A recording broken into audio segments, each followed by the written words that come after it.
Good morning. This is the Colorado Energy and Carbon Management Commission. This is October 25th, our weekly business agenda. We will start with the roll call. Commissioner Cross, Present. Commissioner Ackerman, Here. Commissioner Gowan, Here. Commissioner Messner, Here. Commissioner Oath, Commissioner Ray, and Commissioner Robbins. Here. Commissioner, you have 5 of 7 commissioners present. Excellent. Good to see everybody. We had a long day yesterday. We've got another long day today. It's going to be awesome. We start with the start with commissioner comments. Does anyone have comments? Commissioner Ackerman?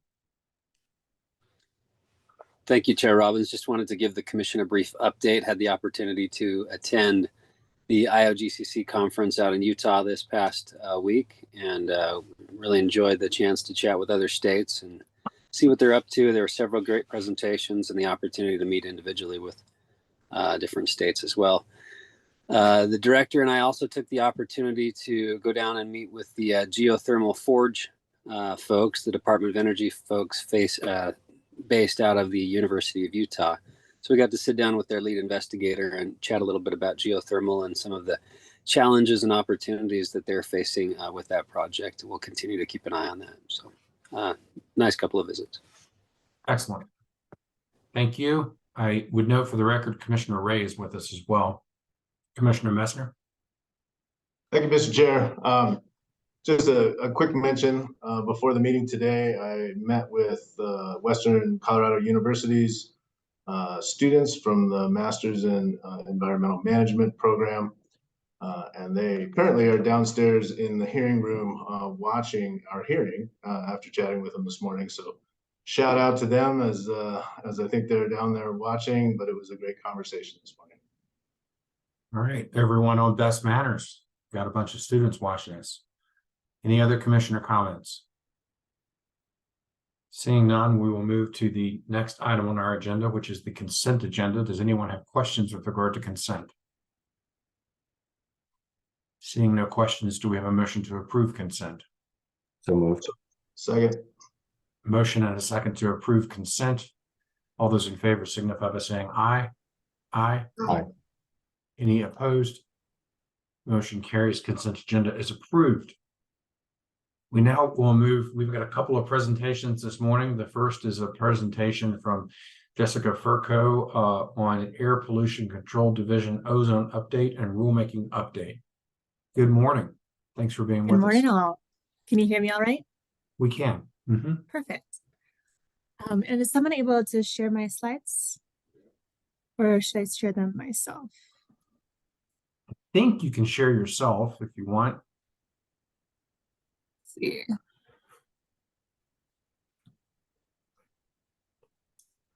Let me just open those up then.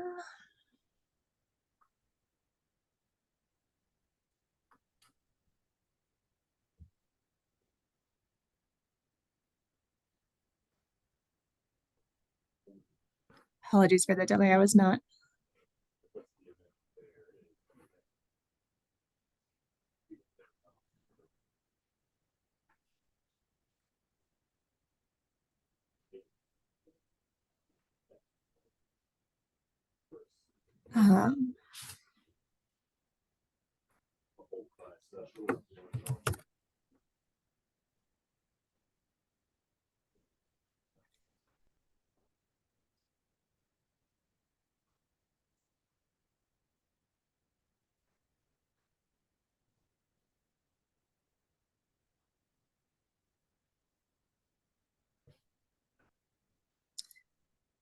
One second, I'm actually going to have to reconnect to be able to share them. I'm sorry.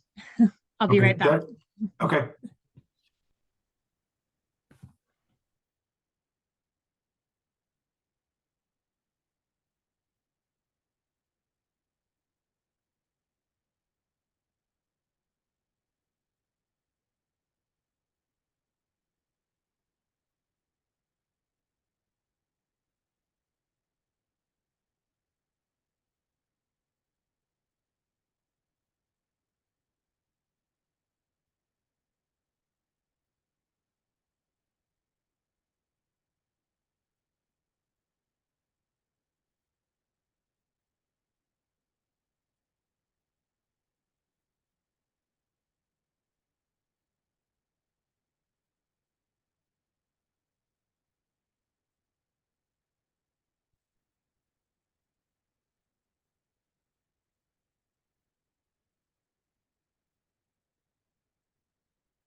Apologies about that all. I had to switch so I had my other screen open because it kept trying to share my slides on a screen that didn't exist. No problem. All right, but here we are. And good morning again, all. And hopefully you can now see my slides. We can. Perfect. And so I'm Jessica Furco, and I work with the Planning and Policy Program at the Air Pollution Control Division. And thank you all again for giving more of your time on the agenda. I'm going to be spending some time, maybe in the next 15-ish minutes or so, giving you all an update on the world of ozone in 2023, including sharing some of our recent trends in ozone data and some updates on our planning efforts. So I'll start our conversation today with a brief talk about what is ozone and why do we want to mitigate it. To give a high-level overview, ozone is a colorless, odorless gas that is not directly emitted by any one source of pollution. Rather, it forms in a chemical reaction between two different pollutants that we call volatile organic compounds and oxides of nitrogen. And this reaction is exacerbated by hot, sunny conditions, such as those commonly experienced in Colorado in the summer. And in the upper levels of the atmosphere, ozone is beneficial as it provides a protective barrier against ultraviolet radiation from the sun. However, ozone down here at the ground level where we breathe is harmful. Prolonged exposures to high levels of ozone can lead to increased school absences, visits to doctors and emergency rooms, and hospital admissions, as it causes breathing difficulties and respiratory infections, particularly in the elderly, the young, and folks with pre-existing conditions such as asthma or COPD. It also impacts physically healthy people who spend a lot of time exercising or working outdoors. And currently, as we are aware, the Denver Metro North Front Range area of Colorado is what is known as non-attainment of two different federal established ozone standards for the 2015 standard of 70 parts per billion and the 2008 standard of 75 parts per billion. This means concentrations of ground level ozone in the area are above the levels that the federal government has determined to be protective of human health. Given this, the state is actively engaged both in efforts to reduce ozone levels and to also develop formal and federally required plans known as state implementation plans for submission to the Environmental Protection Agency. And these plans kind of are documents that outline all of our planning efforts, all the steps that we've taken, and all the data we have to bring the region into attainment. But before I get into the actions that we are taking, I want to spend some time discussing what we know about ozone in our state based on our currently available monitoring and modeling data. And on the slide here, we have a very simplified map of the state-run monitors indicated by the circles.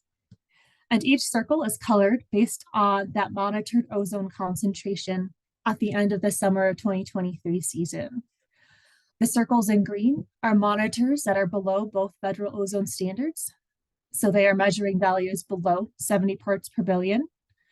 Those in orange are above the more stringent standard of 70, yet below that higher standard of 75. And the circles in red are above 75 parts per billion.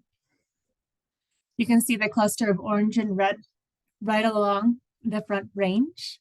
That unsurprisingly corresponds to our current non-attainment area.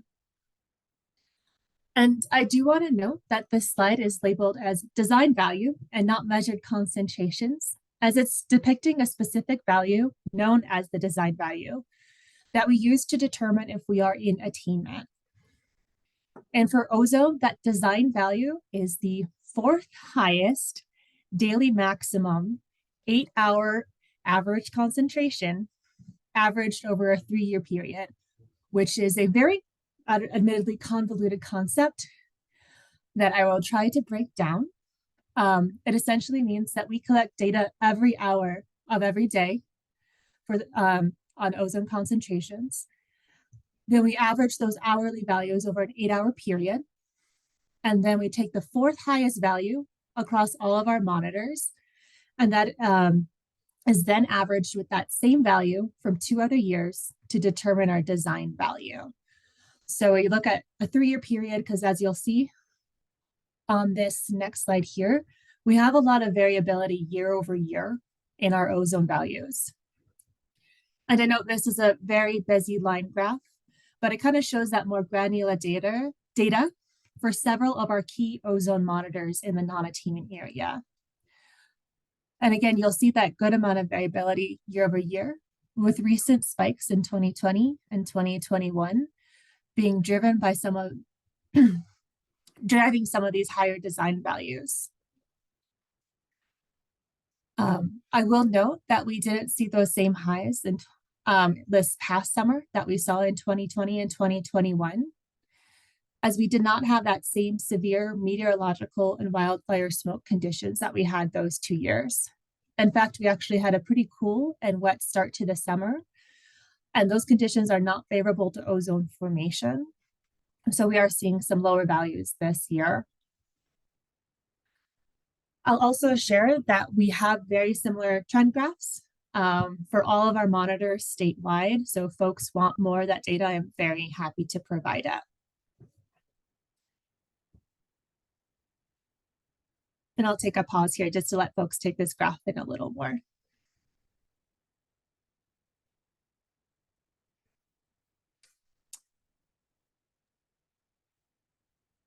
So now I want to get into our modeling data that kind of helps us understand what is causing ozone in the Denver Metro North Front Range region. So ozone is a particularly tricky pollutant to control, especially in our region for a variety of reasons. And if you bear with me just a moment, I'll get around to explaining how this graphic kind of helps illustrates that. But first, since ozone isn't directly emitted, we can't look to one source of emissions and apply one set of control strategy and generate ozone reductions. We have to look at all the various sources of ozone-forming pollutants, which are numerous. They include oil and gas operations, which you all are very familiar with, cars and trucks, construction and manufacturing equipment, consumer products such as perfumes, paints, and household cleaners, lawn and garden equipment, and even natural sources such as trees, lightning, and dirt. Emissions from all these different sources mixed together in the atmosphere react and form ozone. So to minimize ozone pollution, we aim to starve that reaction by depriving it of the pollutants it needs to react. Second, the rate of ozone formation is very dependent on meteorological conditions. So the hotter, drier, and sunnier and more stagnant it gets, the more aggressive that reaction that forms ozone becomes, which is, again, why we kind of see that year-over-year variability.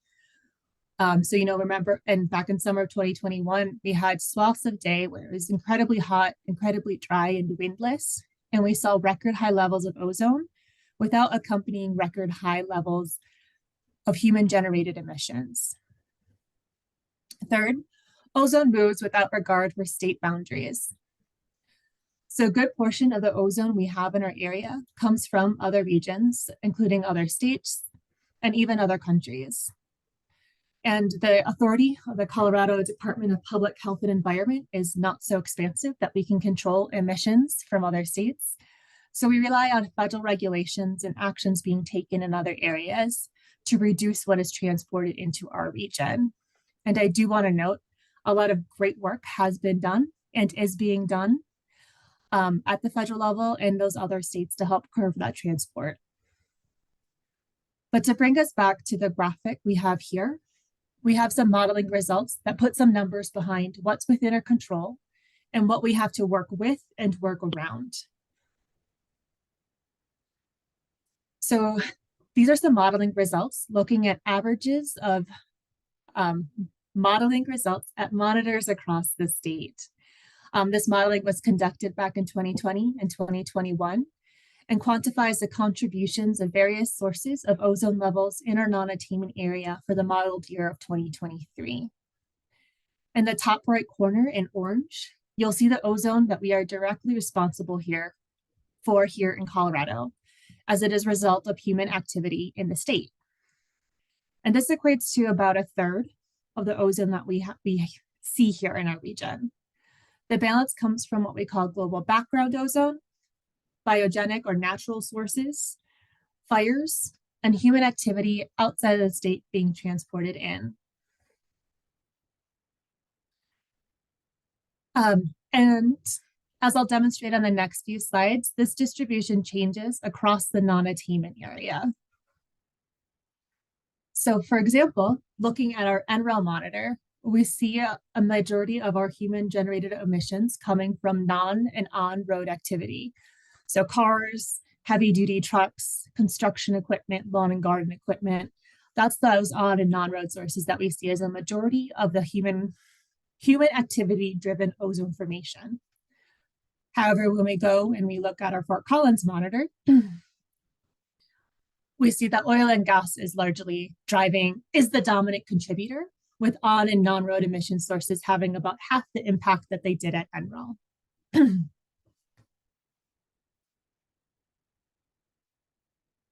I apologize for the highlighting that's on these slides. I thought I cleared that out, but I think I opened the wrong version. So we have this monitoring and modeling data, and it tells us a clear story that we do have a problem with ozone in our region. And so we at the division, and you all at ECMC, have been taking aggressive actions to address that problem. And as you all are aware of the work you are doing and have been doing the past couple of years, I won't try to speak to that, but I will share kind of what we at the division have been doing, specifically focusing on regulatory actions. And this slide here outlines all the rulemaking actions that we've been undertaking starting in 2019 to reduce ozone pollution in the non-attainment area. I will note that we've been doing this work longer than that, but I just wanted to focus on the recent past with this slide. And I won't read out every rulemaking, but rather I'll just highlight the actions that we've been taking to oil and gas activity. And you'll see that we've had a rulemaking every year since 2019, looking at oil and gas emissions. And I'm happy to speak to any of these in more detail if y'all have questions, but I will move on for now.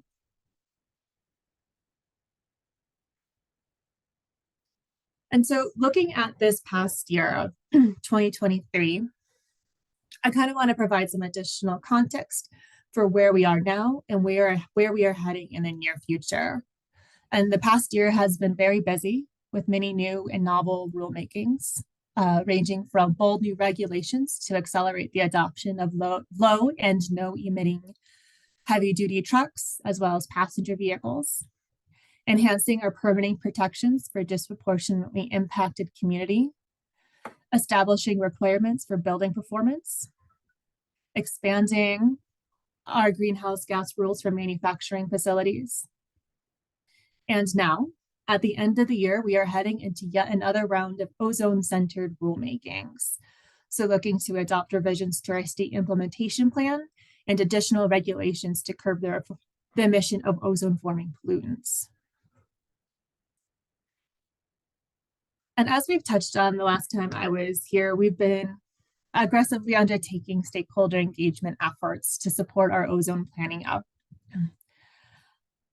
This year started off in January and February with our first outreach meetings. And we initiated 3 types of parallel stakeholder efforts. One focused on reviewing and revising the technical analyses used in our work, including the calculation of emissions from oil and gas activities. Another has been focused on identifying and advancing control measures. And a third was looking at emissions associated with startup, shutdown, and malfunction from pollution sources. And then in the spring, we engaged in the work of conducting additional technical analyses, including reviewing our emissions inventory and updating our modeling. Then in the summer, we were finalizing our control measures. And then this fall, we have undertaken the rulemaking process. This started last month when we went before the Air Quality Control Commission with a request for rulemaking, which was approved and scheduled for December. And this kicked off the formal kind of rulemaking party engagement process. So we are continuing to work with folks who are participating in the rulemaking and other stakeholders who are impacted by this work over the next few months to really refine our proposal before we go before the commission again in December. Included in this rulemaking are revisions to our state implementation plan, which include updates to our upstream oil and gas emissions inventory, along with updated photochemical modeling used to support our demonstration that our plan will bring the region into attainment with a federal ozone standard of 75 parts per billion by 2026. We undertook a lengthy review and update of our emissions inventory as last year we identified a calculation error. We did a fair amount of engagement around this revision to the inventory over the winter and early spring, including working with technical external experts, hosting several public meetings, and putting on a technical forum that went through all the revisions that were made to our inventory in detail. And if folks are interested, we do have a recording of that forum for folks to spend time with. And I do want to call out the tremendous leadership from Tom Moore at the Regional Air Quality Council, as he really spearheaded those efforts. And then we took that inventory, we updated our modeling, and we are actually hosting another technical forum tomorrow that goes over the updates that have been made to the modeling. And if folks are interested, I can provide a link for registering for that. The other piece of our stakeholder engagement was focused on control strategies. So we've been working with folks over the past few months to identify, assess, and advance control measures for implementation.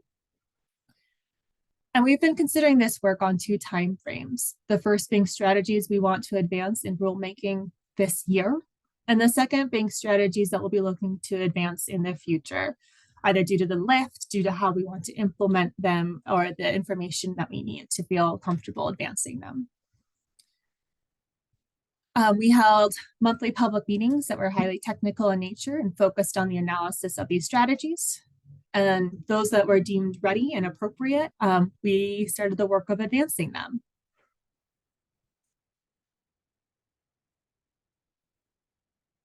So one factor that has considerably influenced how we've been considering our control measures that you all are also very familiar with is the directive that we got from the governor to reduce emissions from the upstream oil and gas sector by 30% by 2025 and 50% by 2030. And we've been working closely with you all at the ECMC on the steps that we are taking to advance that. And I will get into that in the next slide here. So with the rulemaking this fall, we are proposing revisions to our rules to meet this directive and to advance other cost-effective measures to reduce ozone pollution. First, I'm very excited to say that we just had a successful rulemaking before the commission, during which we adopted the Colorado Clean Cars program. This program established ambitious goals that will advance the adoption of low and no emitting passenger vehicles. And then this December, we will be back before the commission proposing several strategies, including regulations to lower emissions from the operation of lawn and garden equipment, specifically looking at the operation of gas-powered equipment owned and operated by state agencies statewide and local and county governments in the non-attainment area, in accordance with a recent executive order from Governor Polis. And we're also proposing rules to reduce emissions from stationary engines statewide, both natural gas-fired and diesel-fired. We spoke on this in more detail when I was here about a month ago. But to recap, we are proposing more stringent emission limitations for NOx from natural gas and diesel-fired engines. And we anticipate this will reduce emissions of NOx about 2,200 tons statewide by when the time it's fully implemented. I'll flag that we are continuing to engage with stakeholders on the appropriateness of our proposed emission limits. So this number is subject to change as we continue to refine our proposal over the next couple of months. And we are also moving forward with a proposal that we've been working on with our partners here at the ECMC to reduce emissions from drilling and completion operations by establishing in-use requirements on the type of technology used during these operations. And recently, we have also been considering expanding requirements to encompass additional production operations. And we're continuing to engage with stakeholders on this aspect of our proposal. And I want to thank the staff at ECMC who've been working closely with on this, and we'll be continuing to work with on this over the next couple of months before we go before the commission in December. I want to particularly thank Dita Osborne, who has been instrumental in providing rapid responses to my ongoing data request. And as we discussed last time, this proposal is phase 1 of our efforts to meet the governor's directives.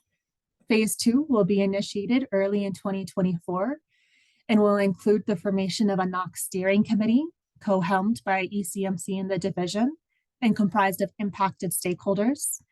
And this committee will be really focused on what tangible steps we will need to be taking to get to that 50% reduction goal by 2030. And these are all the strategies we are moving forward with now, again, this fall and in the near future. But we remain open to additional ideas from our partners and community members on what other strategies we should be considering for the future to continue to work to reduce ozone in our region. And I'd note that I would be thrilled to speak to any of these in more specific detail if folks are interested. But I recognize I am holding up Sergio's presentation on modeling, so I'll start wrapping things up. So before I want to end with sharing how folks can get more involved in the process, I wanted to highlight one more element included in our rulemaking request, which was an environmental justice summary.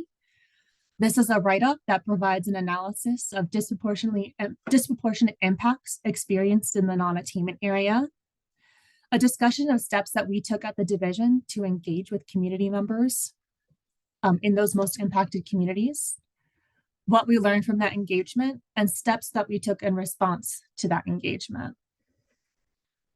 And to kind of just speak to the visual I have here before you, my colleague Lauren Spear was able to put together this map for us using the Tableau program and data from Colorado EnviroScreen to really highlight which communities or census block groups in the non-attainment area are most disproportionately impacted. And again, I'm happy to share more on this summary or speak to more in detail if folks are curious. But I will just kind of wrap up now sharing these links for folks who are interested in getting more involved in this process or the rulemaking, including how to provide verbal or written comments, links to find out about upcoming listening and engagement sessions, how to sign up for ozone action alerts, or finding more literature on the impact ozone has on our health. So I will take a break here to answer questions or listen to feedback, or I can hand the virtual floor over to Sergio and we can kind of have a more holistic discussion after listening to his presentation. Great. And thank you all again for bearing with my technical difficulties today. No problem. Thank you for a well-done presentation. I do not see that Sergio is with us yet, so perhaps we'll take some questions at this point, and then we can move over to Sergio. Commissioner McGowan. Thank you, Mr. Chair, and thank you, Ms. Furco, for joining us again. And I know ozone has been a big topic of conversation, and we've had some comments during our cumulative impacts informational docket hearing. And I just wanted to clarify that there are some kind of sticky regulatory limitations about how we can address non-road edges, which are used during drilling and completions. And the phase 2 part of the ozone rulemaking is going to attempt to figure out how we could address emissions from those sources within the confines of kind of the regulatory limitations that the state has. Is that an accurate way for me to kind of couch it? Yeah, so looking at non-road engines, there are some federal restrictions on how we can approach the regulation of them. Looking at stationary engines, we have the typical approach of establishing emission standards. That same mechanism is not available to the states when looking at non-road or on-road engines.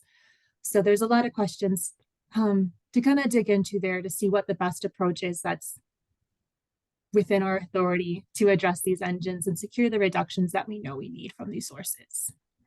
And then that steering committee that you're proposing at this point would work on what those recommendations might look like to try to tackle emissions from drilling and completions and the use of non-road engines.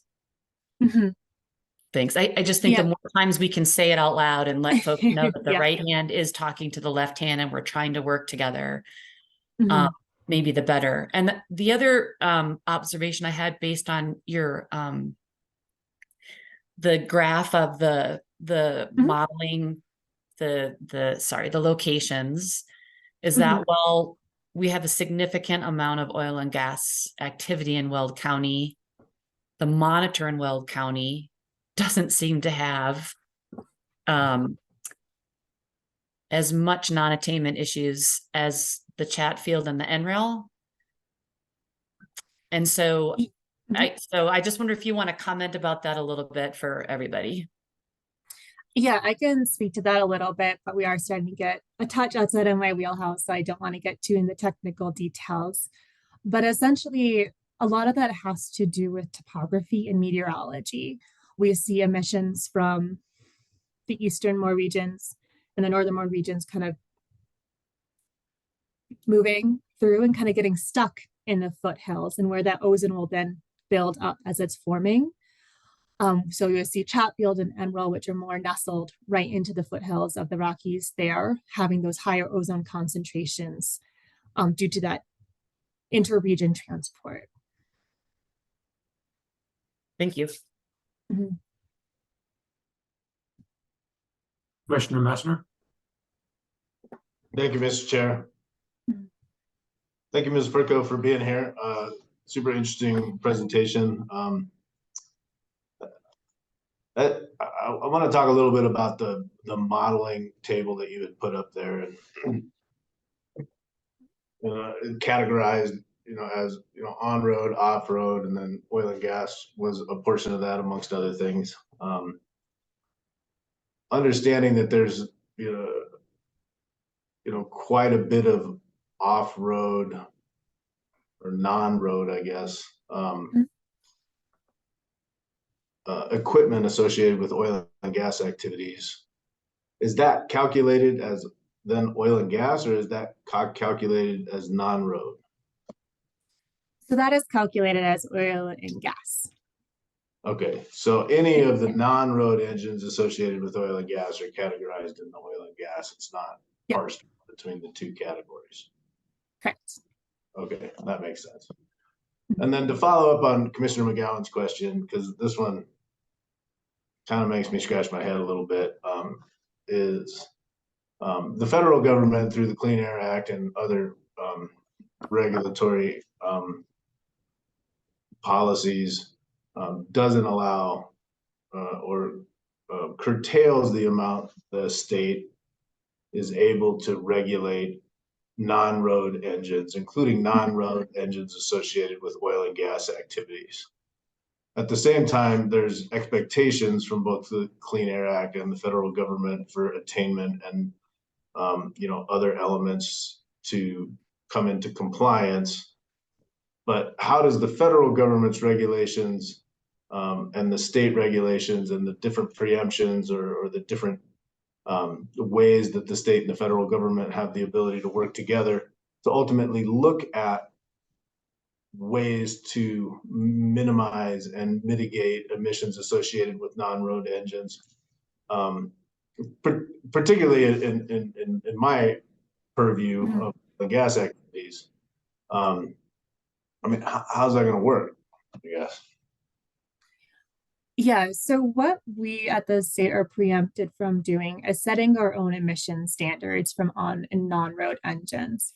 For example, we can't say all non-road engines in Colorado have to meet a 0.1 gram per horsepower hour requirement.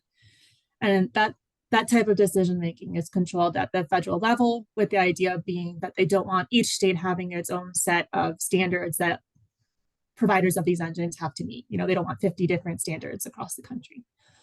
What we are allowed to be looking at is the use of engines. So we can avail ourselves of in-use requirements. So how and when these engines are used in our region.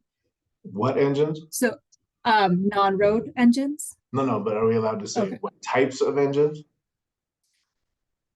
That is, yes, I believe so. But that is a question of some legal debate. It hasn't really been tried because the definition of in use, it is a little ambiguous, in my opinion. I'm not a lawyer, but just a critical reader. Yeah.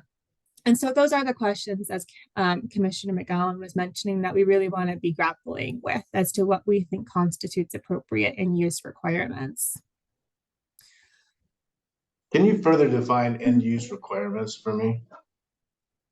Yes, so end-use requirements focus on time, place, and seasonality. So the example that's commonly given, it pertains to on-road engines. So for example, an HOV lane, cars can use that lane to travel faster if they have multiple passengers in it. So it's restricted to where that can be used. So looking at seasonal type restrictions or time-based restrictions, so on how those engines are used. Great, super helpful. Thank you. Thanks. Other questions?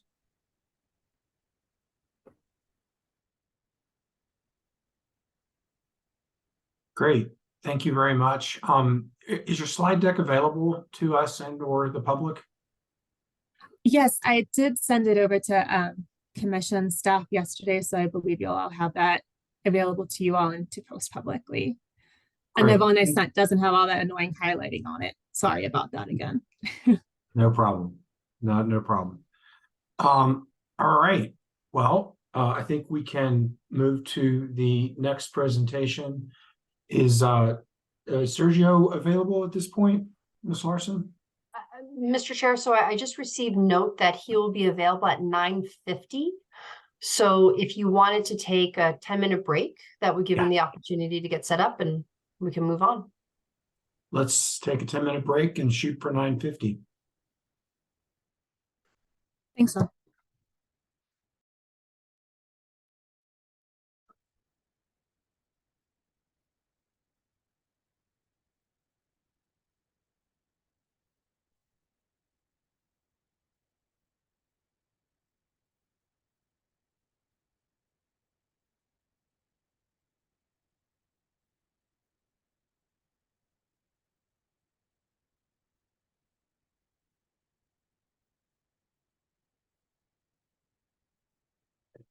All right, we are back. Good morning. We are now ready to hear a second presentation from CDPHE. Thank you. I'll go ahead and share my screen. So I just need a couple of minutes here. Very good. Okay. Should I get the right screen? Yeah, here it is. Okay. And thanks for your patience as I was working through some of these technical challenges. Can everyone see my screen? We can. It's not in present. Now it is. Okay. Beautiful photograph. Oh, thank you. Someone else did it. So I just like stole it from them, but thank you so much. Okay, well, I'll get started. As an introduction, my name is Sergio Guerra. I'm the Deputy Director of Stationary Sources for APCD. My shop basically takes care of all the permitting that happens and that has to do with oil and gas, non-oil and gas, basically like all the stationary sources that we regulate in the state. As a background, like my background is in dispersion modeling. I'm actually an expert on dispersion modeling, written a lot of papers on this. I'm a past chair of the Modeling, Methodology, and Modeling Committee of the Air and Waste Management Association. And in that capacity, I've been working with EPA to identify issues in the regulatory model and also figuring out ways that we can improve the model together. So it's something that is really near and dear to my heart. So I was very happy that you all asked me to present on this topic. The outline is very simple. I just want to give you a little bit of a taste of what we do as it comes to dispersion modeling. So I'll talk about minor source permit modeling, ozone formation evaluation, and also about air toxics evaluation. And my goal is to basically go through this in an abbreviated way so that you have time for questions. And again, if you have any questions throughout the presentation, just feel free to let me know. But we're talking here about minor sources. So these are minor sources. In the non-attainment area, minor sources are less than 25 tons per year of NOx or VOCs. In an attainment area, it'll be less than 100 tons per year. But basically, we have a regulatory requirement that we had to do what is called a preliminary analysis. We had to basically document how we are meeting the applicable standards, in this case, the ambient air quality standards. And also in our regulation 3, there's a very specific requirement that we need to make sure that every permit that we issue is in compliance with the national ambient air quality standards. And these are standards that are set by EPA. They're based on epidemiological studies, and they're meant to protect the general population, but also the sensitive groups. Here we talk about the elderly, the people, the asthmatics, people that have more sensitivity to some of these pollutants. And they're revised by EPA on a regular basis. So they're very protective of public health. So basically all of our permits had to abide by this. Now, the NAAQS evaluation can be done with dispersion modeling, which is one of the most rigorous ways to do it, or with other ways as well. We implemented a new process as of last year. And basically, like every single permit action that has emission increases has to go through this process. Before we even look at the application, we look at the emission characteristics so that we determine whether there is the need for modeling or whether we have enough justification to make sure that the NAAQS are protected. So this is a brand new type of effect of process, and this process is very unique. There are states that don't model. In the case of even EPA, it's very discretionary. So they basically decide, like, well, this is a big project, so we should model it. We have a very rigorous process. It's the most rigorous in the country. So that's why, and this is like something that has just been implemented, and we've been refining it and making it more robust since then. And just to show you in a visual way how this happens, when we have an application, in this case, like let's say an oil and gas development that wants to construct, if it has any type of increases, they'll have to do this Form 114. It's a model determination form. And then our permit modeling unit would look at that. They would look at what are the emissions, what are the stack heights, the flow rates, how close are they to the fence line, what is the background concentration, what are the measurable levels of pollutants without that source already there. Is it in a disproportionately impacted community? Is it in attainment area, non-attainment? And based on that, they make a determination whether, yes, you do need to do modeling because we're not certain that this project will be protective of the ambient air quality standards, or no, you do not need to do it because we have enough justification to show that this project is insignificant or is not going to affect that. So those are the two things, two options that you have there. If there's no modeling, all of this gets documented, as I said, on the PA, and it becomes part of the permit record. If there is modeling, the source has to do the modeling. They give it to us, we review it, and if we approve it, then the next process can go on. And just to give you an idea, this is not something we take lightly, and we have, since last year, over 1,000 modeling determination forms. In 2021, there was a very discretionary type of evaluation where the permit engineers would come to the modeling team and would say, this looks like a big project, should we model it? So 18 times that question was asked, and 16 times in 2021, it was decided, yes, this has to be modeled. Last year, we had 480 determination forms that were submitted to us, and out of those, 83 of them resulted in, yes, this project needs to be modeled. And then this year so far, as of last week, we had 674 model determinations. And out of those, 85 were determined that had to be modeled. And again, this is about 13%. And again, here it's anything and everything. And most of the permitting that we do is for oil and gas. I would say it's maybe 60, 70%. So this gives you a little bit of a flavor of the type of modeling that we do. And then we used table 1. This is on our modeling guidelines. And we look at basically all criteria pollutants. So we have some thresholds that help us determine whether a source needs to model or not. Most relevant to air quality, the most challenging one is nitrogen oxides, specifically NO2. And on that case, we have two very rigorous thresholds. You know, if you're in an attainment area, it's 2.28 pounds per hour. And if a source is in a non-attainment area, or if it is in a DI community, it's 1.14. So basically, like if you're less than that, then we have evidence to show that this permit would not be threatening the 1 hour NO2 NACs. And if you're above it, then we know like, well, we can expect to see some issues. So you need to look at your source, and you may need to kind of provide us a modeling determination, a modeling report that shows that your source is not going to impact the ambient air quality standards. And we do the same for all other criteria pollutants as well, as it is shown here. And I put the link on the bottom, you know, like I think the slides are available to you. So you're welcome to go to our guideline and look further. As it comes to what has happened since we've done this, I mean, before we implemented this process, we had about 18 modeling reports. Basically, they gave, like the applicant did the report, we reviewed it, and we issued it. In 2010, we had 18. That was a high year. But 2015, we only had 2. Well, last year we had 10. And this year, so far, we have 53 modeling reports that we have reviewed, and we have 19 that we're working on. This is just to show you the magnitude of it. We have a group of, I believe we're like 6, 7 people doing this, and we have a huge backlog. So again, we're making more work for ourselves, but we're basically documenting, making sure that every project that comes in the door is properly evaluated so that we can make sure that it's not impacting the ambient air quality standards. Now, as we talk about cumulative impacts, we have been doing cumulative impacts since 1990. That was the Clean Air Act updates from 1990, looked at dispersion modeling. Now, EPA kind of recognized that not every single project can be modeled. There's a lot of effort, a lot of time, and a lot of expense to do that, and we wouldn't be able to kind of review everything, right? So there's this 2-step process.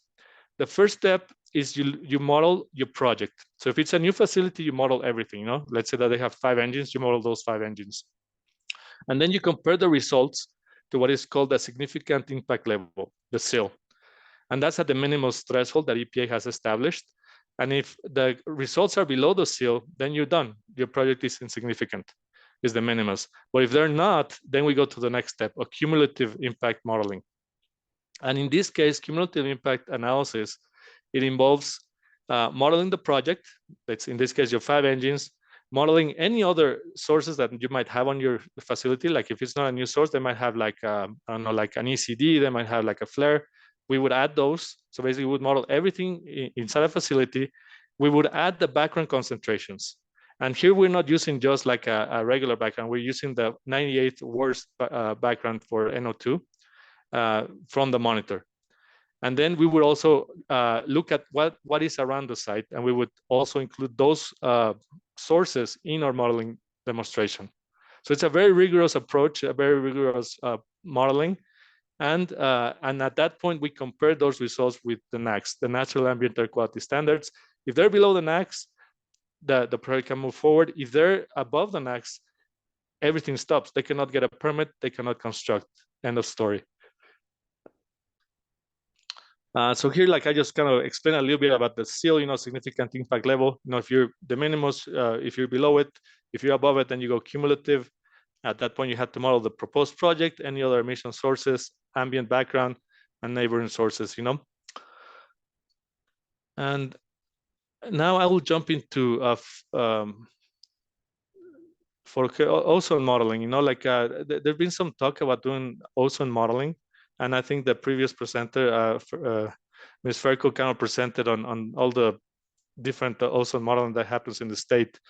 At our level, we do evaluate ozone, but it's with a screening technique that EPA developed, that is the modeled emission rate for precursors, the MERPs. And basically EPA recognized that not everyone can do photochemical modeling. Photochemical modeling requires a lot of expertise. It requires much more powerful computers. The computers that we're all using today, you can run like the criteria pollutants that I was showing before, that you can run ERMOD on all of those fairly effectively, you know. But when you're talking about photochemical modeling, you'll need like powerful computers. Instead of talking about hours of runtime, you're talking about days, weeks, months sometimes. So EPA recognizing that we couldn't implement something like that for the whole country, they created a tier process. And tier 1 is using these MERPs, where basically EPA modeled hypothetical sources throughout the state. And other states are not as fortunate as we are. We have here, I think, 2, 4, 6, 8, 10, 11 sources. They modeled 11 sources in Colorado. And based on that information, we can glean how what type of conversion we would get from ozone precursors, specifically NOx and VOCs. So what does that all mean? This is I just pulled this up for kind of illustrative purposes, you know. But the most conservative MERP for NOx is 235 tons per year, and that's in Bend County. And what that means is that 235 tons of NOx is going to create the critical value. So basically, it's going to start to be significant. So basically, anything below 235 tons of NOx, it would be insignificant as it comes to ozone formation. Now, if we're talking VOCs, the most conservative is Pueblo, and there you need 2,221 tons of VOCs to convert into the critical value for ozone. Once we look into Weld County is like what, like 6,400. Other places like Jackson County is 29,000 tons of VOCs would create just it would start to basically get to the level that is significant that we had to evaluate it. So this is what is used currently, not only in Colorado but throughout the country, throughout all the states, and that is how we evaluate ozone. Now, as it comes to air toxics, this is something that is definitely on our mind, on our radar, and also on the legislature's radar. So as of the July 15 of 2023, we are requiring modeling of BTEX, benzene tolerant ethyl benzene and xylenes. And this is for sources located in cumulative impacted communities. These are communities inside the DI communities. This is a subcategory where you have an environmental screen score of more than 80% in any of the categories. So for those sources, we are already requesting them to model against this. And then as you see, like you have to meet certain thresholds, you know, so 5 tons per year of a combination of BTEX or 2 tons per year for individual ones. And if it's an existing source, it would be 1 ton per year for any individual. So this is something that we're already doing. Very recently, we started doing it. And this is as a result of the additional protections that we have implemented in the Regulation 3 updates that happened just recently. Now, that's just one piece of the puzzle, I think. House Bill 22-1244 mandates that we set up a toxic air program for us, for our APCD. We're in the initial stages of that. Right now, we're evaluating out of the 400 and some toxic air pollutants, 482, we're trying to figure out the priority pollutants. And again, like here, I just put like a little bit of the process that would happen, you know, but January 2025, we would identify which are the priority pollutants for Colorado. April 2026, there'll be health-based standards, you know, and this is kind of like for the National Ambient Air Quality Standards, EPA already did all that work. For the air toxics, that hasn't been done. So there's a lot of publications. Some of them are kind of controversial. You know, some people say, well, this should be a threshold. Other studies show that the threshold should be higher, lower. So we're having our toxicologists look at that. And we're also looking at what other states are doing. And not every state has an air toxics program. Then September 2025, the division will submit permitting needs for the General Assembly to basically implement this new process. And then April 2026, there'll be control regulations for these initial priority pollutants. And then September 2029, that's the first chance that we could reevaluate and see if we had to make any changes. And September 2030 is the first revision also. So anyway, this is just to show you that we're already very deep in the process of starting this. This is not simple. Again, we talking about 482 air toxics, and then we need to kind of figure out which ones of those are the most relevant, which ones of those are the ones that are relevant for the air quality in the state. So that's about air toxics, and that's all I have for now. So I wanted to maybe open it up for questions, see how we can best help out in this process that you're going through at the ECMC. Thank you very much for the presentation. Commissioners, questions? Commissioner McGowan.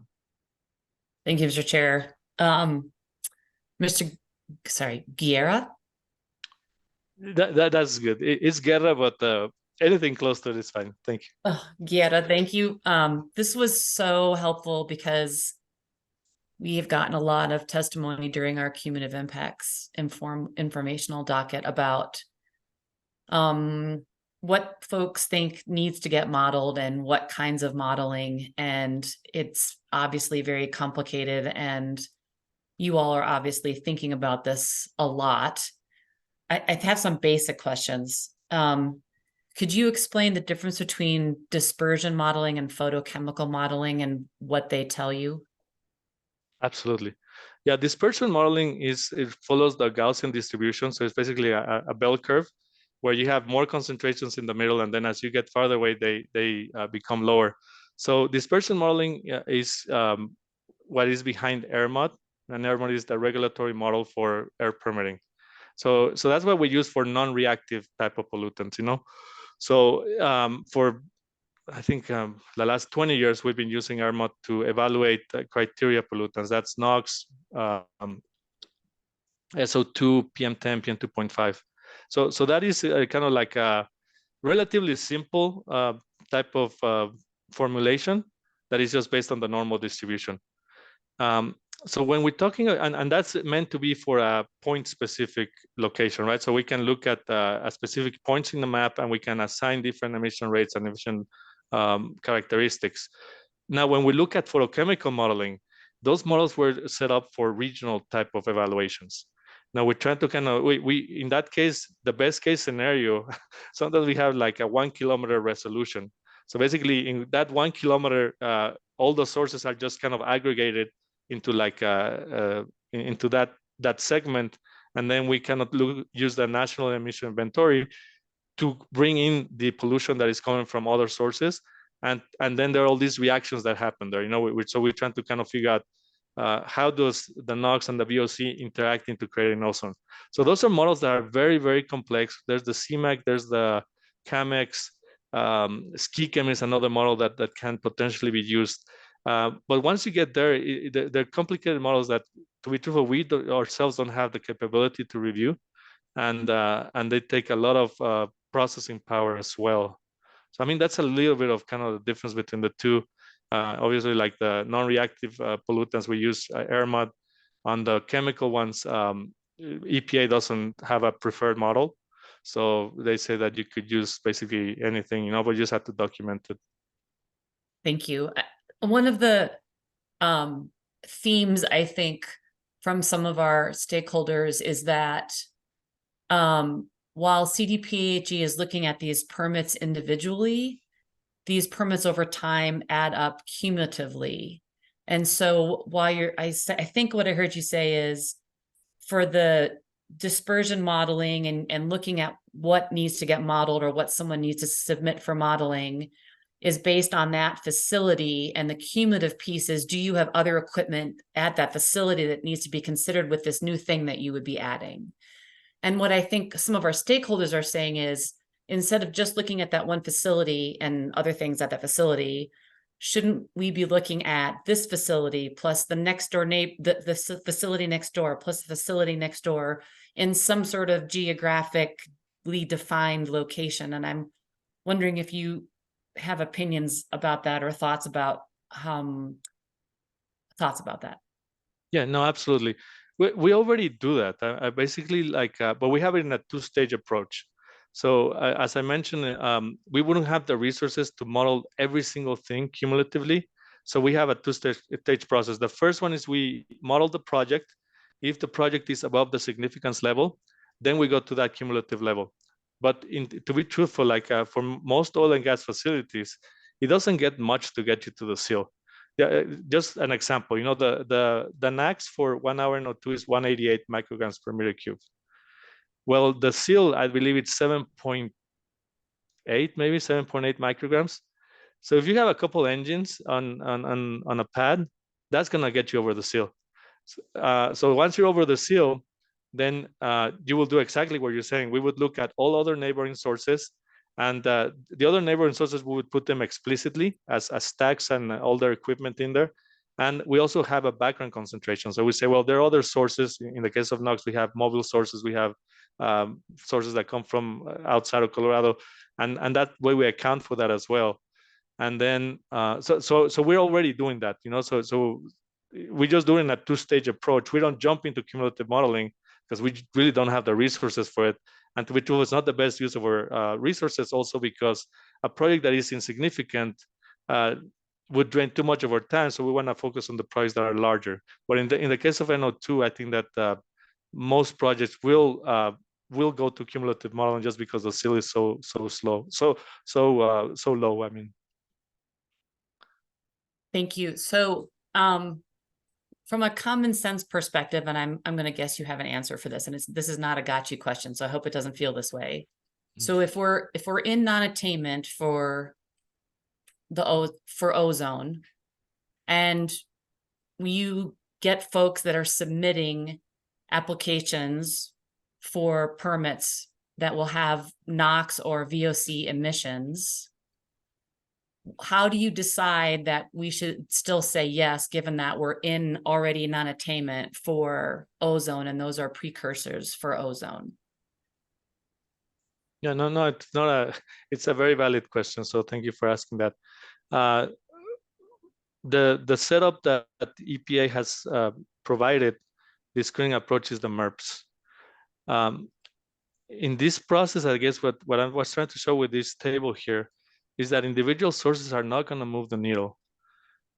We get a bigger bang for our buck with other strategies that we're looking at, like electrifying, like transportation. We're looking at lawn and garden equipment. The other strategies that actually Jessica Furco's team looks at in collaboration with other entities like the RAC to make sure that we can minimize and mitigate those effects of basically ozone formation in the non-attainment area. But from our perspective, like, individual sources are not really going to move the needle based on the photochemical modeling that EPA has done.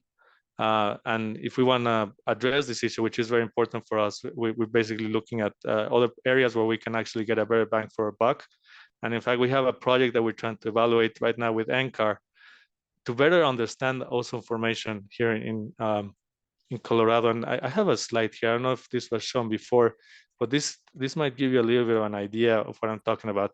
So EPA kind of looked at strengthening further the ozone NACS, and they identified that in the mountain western region, the background ozone is pretty significant. So basically the cooler values are lower concentrations, the yellows, the hotter values are like between 40, 45. So this is a phenomenon that we have here in the western region. And what they figure out here is like a comparison of Atlanta and Canyonlands. So in Atlanta, you see that there's a lot of industrial activity, kind of like, and the background is fairly low. You know, that the gray is maybe half, sometimes maybe less than half. What we're seeing in the mountain regions that we have a lot of background. We have, like, in some cases, 80%, 90%. We have the Gothic monitor that is away from a lot of industrial developments. That's measuring 60, 65 ppbs of ozone. So again, as we look at ozone formation, we have to recognize that in the Western United States, we cannot use the same strategies that they're using on the Eastern United States. In the Eastern United States, if anything you do to mitigate industrial emissions is going to have a big result as it comes to ozone formation. For us, it's not doing that, just because the background, basically we're taking, we're minimizing a small slice even more, but the other parts of the pie are not something that we can easily tackle. And also what EPA kind of found out is that Western United States has a large contribution of background ozone. It's coming from stratosphere. Sometimes you have ozone from the stratosphere that kind of penetrates into the atmosphere, forest fires, ocean transport, a lot of other things as well. So that makes basically the question of how do we fix the ozone problem more complicated. We evaluated, for example, I don't know if it was shown in the previous presentation, but I don't think I have it here. But there was a reduction of, oh, here it is. Yeah, so we evaluated kind of the directive from the Gov's office. What happens if when we reduce 30% of NOx by 2026, and the minimum benefit for the NREL monitor that is kind of close to the foothills, just like Chatfield. These are our problem childs here, NREL and Chatfield. Well, when we reduce 30% of the NOx, the minimum benefit is actually an increase in ozone, and that is because ozone interacts with NOx, right? So sometimes when you have more NOx, it reacts with ozone and it creates NO2 and O2. So basically, it scavenges the ozone. So by us reducing NO2, we're actually potentially increasing a little bit for NREL. So this is just to show you this is very complicated. There's not a silver bullet. It would be very nice if we could say, shut down this industry and our problem goes away. Like I showed here, the background concentrations make it extremely challenging, and just the complexities of a photochemical type of pollutant makes it very complex as well. Thank you. Could you go back to slide, I think it's 13, your MERP slide? Yes. So I have to say that slide feels counterintuitive to me in that the amount that would trigger, I'm not sure what it triggers, so sorry, I'm not sure I understood that. But there are higher values in areas that I would consider areas where we might have ozone issues, where something gets triggered or some decision factor gets made. I'm not sure I'm understanding this slide or what we're saying about the MERP and the modeling and what decision gets made based on if they hit these values, and why the values might be higher or look or seem higher in areas where we already have some ozone issues. Yeah, no, thanks for the question. Yeah, let me clarify it. So as I mentioned, we have a two-step process. We do the significance screening. If you're below that significance threshold, that project is considered de minimis or insignificant. So in this case, to reach that threshold, that critical value, what I put here is that in Bend County, you would need 235 tons of NOx to just reach the significance threshold. Now, if you exceed the significance threshold, then the next step is the tier 2, which is you do full photochemical modeling, right? So in this case, it's basically like a screening technique based on the photochemical modeling that EPA did. A source in Bend County of 500 tons per year, 10-meter stack, like they recognize that 235 tons is what gets you to that next level, to get you out of insignificance to significance. So that's what this table is meant to be. Basically, like in the non-attainment area, since we're talking about 25 ton per year sources, that's almost an order of magnitude below where we would see significance. So that's what I was trying to explain there. The difference in the different values in the different areas is what I was mentioning, that you basically put all these emissions into like a box, and they interact with each other, and then each box interacts with each other as well. And based on that interaction, you can glean what are the critical thresholds. At what time will you start to see that jump from insignificant to significant? Thank you. And I have one last question, and thank you to my fellow commissioners for their patience. And this is also not a got you question, but it's something I've been thinking about a lot. I feel like there's competing messages around the value of modeling.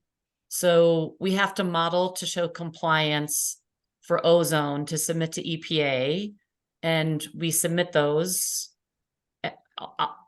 frequently.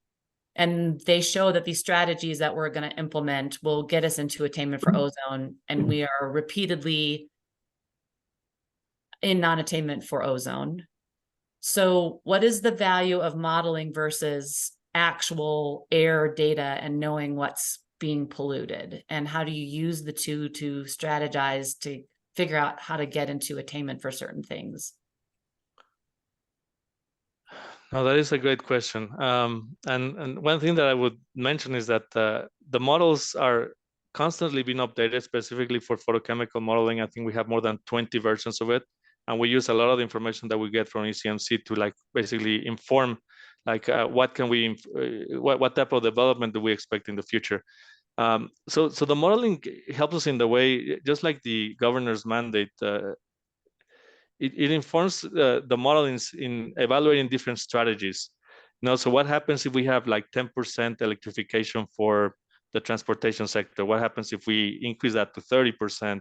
What happens if we reduce like lawn and garden equipment? What effect does it have? So I think that that's kind of the value of the modeling, that it can give us that information to hopefully inform policy decisions in a better way. Now, I will admit to it, like the models are not perfect, but we do our best to basically give it the best information, and we adjust them as needed. But I go back to the other slide that I have here, like this is a good slide also. So basically the oil and gas is a piece that we have control over potentially. We have fires, we have even biogenic emissions, some trees emit VOCs that enhance ozone formation. And then we have boundary initial conditions. We have stuff that is coming from outside Colorado, where we don't have any jurisdiction, and outside of the country where we don't have jurisdiction either, so it is a complex type of situation, but the model helps us evaluate what are the things that we can do and what potential effect they can have in mitigating that.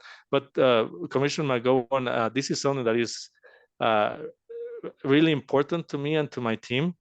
So that's why we're trying to commission right now a project with NCAR and other research groups so that we can understand this interaction a lot better, so that we can be more effective in our policy decisions.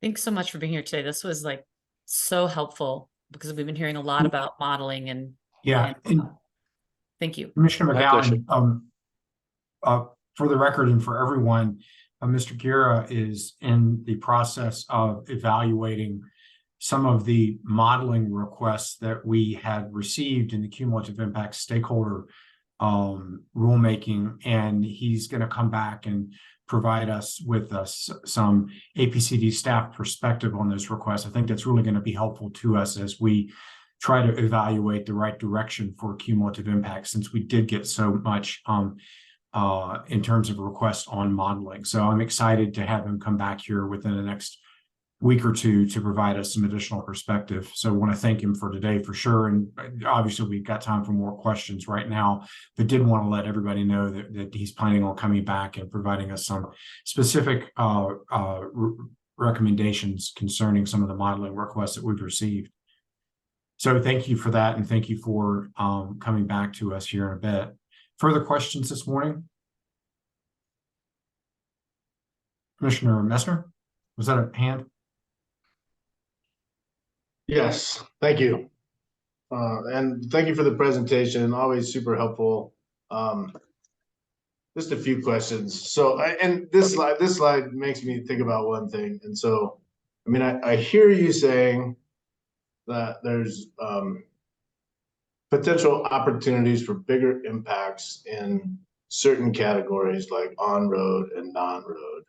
But, as I look at this, and particularly one that Ms. Furco had provided that indicated that, while maybe not at the National Renewable Energy Lab, but in Larimer County, that this gets flipped on top of its head a little bit. Oil and gas has a significantly bigger portion of the pie. And so it seems logical to me that all sectors need to be looking at ways to reduce their emissions in order to be able to ultimately gain attainment.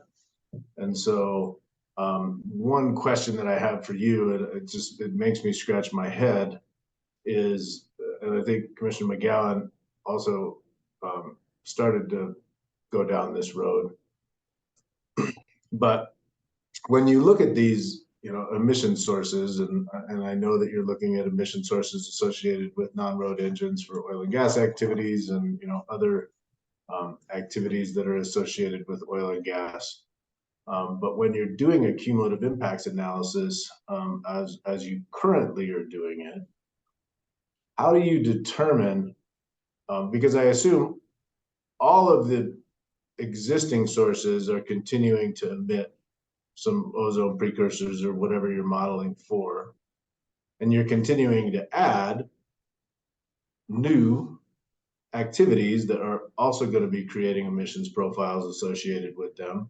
And while some of these existing ones may be retiring or going away, there certainly could be situations where you're continuing to add more and more, and collectively, it's not aiding this sector and ultimately doing its part in gaining the necessary reductions in order to get to attainment, acknowledging that there's, background sources and on-road sources and non-road sources and point sources and fire sources and all this other stuff, but that each sector needs to do what its part in getting to attainment. And so, like, what does that calculation look like as far as determining how much additional new emissions can be introduced into an area without some sort of reductions allowed or required? Thank you, Commissioner Meissner. Yes, first point I'll make is that we don't look at just oil and gas. We have a more comprehensive evaluation of everything. In fact, we're looking at some rulemaking. I think by the end of the year, that will look at all engines throughout the state, regardless of industry, right? So we are looking for reductions. Obviously, our priorities in the non-attainment area. But one thing that I would like to mention here is that there are certain mechanisms in the Clean Air Act that help us minimize and mitigate those emissions. So we're talking about minor sources, but a minor source is 25 tons per year of NOx. If we have a source that is 30 tons per year of NOx, that becomes a major source. A major source in a non-attainment area needs to get primarily two things. Lowest available reduction technology. So that basically is like backed, but regardless of cost, they will have to implement it. So they had to make sure that whatever equipment they have has the lowest one. But most importantly than that, they had to get an offset. So if they're going to emit 30 tons per year of NOx, they had to get, I believe, 33 tons per year of NOx reduction somewhere else. So, so we have an emission reduction credit bank or program that we're establishing that would basically say that whenever you add a source, you had to give a reduction somewhere else in the non-attainment area. But this is if it's determined a major source, though, right? Correct. Yeah, which is 25 tons per year of NOx. So I think you recognize that an engine, a couple, 2-3 engines, if depending on the limits they have, might cross that. So anyway, but you're right. That is for major sources, and the threshold is becoming lower and lower. So more sources would be subject to that. So that's one comment I have there. Then your main comment, I think, is the same comment that Commissioner McGowan was saying, is like, well, why are we adding more NOx to an area that is already seeing a lot of ozone issues as it comes to non-attainment? Yeah, I'm not making a judgment call on it. What I'm asking is how you're determining the cumulative impacts associated with continuing to add new sources. Yes, and on that, I mean, that's really kind of like a little bit outside of my shop, but Ms. Jessica Ferco kind of mentioned about the dispersion modeling that is done, so that we can inform better, like what are these sources going to do. So based on the projections that we have, I think we get projections for ECMC. We also get projections from CDOT and the MOVES model to kind of figure out like mobile emissions and all that. That's an input to the model that is used to then determine, well, like, are we on the right track or are we not in the right track? So my understanding is that individual sources, individual minor sources, are not really moving the needle. I mean, when you're talking about 51% of your ozone coming from boundary conditions, and I think that'll be probably very similar to even Fort Collins monitors. You realize that we're doing everything we can on the area that we can, but if we get a lot of forest fires in 1 year, that brings all these NOx and all these kind of like photochemical reactions that complicate it even more, you know. So again, like we're trying to understand better the ozone formation in the non-attainment area. In fact, there were some flyovers that were just finished recently that are going to deal also with greenhouse gases, so that we can understand everything, you know, like the precursors, the greenhouse gases, what are the diurnal patterns, and then we can better inform what to do, you know. But from our perspective, we're definitely interested in answering the question, making sure that we get back into attainment. And I don't know, I think that trends are looking a lot better. So it shows that what we're doing is having an effect. But yeah, it's an unanswered question. We're looking at it and we're trying to tackle it from the different angles that we have with the current authorities that we have. So when it comes to cumulative modeling, the photochemical modeling that is done is cumulative. I mean, it's looking at everything, every single source that we have knowledge of, and what sources we don't have, we make estimations of those. And obviously, we also kind of bring in like the other states and the other boundary initial conditions. You know, what else is the model bringing from other states, other countries?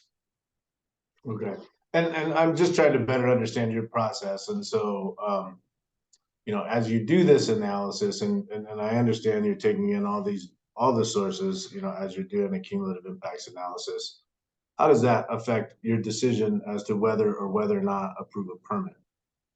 Yes, no, that's a great question, and let me see if I. This is our spaghetti chart of how permitting works, you know. So I try to simplify it over here, you know. So let's say that a source comes, they do modeling, they're above the significance level, so they have to do cumulative modeling. So then we model their neighbors, themselves, and we add a background to it. If that modeling demonstration does not show compliance with the NAAQS, that permit does not get issued. And right now we have a lot of sources really upset at us because we are taking the most conservative approach, and we're saying, you haven't modeled this. We don't have a way to defend that this permit action will not cause an impact on the NAAQS. So we're asking them to do cumulative modeling. In two stages, you know, like since their project is above the sill, to basically model the whole site. But if they cannot show compliance, that permit doesn't get issued. That facility doesn't get built, or that project doesn't get built. At that point, what's happening right now is that, and I'm sure where I put it here. So we have 83 sources in 2022 that we told you have to model. However, like we only got, I guess, like 26 modeling reports on that year. So basically, what's happening with the other ones? What's happening with the other, 60 or so sources? Well, what they're doing right now is figuring out how they can implement some mitigation. Do they need to increase the stack height? Do they need to get different equipment, move the equipment, add additional controls? So again, we just started this process at the end of last year. So we need to give it a little bit of time, but from the response we gotten from a lot of the sources we permit, I think that they're really struggling sometimes to kind of figure out how to meet the NAAQS, because the modeling is also very conservative. But anyway, so that's how we look at what we're doing. Now, if you don't pass the NAAQS, then you don't get a permit, then you get to construct. Okay, that's helpful. I mean, it does seem like, and I think you and I have already talked about this, but it does seem like there's like an opportunity to better mesh these processes between the ECMC and the CDPHE when it comes into these considerations, because, you know, we've got oil and gas development plans that are contemplating the utilization of certain types of technology in certain siting and certain situations that we're being asked to make determinations on prior to this even occurring. Yes. I'll be interested to further have conversations with you about this on November 7th, because I think this is good information for me. So thank you. No, absolutely, and I'll make a comment on that. We had a consultation process between basically APCD and ECMC So far, that process is going really well because we don't have SOMTO's authority to request something. Well, from our perspective, I guess I'll show the data next time I come.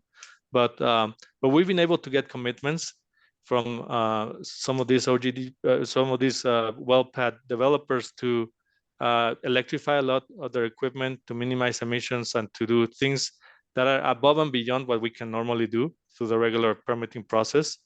So I'll share more of that next time I come. But we're already doing some of that, and I think that it's from my perspective, it's been very effective. And obviously, we're focusing on the non-attainment area. That sounds good. Let's chat more on the 7th. Looking forward to it. Sounds Yep. good. Thank you. Great. Thanks. Commissioner Cross has a question.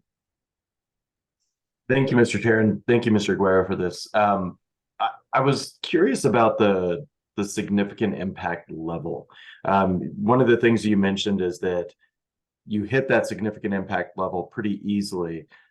I'm still curious as to how you come up with the significant impact levels, how those are determined for the different things you're evaluating in it. Yeah, thank you, Commissioner Cross. That's a great question. We don't set the seals. The seals were set up by EPA, and they're about 4% of the NAAQS. So basically, they feel like a source that is about 4% of the NAAQS is insignificant. It's a process that is very well established by now. As I mentioned, like this cumulative process is in place since the 1990 updates to the Clean Air Act. But that's how it's set up. Basically like roughly 4% of the NAAQS is the seal, and that's kind of a bright line. Like if a source is below that, then it's insignificant, and otherwise it is significant and requires cumulative modeling. Okay, and then thank you for that. And then my other question is, one of the things you mentioned in response to questions before was the individual sources don't really move the needle. At what point in time do you kind of transition that from the individual sources to kind of the larger things that you said that Ms. Furco talked about? Because as you've been seeing additional requests for permits and things like that, at what point in time do you kind of say the number of these permits is starting to become something that could move the needle potentially?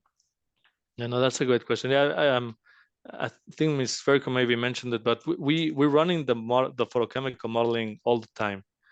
So I don't know that we're seeing any increase, to be truthful, in permitting as it comes to oil and gas. But if we determine that there's new information leading us to believe that there's going to be an increase on more oil and gas sources, then we would basically put that into the model, and we would see if it's starting to kind of like make it so that we're getting a lot worse than what we are. So it's an ongoing process, and I know that I mentioned that we have more than 20 runs of the photochemical model, and we try to inform it with the best information that we get from you and from other sister agencies as well.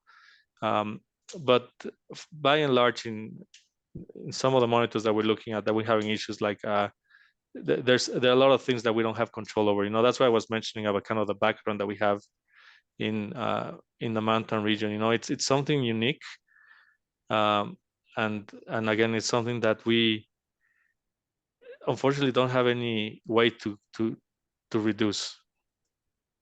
But it is. I mean, we're looking at it. We're looking at strategies to try to evaluate what can we possibly do, what new authority we may need to make sure that we mitigate things. But when you have like background that is so high, again, I mentioned the Gothic monitor that is at 60, 65 ppbs. That doesn't give you much room for anything else, right? Yeah. So it is a complex issue, but it's definitely something that we're looking at all the time, and we're informing the photochemical modeling with that new information. If the photochemical model at some point says, hey, like this new run is showing that there's an increase, then we'll say, okay, we would do like a source apportionment, but we'll say, okay, where is this increase coming from? And if we see that it's coming from something like oil and gas, we would definitely do something. But my understanding is that oil and gas facilities have been reducing their emissions quite significantly. They're going to tankless facilities, which has reduced dramatically VOC emissions. We have an issue now with the ECDs, and like some of those gases from the tanks are vented to this enclosed combustion device. Well, to test that combustion device, you need 23 minutes of data. I think that's the EPA method. But we don't have enough emissions to send to it to test it. So EPA had to come up with a new methodology that just came up, I think, last month, so that we could test the efficiency of an ECD under very intermittent use. Now, so that's just to show you that there's not we're doing a lot in Colorado, and I think we should all be proud of that, to mitigate and minimize the effects from oil and gas industries. And this is something that the rest of the country and the rest of the world is actually looking at.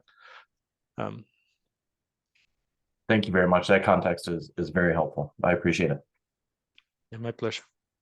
Further questions?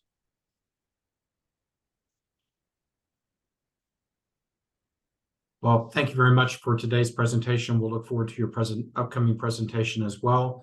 Again, thank you for your time today. We appreciate it. Thank you so much. I appreciate it too. Take care.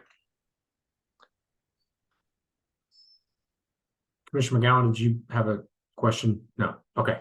All right. Let's take a bit of a break. The next up is an oil and gas development plan.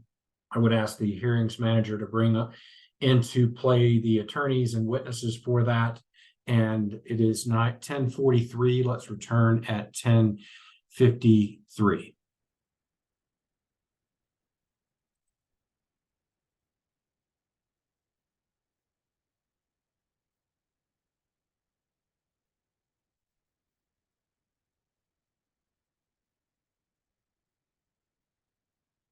All right, we are back on the record, and for the Energy and Carbon Management Commission's October 25th, 2023 meeting. We now will take up our next agenda item. That is docket 2303-00071, an oil and gas development plan on behalf of PDC Energy. We will first hear from Jason Maxey, the Director and Local Government Designee of the Weld County Oil and Gas Energy Department. Good morning, Mr. Maxey. We look forward to hearing from you as always. Thank you, Chair Robbins, and good morning to you and the other commissioners and staff. Always appreciate the time to get to speak with you today. I'll get the pleasure, or maybe you'll get the pleasure of seeing each other twice today, so I'll be on for the next one as well. Regarding this one here, we just wanted to take a few minutes as normal to just talk about the Weld County WOGLA process and in this OGDP that's in front of you for PDC Chatfield Federal OGDP plan.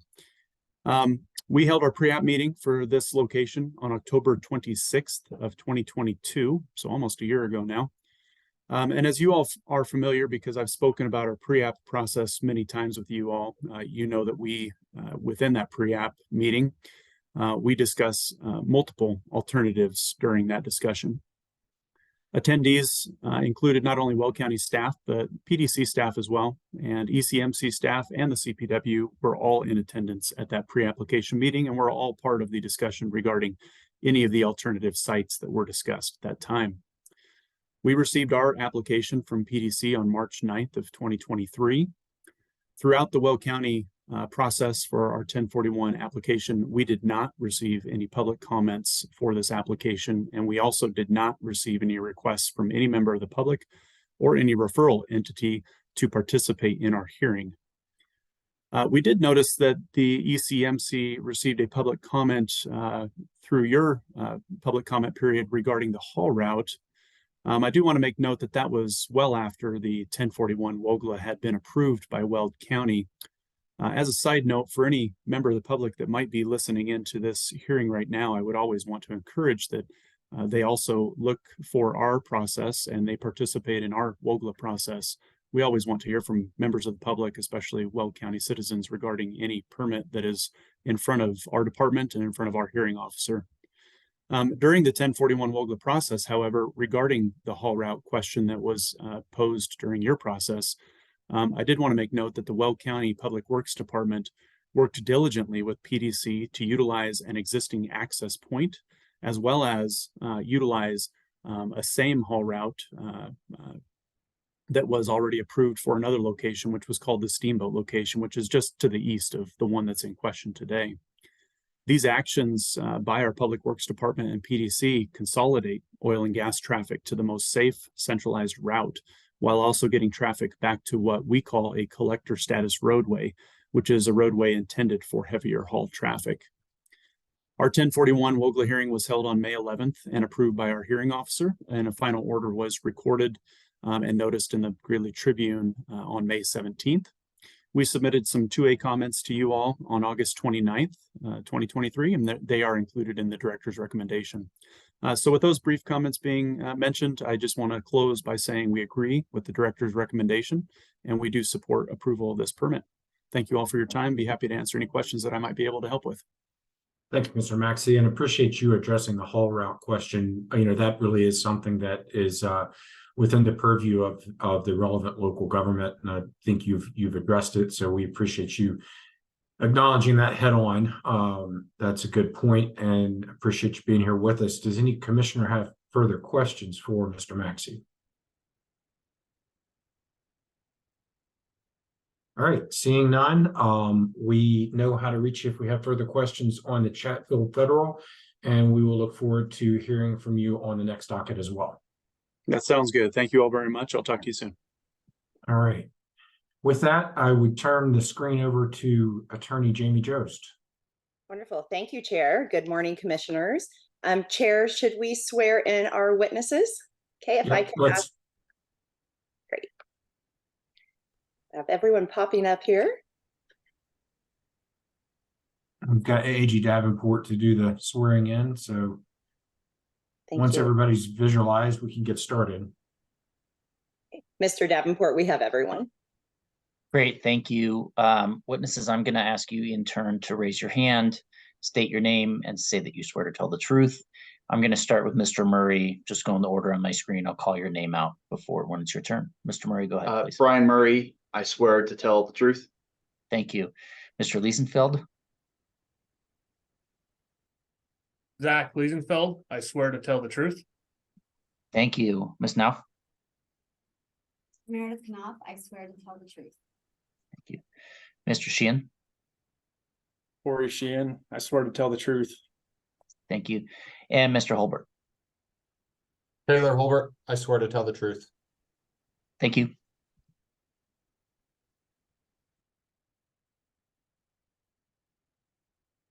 Wonderful, thank you. And Chair, I'm going to share my screen, if I may, and then we'll get started.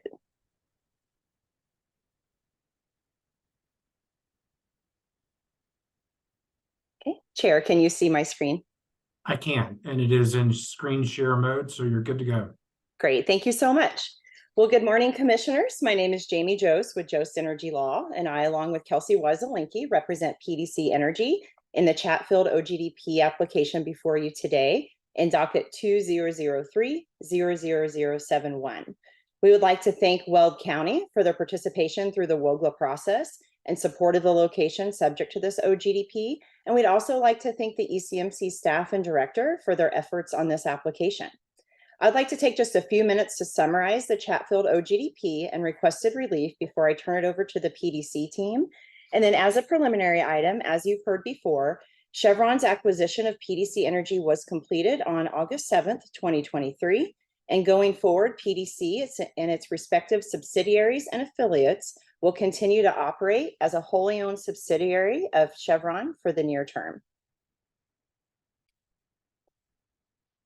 The Chatfield OGDP proposes one new oil and gas location with an executed surface use agreement to develop a total of up to 18 new horizontal wells within 2 drilling and spacing units totaling approximately 2,380 acres for the development and operation of the Niobrara, Fort Hays, Codell, and Carlisle formations.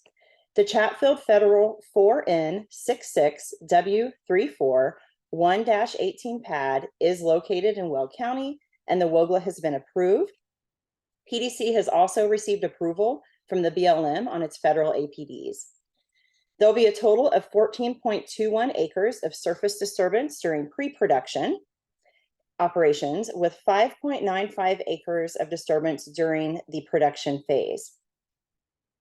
Or sorry, after interim reclamation during the production phase. So the Chatfield OGDP also requests that the Commission amend an approximate 2,240 acre drilling and spacing unit to allow 2 additional horizontal wells for a total of 29 wells, and also to establish an approximate 420 acre drilling and spacing unit, allowing up to 2 horizontal wells on the application lands again for the development and operation of the Niobrara, Fort Hays, Codell, and Carlisle formations. The review of the Chatfield federal pad falls under Rule 604B1, which provides an exception to the 2,000-foot setback established by Rule 604B when the residential building unit, tenant, or high occupancy building unit within 2,000 feet of the working pad surface explicitly agrees with informed consent to the proposed oil and gas location. There are 3 RBUs within 2,000 feet of the Chatfield federal pad, and PDC has obtained informed consent from each RBU owner and the tenant. The team will describe the extensive notice and engagement with all surrounding residents as part of the presentation today.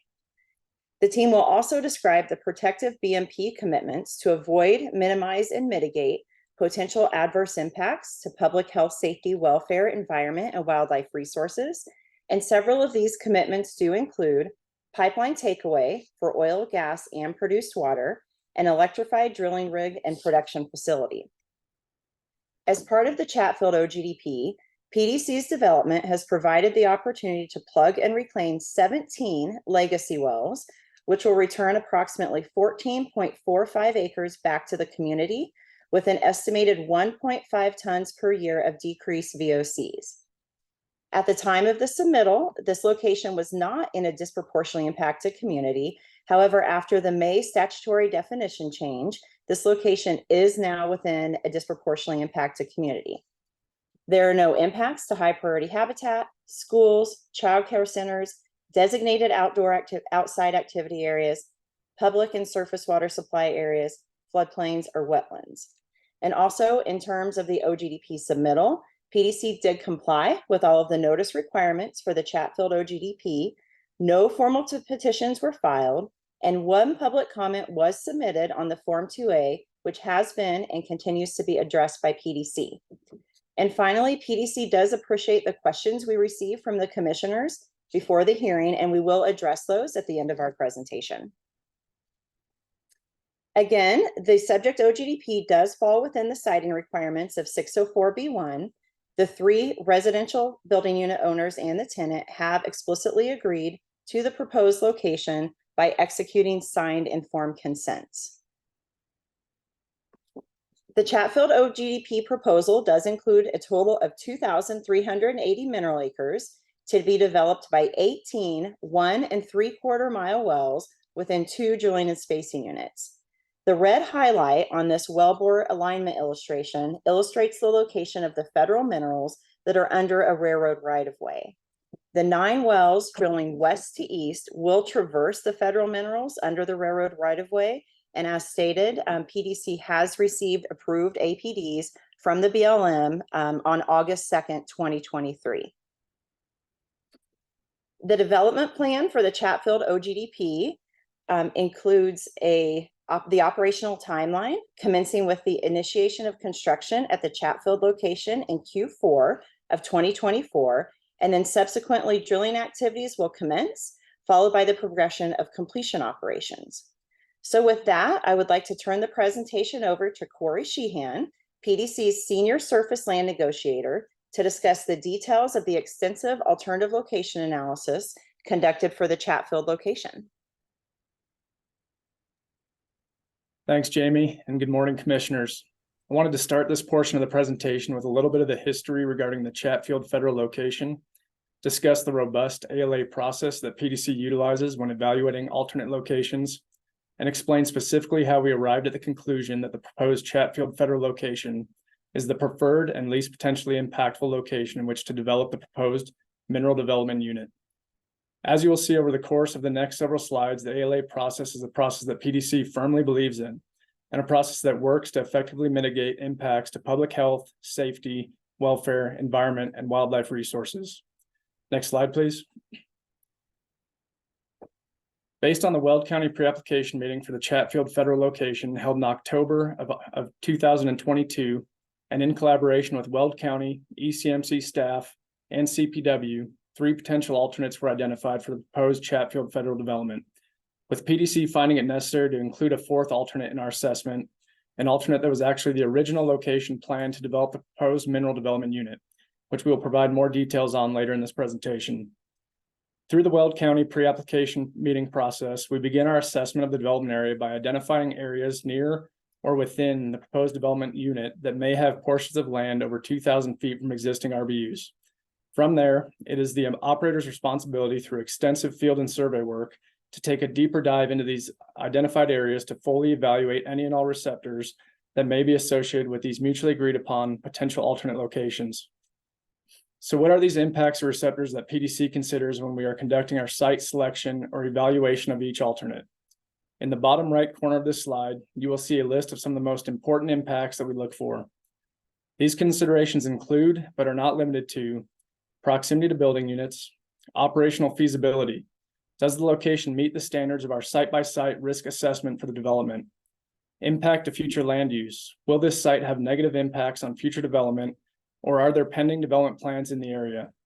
If this site is being planned on lands that are intended for long-term farming operations, will the surface owner and/or tenant farmer be negatively impacted by the site both during the operations phase as well as the production phase of operations?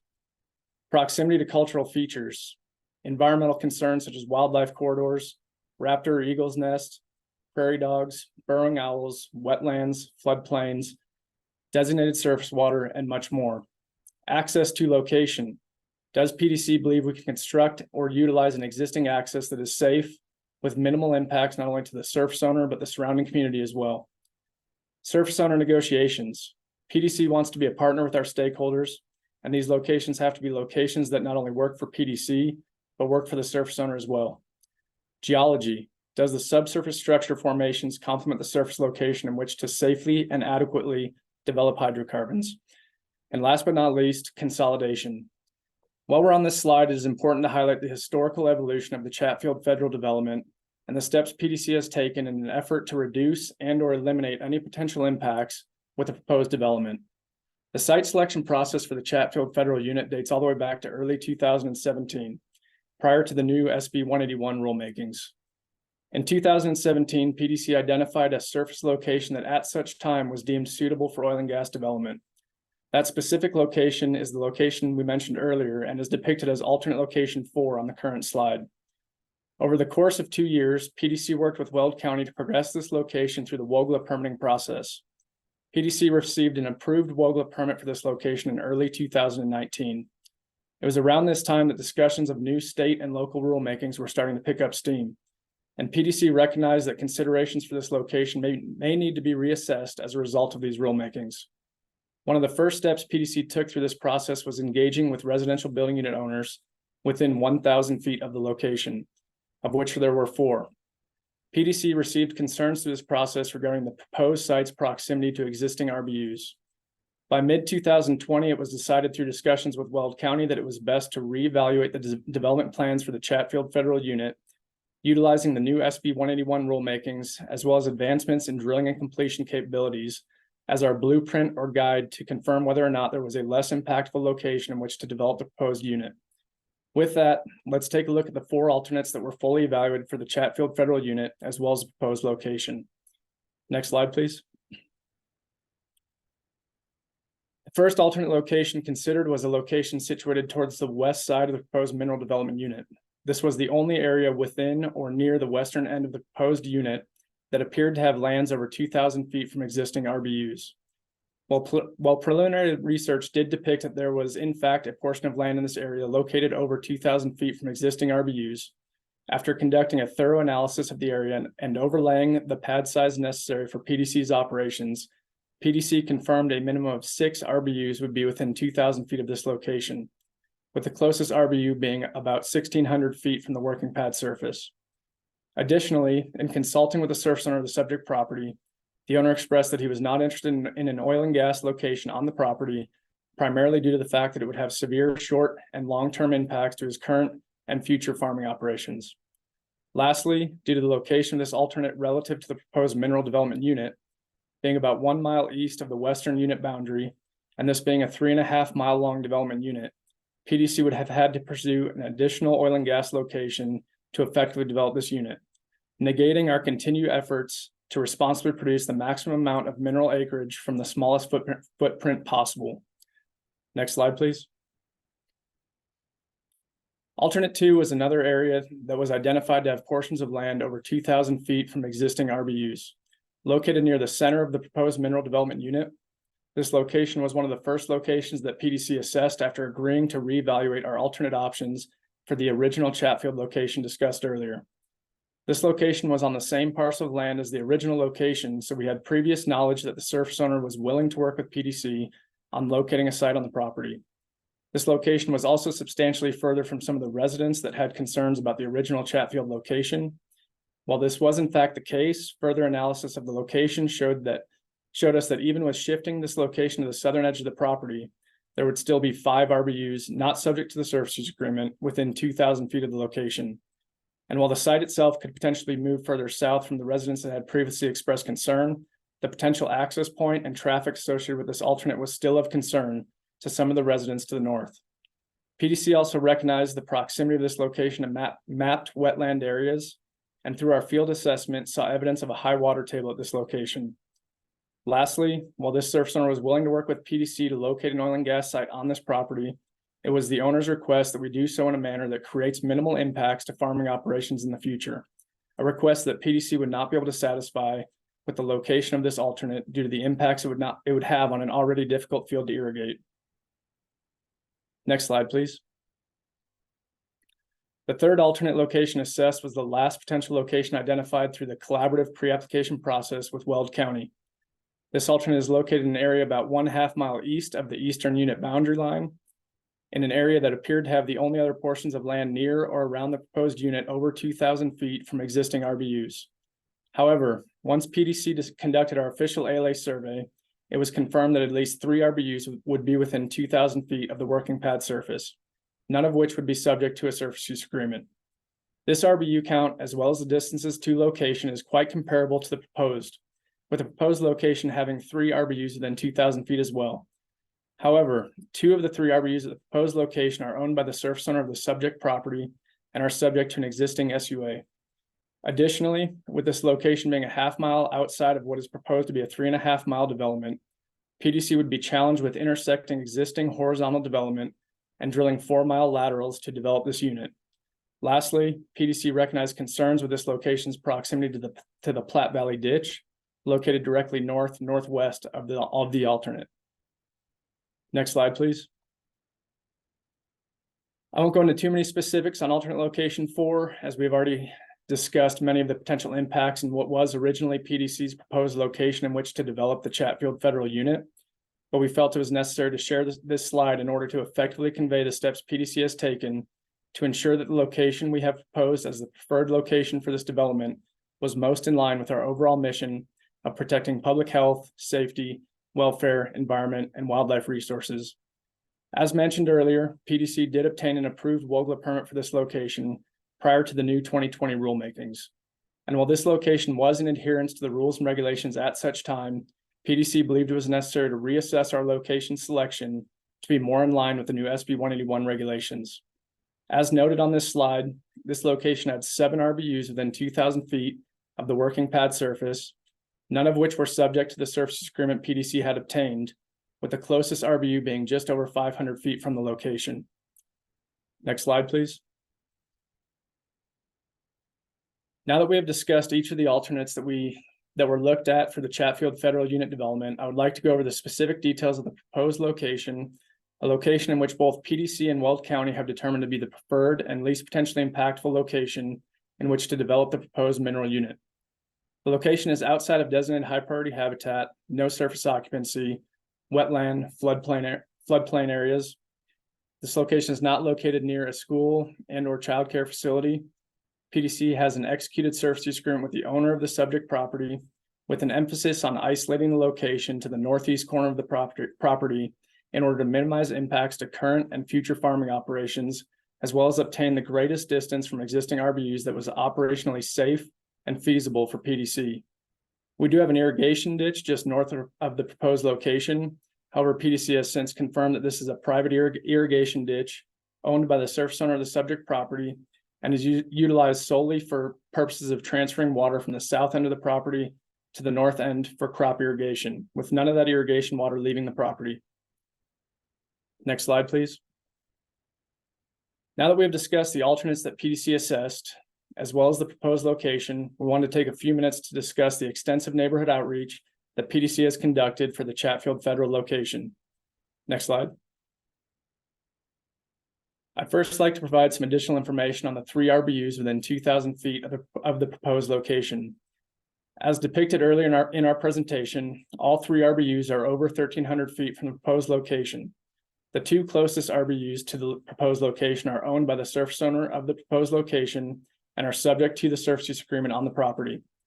One of these RBUs is occasionally used by the surface owner for office purposes, while the other is inhabited by the surface owner's son. PDC obtained informed consents from both the surface owner as well as his son to ensure that they were both well informed of our operations being within 2,000 feet of these 2 RBUs.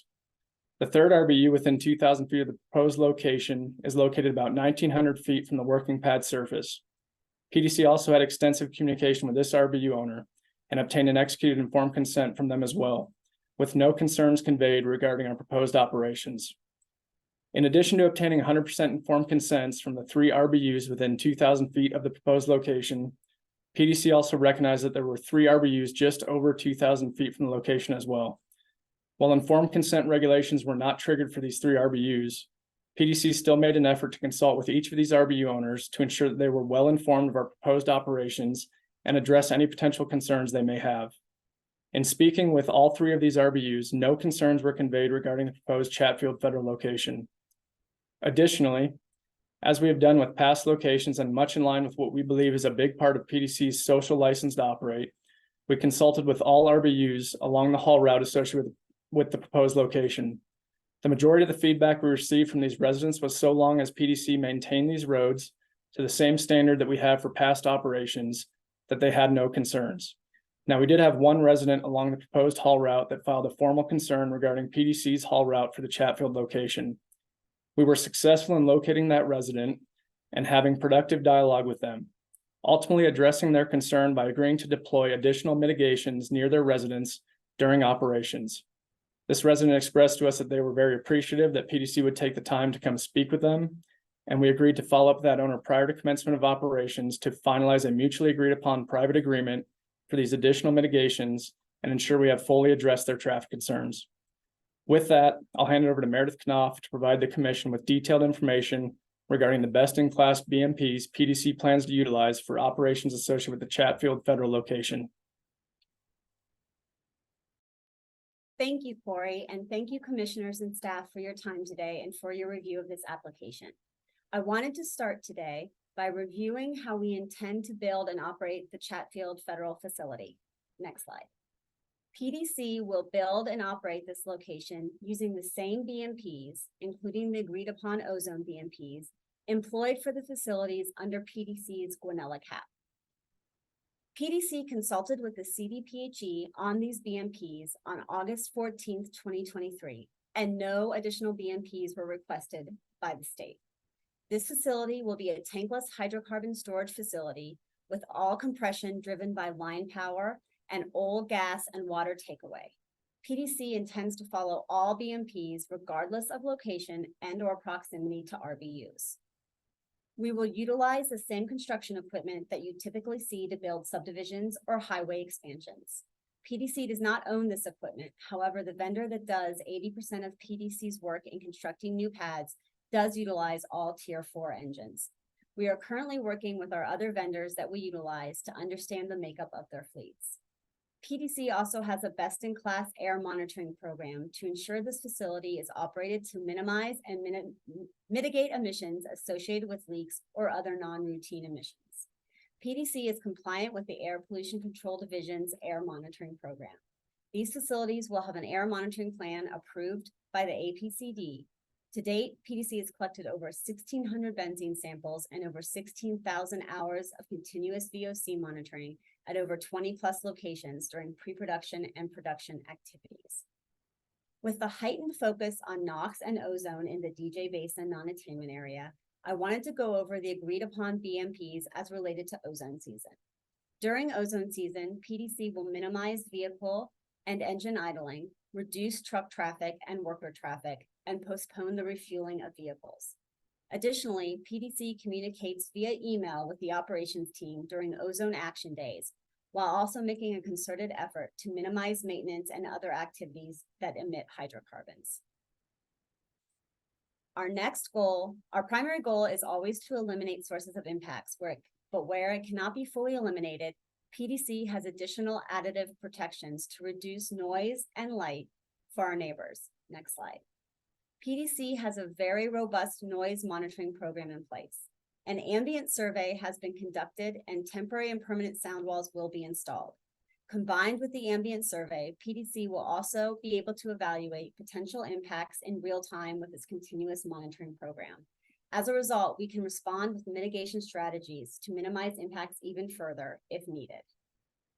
For lighting, during pre-production, light fixtures will be placed beneath the top of the sound walls, will be angled downward, and will be LED to reduce sky glow.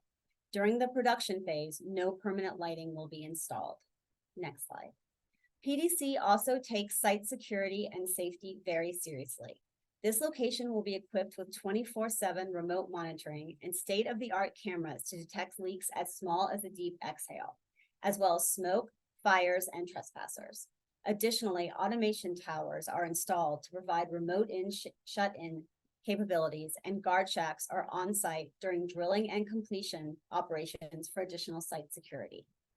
PDC's tankless design significantly reduces the potential for spills and leaks during the production phase.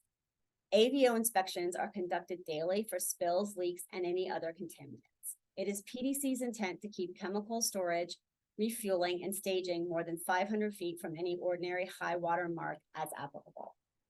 Lastly, PDC is committed to exploring and implementing new technologies with our industry partners to continue to minimize our impact to human health and the environment in the communities where we work and live. Next, PDC would like to take a minute to respond to the commissioner's thoughtful questions that were provided to us prior to the hearing. The first question, why wasn't this facility included in the Guanella CAP, and why is it proceeding before other locations in the CAP? Why wasn't it just submitted with 2 other applications the commission just reviewed, also just outside the CAP? The Chatfield development was not far enough along in the process when the Guanella CAP was submitted, nor when the Bubba Trippet was submitted.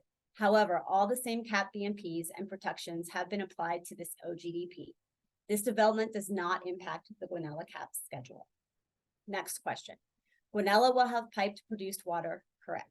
Correct. The Guanella CAP and this Chatfield OGDP will pipe produced water. Why are there 18 wells and 26 separators? Form 2A, page 4, site equipment. I'm used to seeing fewer separators. Is this because of all liquids being piped requires better, more separation? The Chatfield federal location does have 18 HLP separators corresponding to 18 wells. The remaining separators are used for unloading, vapor recovery units, and surge vessels. This configuration is typical of PDC facility designs. Confirm electric rig. Yes, PDC will utilize an electric rig on the Chatfield federal location. Next question. The drilling mud has VOCs, methane, ethane, CO2 emissions, but no HAPs. Form 2B, my understanding is that Group 3 drilling muds are mostly synthetic and wouldn't have VOC methane emissions. I know we've been asking a lot of questions about Group 3, and maybe there are still some misconceptions about the emissions related to Group 3 use. I'd appreciate some clarification on the Form 2B information, and I'm guessing I'm missing something. Answer. The Commission's understanding is correct.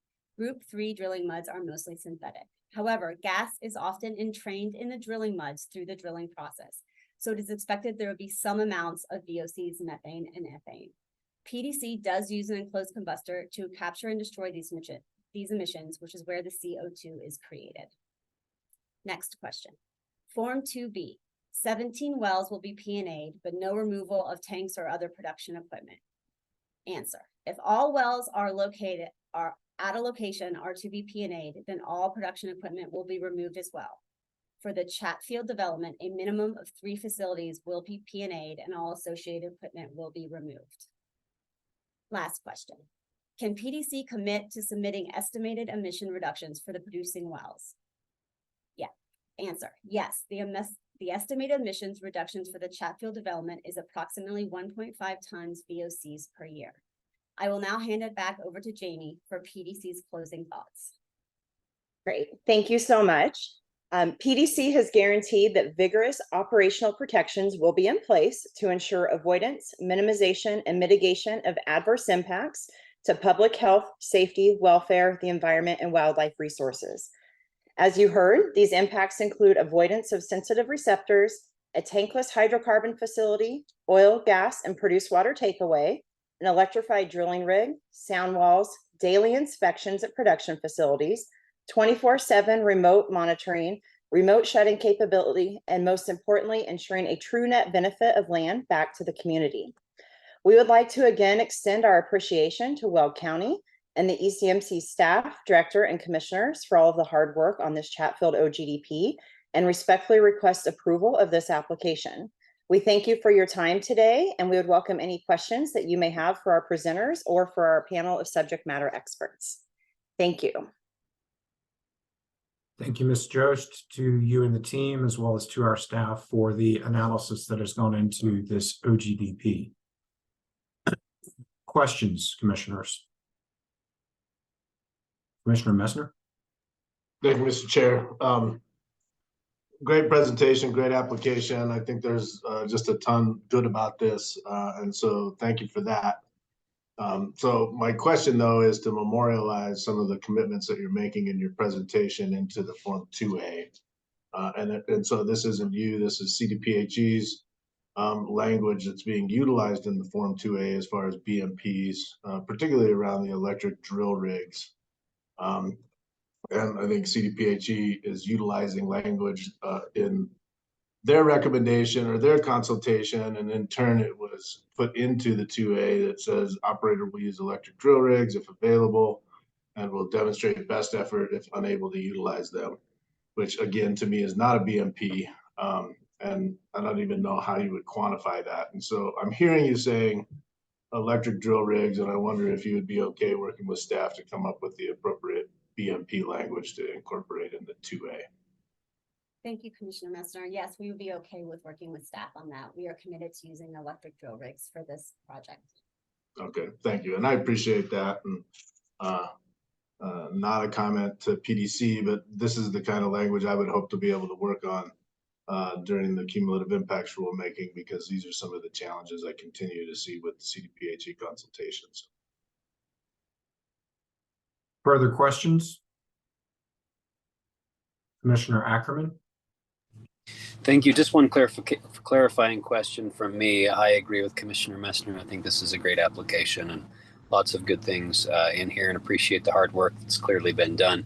I think you answered the questions associated with the cap and a couple other things that I had in mind as well. But one of the salient points, and I appreciate you including the actual reduction in VOCs of 1.5 tons per year. I just wanted to clarify that that's a net reduction after the development that's intended to take place with this application, or is that simply a reduction as a result of closing those wells and facilities?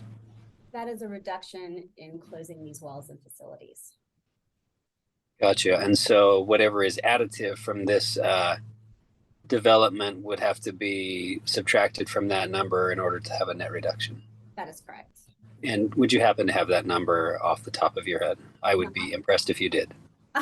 Well, I'm sorry to disappoint you. I do not have that number off the top of my head, but I can get that for you.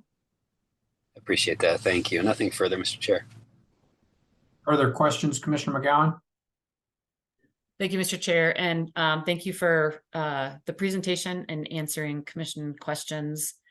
I'm wondering if we can somehow memorialize the information for the offset benefits that will happen as part of this application. So I realize we need to update the Form 2B. So adding on to Commissioner Messner's comments, I think as part of cumulative impacts rulemaking updating, hopefully we're going to make this a more streamlined system. And we ask this all the time, but if we could submit the emissions estimates as part of the Form 2B, and then if as part of ping-ing those wells, you all do eliminate further equipment. I think that's just important for us to also track as part of these offset efforts and the acreage. And so just making sure that we're getting that into the Form 2B somehow or with staff so that we can track it in our annual assessment. Thank you, Commissioner McGowan. PDC is agreeable to that as well.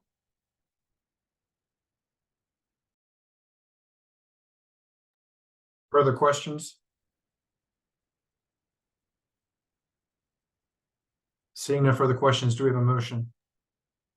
I'll move approval of the Chatfield OGDP with the modifications that were acknowledged here to both the Form 2B and to the Form 2A associated with memorializing the electrification of the rig, and the Form 2B modifications as indicated by Commissioner McGowan.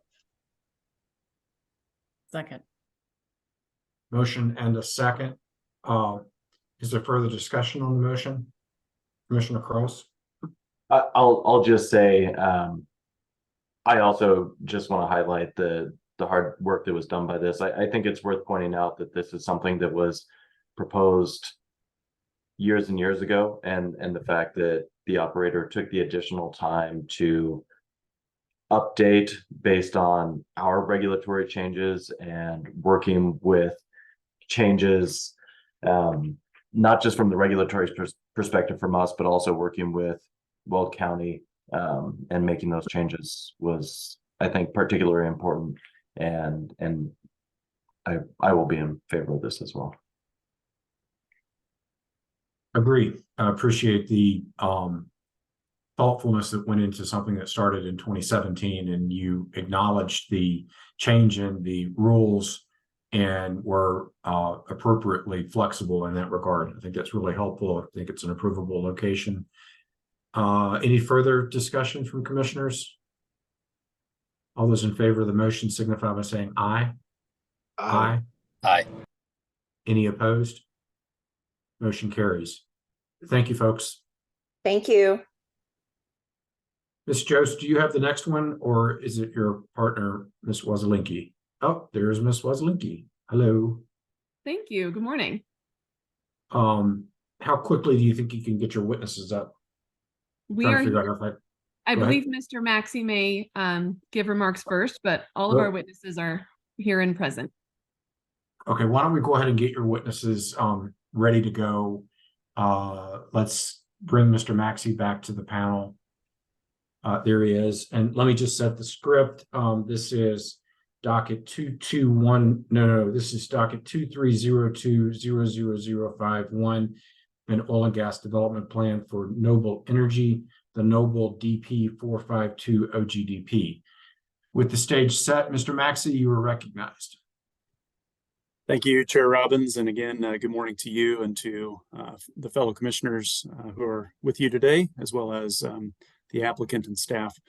And again, thank you for the opportunity for just a couple minutes to talk about our review of the application in front of you all right now, which again, as you mentioned, is the Noble DP 452 OGDP. Within that, there are three locations that are basically being referenced from my standpoint that Weld County reviewed. So on February 9th of last year, 2022, the Oil and Gas Department held our normal pre-app meeting. Now, at the time, we held the pre-app meeting for the three well pad only locations before you today, as well as a separate production facility location, which Noble ultimately ended up withdrawing from the process. Attendees at that pre-application meeting included not only Noble staff and Weld County staff, but also ECMC representatives and CPW. Two of the three well pad only locations are within CPW high priority habitat. From my recollection, I think the pronghorn winter concentration. And so following our pre-app meeting, Noble and CPW, I can attest to the fact that I know that they did have extensive on-site consultation and discussion around additional alternative siting. And from our records, ultimately, Noble has committed to avoiding construction phase operations during the winter season. I'll, of course, defer to them for more detail on that, but I just wanted to let you know what our records reflect. We received the 1041 WOGLA applications on August 5th, 2022. Through our application process and our referral period, we did not receive any public comments or any requests to be a part of our hearing for any of these locations. We held our hearing on December 1st for all 3 of these locations, including actually that production facility as well. But due to the withdrawal of that facility and some a little bit of kind of back and forth with ECMC staff, the hearing officer actually did consider full-blown testimony at that meeting, but we elected to continue the hearing to January 26th of 2023, at which time the applications for the 3 well pads only were subsequently approved by the hearing officer. The original hearing was continued due to Noble's decision to withdraw that production facility, as mentioned. And that gave Noble time to make some minor modifications to information that had been submitted as part of their 1041 WOGLA applications to us for the other 3 remaining well pad only locations. The final order, as per our practice, was recorded with our Weld County Clerk and Recorder and was noticed in the Greeley Tribune on February 8th of 2023. We again submitted our 2A comments to you all on September 13th of this year, and those are included in your director's recommendation, which you all have. And again, for these locations, with all the work that went into it with ECMC staff and with Weld County staff and the applicant, Weld County does agree with the director's recommendation, and we would support approval of this permit that's in front of you, this OGDP. So thank you very much. As always, happy to answer any questions. Thank you very much for the presentation, Mr. Maxey. Are there questions? All right, seeing no questions, we appreciate you being with us once again. We know how to find you if we need you later today, and we will move toward the swearing in of the witnesses if they could all visualize themselves.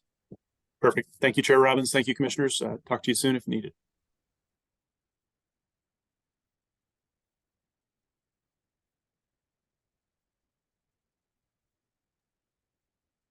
Chair, I think we've got everyone visualized. Mr. Rouse, I believe you still just need to be on camera if you're able.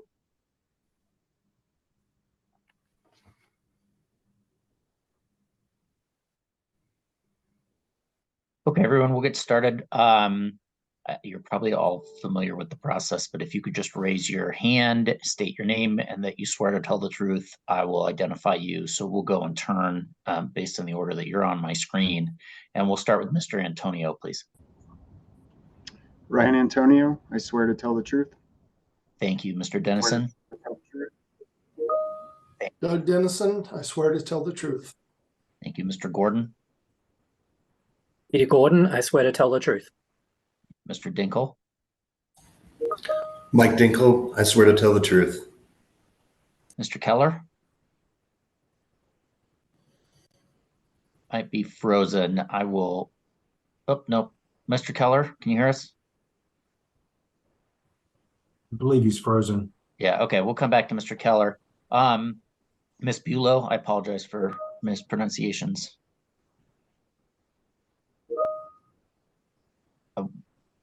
I can't hear you. Miss Bulow actually is screen sharing and not presenting today. So if her audio is not working, I don't believe we need to swear her in. Okay. Mr. McDaniel. Cole McDaniel, I swear to tell the truth. Great. And Mr. Rouse. Sorry, Mr. Rouse, I couldn't hear you.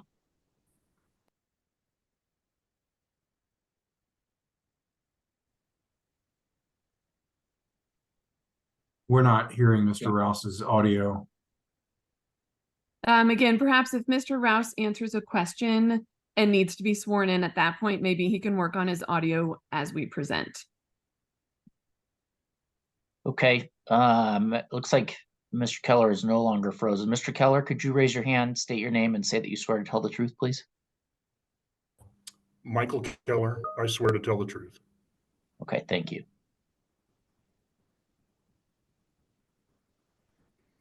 I think that covers it unless Mr. Rouse needs to speak. Thank you.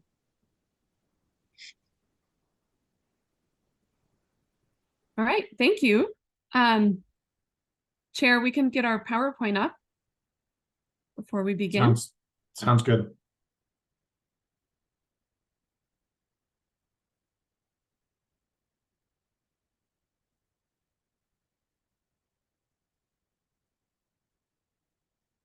All right, let's just maybe get that in presentation mode and then I will get started. There we go. Well, good morning again, commissioners. My name is Kelsey Waselinki with Jost Energy Law. And with Jamie Jost, we represent Noble Energy in the DP 452 OGDP before you today in docket 2302-00051. We would like to thank Mr. Maxey and Weld County for their efforts in support of the DP 452 OGDP through the WOGLA process, and also ECMC staff and the director for their efforts on this OGDP. Next slide.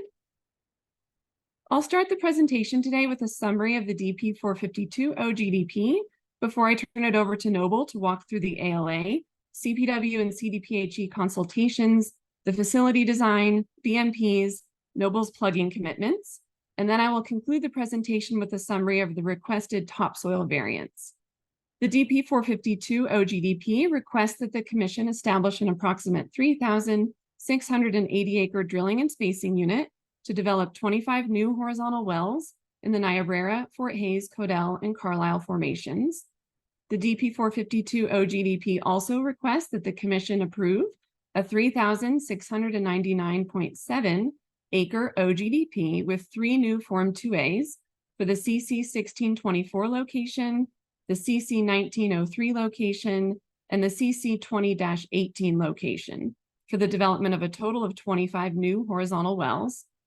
In addition, the DP 452 OGDP includes a variance request for relief from the soil removal and segregation requirements in Rule 1002B2 and the restoration and revegetation requirements in Rule 1003E2 for the CC 24 pad and the CC 2018 pad, which we will review in detail today.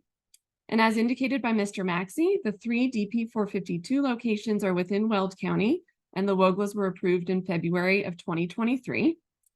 This OGDP triggers 1 Rule 304 ALA criteria for 2 of the locations, which are in the Pronghorn Winter Concentration Area, HPH.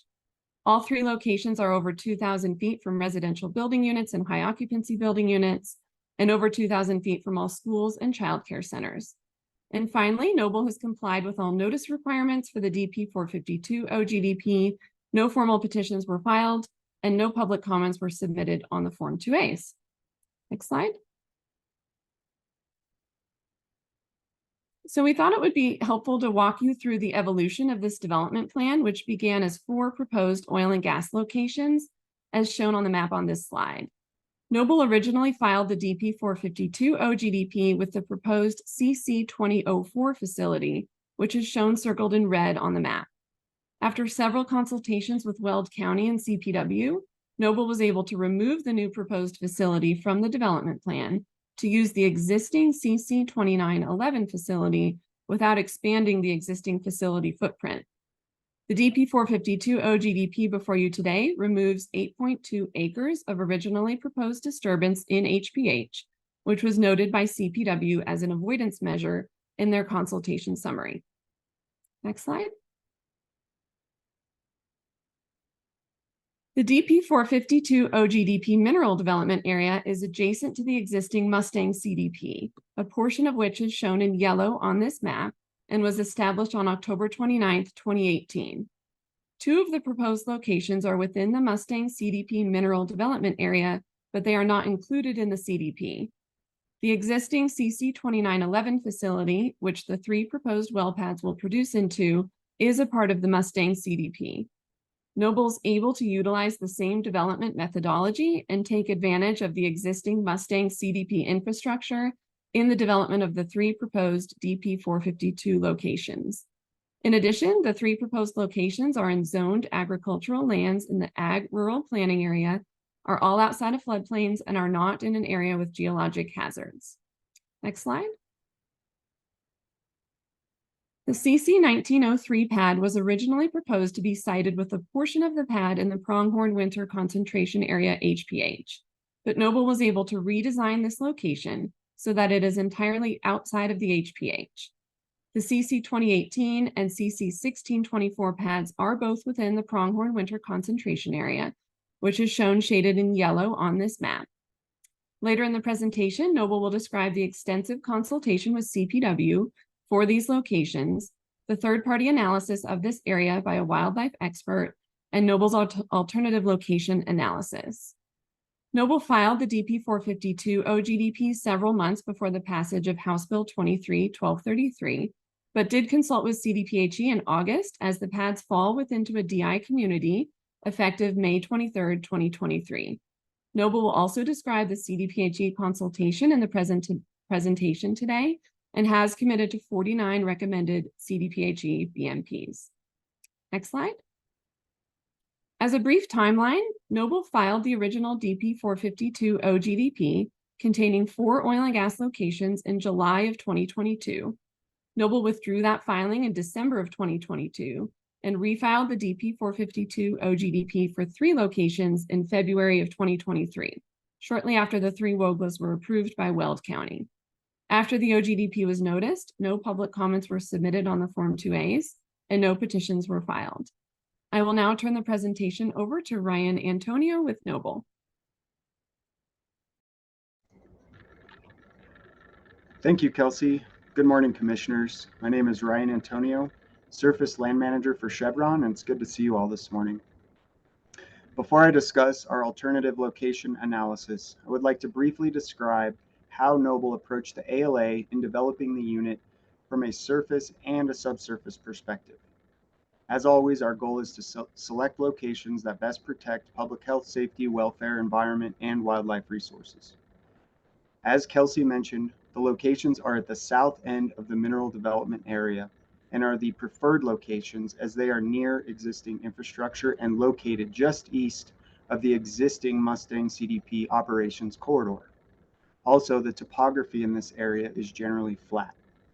Also, the 3 proposed locations before you today are more than 1 mile from the nearest RBU and are the preferred locations of the surface owners. Additionally, these locations take advantage of a more efficient south to north wellbore orientation. Next slide, please.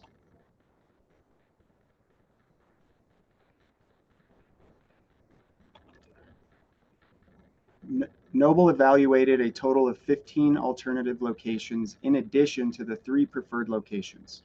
These are shown on the map on this slide and are numbered 1 through 15. The proposed locations are outlined in green.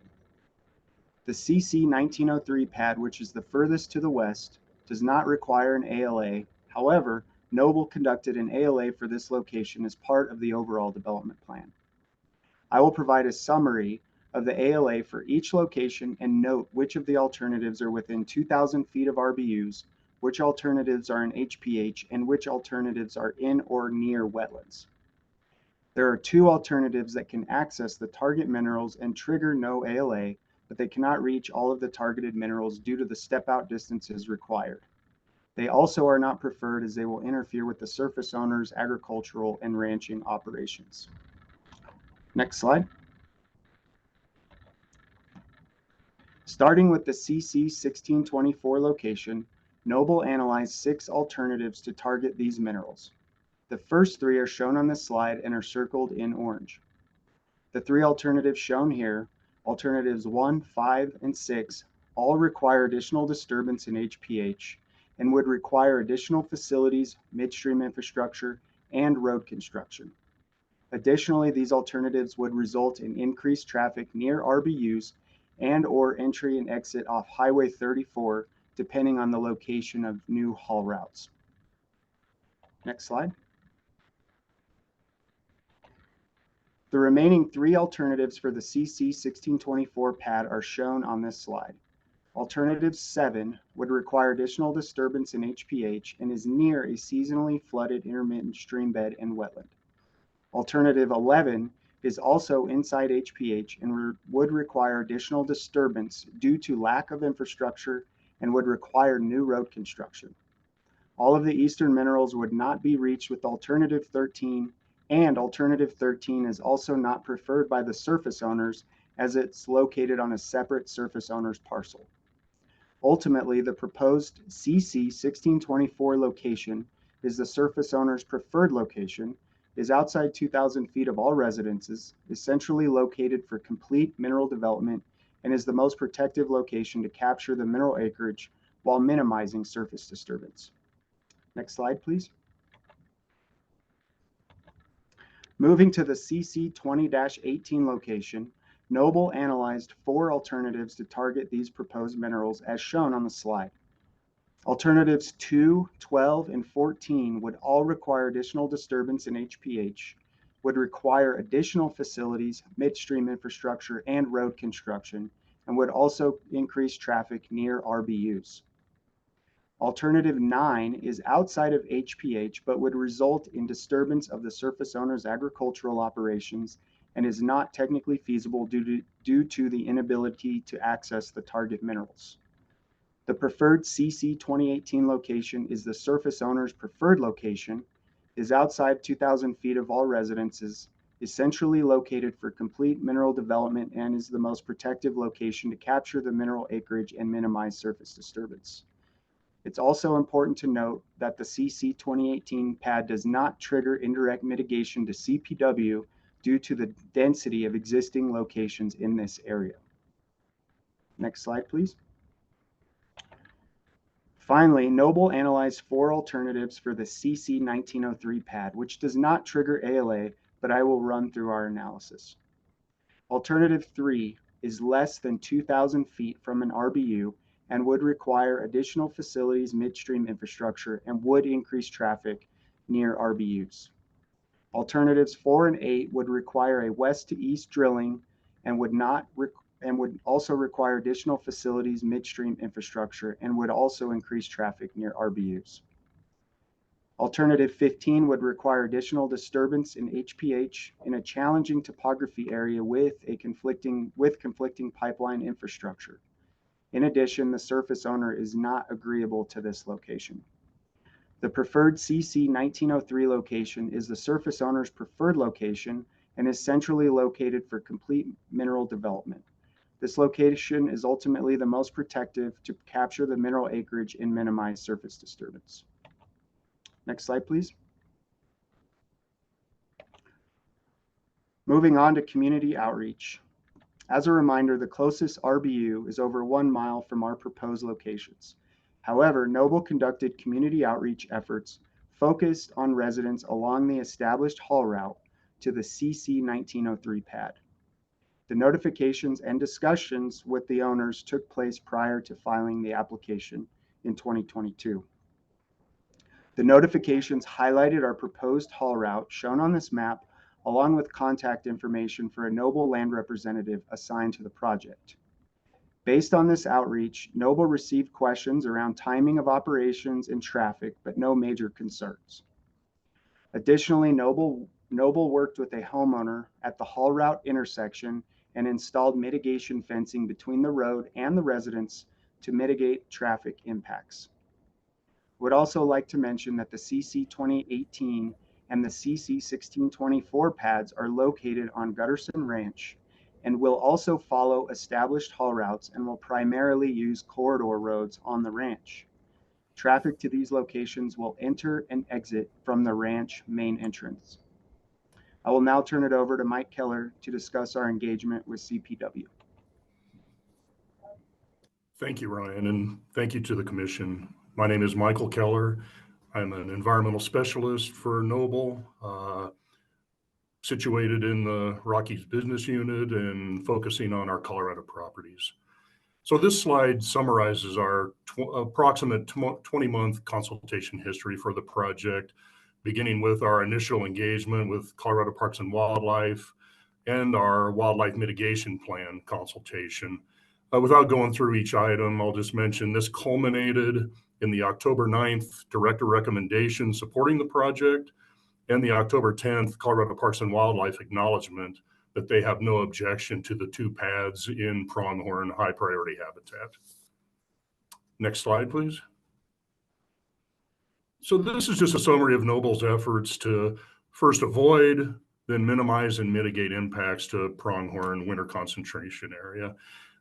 As we've acknowledged in the testimony, Thus far, Noble has voluntarily committed to, first of all, revising the far western pad, the 1903 pad, to be entirely outside of high priority habitat.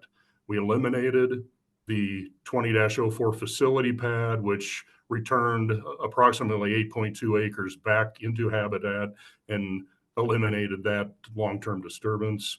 We have committed to avoid the timing stipulation for the high priority habitat for pronghorn. So we would not do any construction, drilling, or completions between January 1st and April 30th.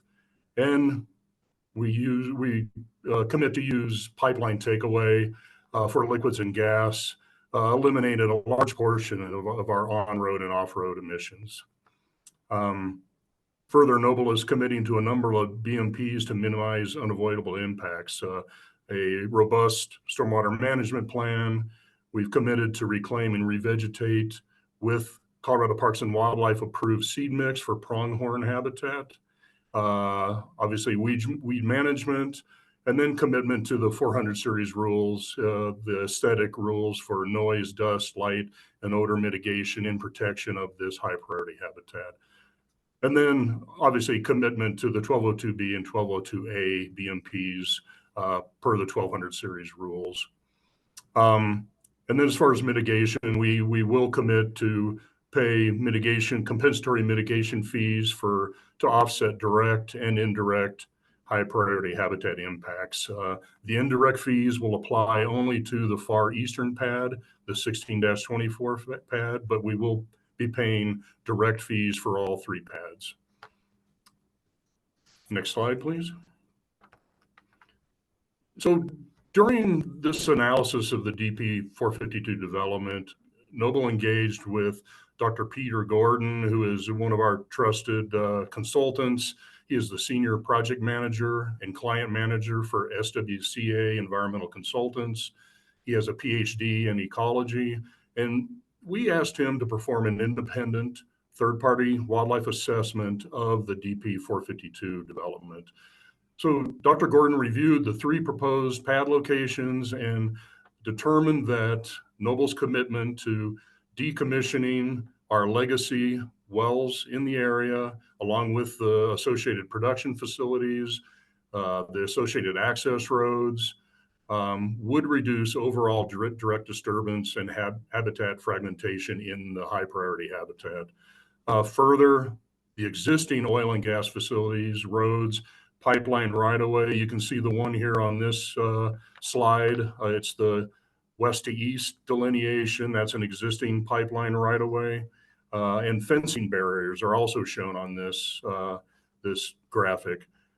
Have the potential to limit pronghorn movement and use within the HPH as is. Dr. Gordon's testimony is included with the DP 452 filing. He is a panelist and is available for questioning at today's hearing. And with that, I will pass it on to Mr. Doug Dennison. Thank you. Thank you, Mike. Good morning, Commissioners. Doug Dennison, Lead Regulatory Affairs Specialist with Chevron. I'm going to spend a little bit of time just walking quickly through our CDPHE consultation for this project, some of our facility and flowback design, talk a bit about our BMPs further, and then wrap up with a discussion of our plugging and abandonment commitments for this project. As Kelsey indicated in her introduction, this OGDP originally was not within a DI community. However, after House Bill 23-1233 was adopted and became effective, these three locations are now in a DI community. So we did consult with CDPHE in August of this year. As you've heard previous speakers state, there are no RVUs within 2,000 feet of any of the locations. We did commit to 49 of the CDPHE BMPs. Just wanted to highlight a few of those that we were not able to commit to or gave a partial commitment to. We are not planning for line power for drilling for this OGDP. I'm sure you've heard from other operators that line power right now is not a feasible alternative for our frac operations. However, our frac fleets are 100% Tier 4 engines. We will commit to using a natural gas or dual fuel rig for this development. In the recent consultations we've had with CDPHE, they have concurred that that's an acceptable alternative when line power is not available. As far as the Tier 4 engines for the non-road engines and service fleets, we provided a partial commitment, and that was based on polling our contractors and determining that they are approximately at about a 75% conversion to Tier 4 engines. We do not currently have methods to collect emissions from rod packing, but we do have a robust program where the rod packing on all our compressors is replaced on a regular basis to minimize those emissions. And then in the version of the BMP list that we consulted on for this OGDP, there were several stormwater related BMPs that are redundant or inconsistent with the requirements of our construction stormwater permits. And so we weren't able to commit fully to those. However, I'll note that in other consultations we've done subsequent to this one, CDPHE has removed those stormwater related BMPs because they recognize we're already bound by our construction stormwater permits. Next slide, please. I will hopefully pick up some time in your schedule because you've seen this and the following slide several times in our previous presentations. We do not have a facility proposed as part of this OGDP, but just wanted to confirm with you that the existing facility that we will be using to process production from these wells is an electrified facility. It is our latest design, so it's tankless with everything being piped to and from the facility. Next, please. Similarly, you've seen this before, just confirming that we will use our modern flowback methodology, which eliminates all of the temporary on-pad equipment, and all the flowback will go directly to the production facility where it will be processed. Next, please. I will not go through these in detail, but as with anything, we're happy to answer any questions, but just a listing of some of the BMPs that we will implement for this project. This slide is for pre-production phases. I've highlighted a few of the more pertinent ones on this slide. As I discussed, we will be using pipelines to pipe everything to and from the facility. That includes using temporary surface lines for freshwater during the frac operations, use our advanced flowback design. I'll talk a bit more about our P&A and decommissioning program. As you've heard, the CC 1903 pad is not within the HPH, but it is adjacent to it. And so we are proposing to install sound walls on the sides of the pad toward the HPH just to minimize any noise impact to wildlife. And I think Mr. Keller has covered a lot of the BMPs related to wildlife, but again, we are committing to staying outside those timing limitations for the two pads within the HPH. Next, please. This is a similar slide for the production phase. Again, with our new facility design, we're eliminating the truck traffic via use of pipelines, eliminating tanks. For these well pads, once they go into production, there will be very little equipment actually on the well locations. Won't be any permanent lighting because of the pipeline capacity or transporting everything via pipelines. It limits how much traffic our lease operators have to, or how many times they have to drive to the locations. So everything we're doing is focusing on reducing the traffic and reducing emissions associated with the development. Next slide, please. You've also seen this slide before, just a recap of our continuous air monitoring program that we implement at all locations. That will be the same for these well pads during development, and will be in accordance with the approved air quality monitoring plan that we get from CDPHE. Next, please. Wanted to spend just a few minutes talking about our plug and abandonment and decommissioning plans for this OGDP. Currently, we estimate there will be about 60 wells that will be P&A'd and about 16 existing legacy facilities that will be decommissioned. All of those are Noble operated. About a third of those legacy locations are in HPH, and another third are within 2,000 feet of the RBUs. Also would note that there will be additional wells outside of this mineral development area that could be P&A'd as part of this development or part of our adjacent development on the Mustang CDP or other operators' development around the outside of this OGDP boundary. We would propose and would be willing to accept a COA similar to what we've had on some of our more recent OGDPs that would require that we file a Form 4 sundry as we get closer to development and on these well pads to finalize that list of wells and facilities that will be removed and provide a more detailed schedule, some emissions calculations and things like that at that point. Next slide, please. And this just shows what the area will look like after those legacy wells and facilities are removed. As I've said, our focus is really on minimizing emissions, reducing traffic associated with both the legacy development and our new development. We estimate about 114 acres of currently disturbed surface will be reclaimed as part of the P&A process. That would result in a net increase of over 95 acres being reclaimed, including lands within HPH.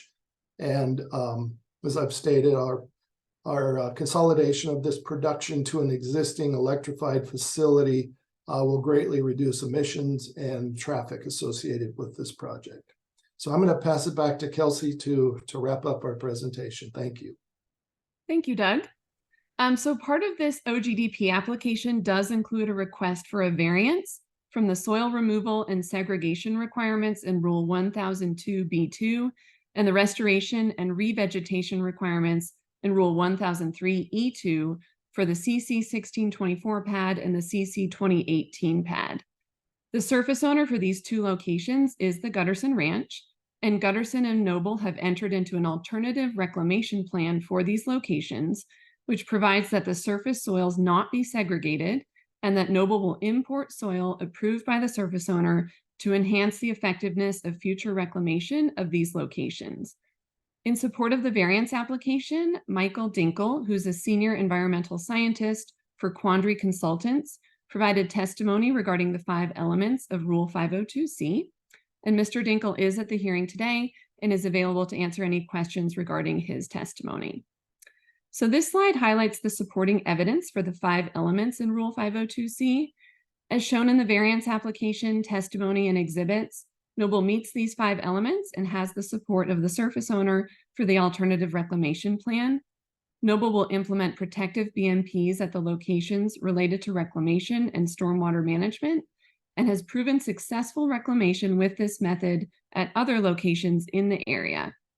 As indicated in the director recommendation, the director and ECMC staff support the variance request. Next slide. To summarize the requested variance and Mr. Dinkel's testimony, the nature of the soil on the Gutterson Ranch is such that topsoil removal will cause more damage to the locations compared to leaving the topsoil in place. Mr. Dinkel's testimony shows that the requested alternative reclamation plan is in fact more protective of the local environment than the standards set forth in Rules 1002B2 and 1003E2. Other locations on the Gutterson Ranch have achieved successful interim reclamation after recontouring an amendment addition with a custom sandy loam mix. This is shown on the photo on this slide. For these reasons, Noble respectfully requests that the Commission grant Noble a variance from Rules 1002B2 and 1003E2 for the CC 1624 pad and the CC 2018 pad in accordance with the alternative reclamation plan and as part of the DP 452 OGDP. Next slide. So to summarize the DP 452 OGDP, I will note just a few highlights. Noble's redesign of the development plan coupled with the protective BMPs and commitments on the Form 2As avoid, minimize, and mitigate potential adverse impacts to public health, safety, welfare, the environment, and wildlife resources. Noble engaged in an extensive consultation with CPW, which resulted in no objections to the proposed OGDP from CPW or ECMC staff. Noble's alternative location analysis results in no alternative being more protective than the proposed locations. Noble's plugging and reclamation commitments will result in approximately 114 acres of existing disturbance being reclaimed back to healthy rangeland, which results in a net increase of over 95 acres reclaimed, including lands in HPH. No public comments or petitions against the DP 452 OGDP were filed. Weld County approved the 3 locations through the 1041 WOGLA process. And finally, the director determined that the OGDP complies with the commission's rules and recommends approval. Next slide. So this last slide shows the relief requested for the DP 452 OGDP, including the requested variance. This does conclude our presentation. I'll have the Noble team just take the PowerPoint down, please, and everyone can be on camera if you have any questions. Thank you for the presentation and for bringing the team back up for questions. Commissioners, questions? Commissioner Messner. Thank you, Mr. Chair. Just a clarification for me, and I don't mean to be a broken record in these, but what I'm seeing in your application or in your presentation is a commitment to a tier 2 dual fuel drilling rig. The BMP that's proposed by CDPHE that's also included in the 2A indicates that contractor will use or the operator will use tier 4 or equivalent engines such as natural gas tier 2 with battery assist. That seems to be in conflict. And so I'm trying to understand what the proposal is. I'll try to answer that one for you, Commissioner Messner. There is some inconsistency, and I was hoping that Ms. Sorensen from CDPHE would be here today because she and I did have some follow-up conversation after the consultation that that's another one of those BMPs that probably needs some tweaking. In subsequent consultations we've had with Ms. Sorensen,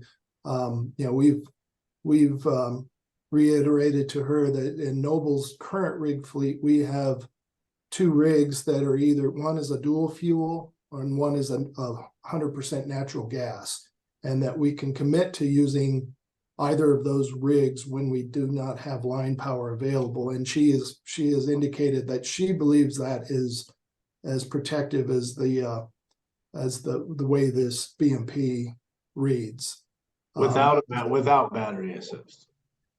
Our current rig does not have the battery assist. That is correct, the natural gas rig.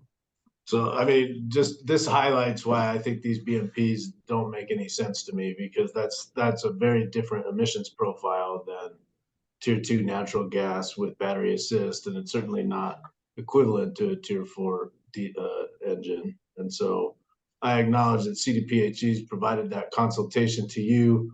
That's not reflected in the 2A nor in the BMPs, and so I'm not even sure how to approach it at this point. No further questions, Mr. Chair. Great, and I would note for the record that Ms. Sorensen is unavailable today. She's at a conference. Other questions, Commissioner McGowan? Thank you, Mr. Chair, and thank you for the presentation today. I think there's a lot to like about this application as well. I appreciate that you went back to the drawing board and are using an existing production facility and the P&A of a significant number of wells. I would like to talk a little bit about the variance request and make sure that I understand what's happening. So I think what I'm understanding is that the owner feels that the topsoil that you would normally stockpile for interim reclamation and then final reclamation isn't of a quality that they would prefer for their property. So you all are gonna, instead of stockpiling like you normally would, the topsoil, you all are gonna bring in a preferred mix for the interim. What happens long term, and what assurances does the commission get then for what's going to happen at the end, because there will be no topsoil stockpiled here? Thank you, Commissioner McGowan. You're correct. I'm going to ask if Mr. Mike Dinkle would be able to answer your question on kind of what happens at the end of interim reclamation when topsoil is not segregated. Yeah, I can answer that. I apologize. My video is locked up for some reason. But so at the end of interim reclamation, what the plan is, I consulted with the soil scientist on the ranch. And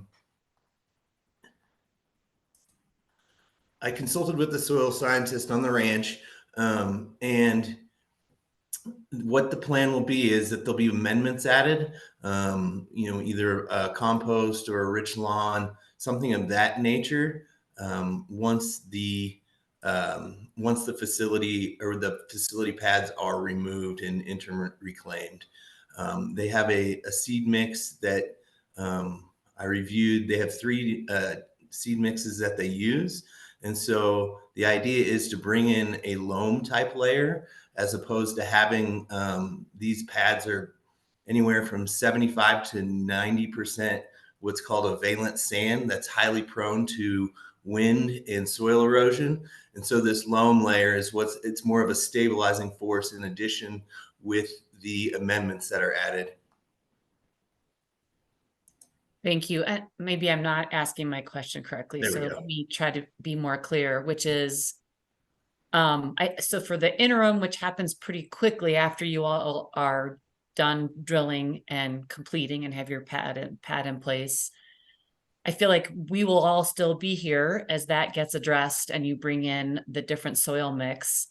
Will you then be stockpiling the preferred soil mix so that at the very end, 20 years from now, there's something to replace that soil with? Or is the assumption that that's just going to get taken care of? I'm not opposed to someone wanting to do something better and doing what the surface owner wants to do. So let me be clear. I'm trying to understand what assurances we have. So the stockpiling of the soil is an assurance for the commission that in 20 years from now, when you want to decommission, there is soil available to take the site back to its original condition. And sometimes that soil has seed mix in it still from the original condition that it was in. So what happens between interim reclamation and the final reclamation?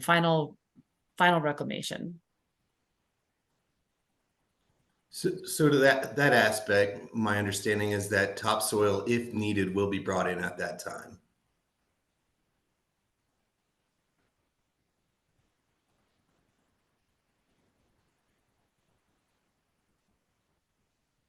Further questions? Commissioner Ackerman? Thank you, Mr. Chair. Commissioner McGowan addressed partially some of my question as well, questions about the variance. And I wanted to follow up on that last point, but first I wanted to talk about the approval process for the landowner. I noted that I didn't see anywhere that soil would have to be certified free of weeds or invasive or noxious species. That's abated quite a bit by landowner approval, because no one's more attuned to the health of their land than the landowner themselves. I would presume that that's something to look for. Can you talk a little bit about what the landowner soil approval process will look like? Mr. Dinkle, do you want to take that question as well? The landowner soil approval process at the end of the life of the well? Well, my understanding is, from what I understand you just testified, is that there'll be initial soil brought onto site. And potentially another load of soil brought on in the reclamation phase, if necessary. Is it just a matter of you all saying, here's what we're bringing, and the landowner saying, sounds good? Or is there any kind of a review process? I'm looking to make sure that noxious weeds are not, brought in and proliferate as part of the soil, which is common. Understood. So the way it works is Gutterson Ranch conducts all of their own reclamation. So he'll actually bring his own soil in and have his crews conduct the reclamation and the reseeding of it. Gotcha. And then to hit the last point that you addressed in response to Commissioner McGowan's question, this is a variance, and by their nature, variances tend to be somewhat unorthodox, but the bringing in of soil for the initial phase and then just kind of seeing what happens and bringing in soil for the end reclamation is definitely unorthodox. The intent, of course, is to restore the land to its original state. I understand and hear that the landowner would like improvements made and the soil amended. And I'm assuming that's because it's going to be used for agricultural purposes afterwards. Is that the case? For rangeland purposes. For rangeland purposes. Yeah. So again, will there be actual clearing of soil for the pads? And if so, is the intent to haul that off-site, or is it just bringing soil on and recontouring? It's bringing soil on to stabilize it. Because the type of soil that's there now is highly erosive, and it's very difficult to build a pad on that type of soil without a stabilizing factor of something like a clay loam. Right. Yeah, that definitely makes sense given the soil out there. And then it sounds like that part has been talked about and considered. But it sounded a little off the cuff that reclamation would just be bringing more soil if we need to. Would it not be try to restore that rangeland to its original state, maybe possibly through the removal of soil when we're removing and recontouring it back to the original status? Or are you asking for a variance of, associated with reclamation as well? Sorry, go ahead, Kelsey. No, I just want to thank you, Commissioner Ackerman, and Mr. Dinkle, please follow up on this. But I do just want to point to the alternative reclamation plan language, which is in the record for the variance. And the ultimate goal is to return the locations where interim or final reclamation is necessary to as near as practicable to that which existed at each site prior to disturbance. So that's a commitment in the signed alternative reclamation plan. So I wanted to point to that, and Mr. Dinkle, please feel free to follow up. Yeah, the intent is to conduct reclamation, both interim and final, in accordance with 1000 series rules. Thank you. I appreciate that. Thank you, Ms. Wazelinski, for that clarification. That's helpful. Although I would echo or channel at least Commissioner Messner in saying the as near as practicable is a little broader than I would like to see. I did like how Mr. Dinkle put it, and in accordance with regulations. And if we could modify it to that extent, then I'd be comfortable. Thank you. That's all, Mr. Chair. Very good. I see that Mr. Antonio has his hand up. Is that purposeful, Mr. Antonio? Yes, I just wanted to work with the surface owner quite a bit, have regular communications with Mr. Gutterson, and he actually has a environmental and stewardship department that's solely focused on reclamation and has a team of experts that we work with. So I just wanted to, I'm not an expert on reclamation, but I just wanted to point out that this is a lot more than just the landowner requesting this. There's a whole, team of experts that we work with on reclamation. And I know, getting growth established is very important to the landowner for their ranching operations. So I just wanted to make that comment. Thank you. And sorry to jump back in, Mr. Chair. I do appreciate that. And I am familiar with, at least by reputation, some of the work that they do out there, and it is good. And so that definitely adds confidence. I do think that it would be still good to modify language to ensure that rather than restore as much as is practicable, to just restore in conjunction with ECMC regulations. Commissioner Messner? Thank you, Mr. Chair. And I just want to make sure that I fully understand the variance request. And I mean, I think that the conversation here has been good, and I think conceptually I don't have a problem with it. But then I thought I heard Mr. Dinkle indicate that really the soil was being brought in order to stabilize the well pad. Is that correct? That's part of it. It's also so the variance request is not a variance just to not keep topsoil off to the side, but rather to bring in soil to stabilize construction of the well pad. As well as the soil once interim reclamation occurs, with the clay loam that's brought in, it helps to reestablish the vegetation around it, because once valent sands are disturbed, they're very hard to reestablish. Okay. And then in the decompaction of the well pad, it's not anticipated that topsoil that's been brought in to stabilize the pad is going to be the topsoil that's available for reclamation, but rather additional topsoil would come in at that point. Is that correct? Yes, if necessary. Okay. Thank you. Further questions?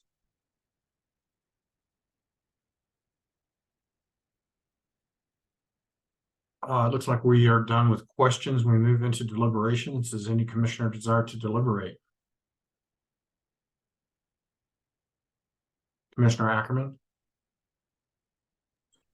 Thank you, Mr. Chair. I think a lot of good and hard work associated with this OGDP. I do think it's approvable. I particularly wanted to note the coordination that's gone on with CPW with regard to high priority habitat and pronghorn. It was, breezed over relatively quickly in the presentation, but a commitment to not construct or have any other phase of the pre-production during the time enclosure is significant. I think we're talking about, December through April.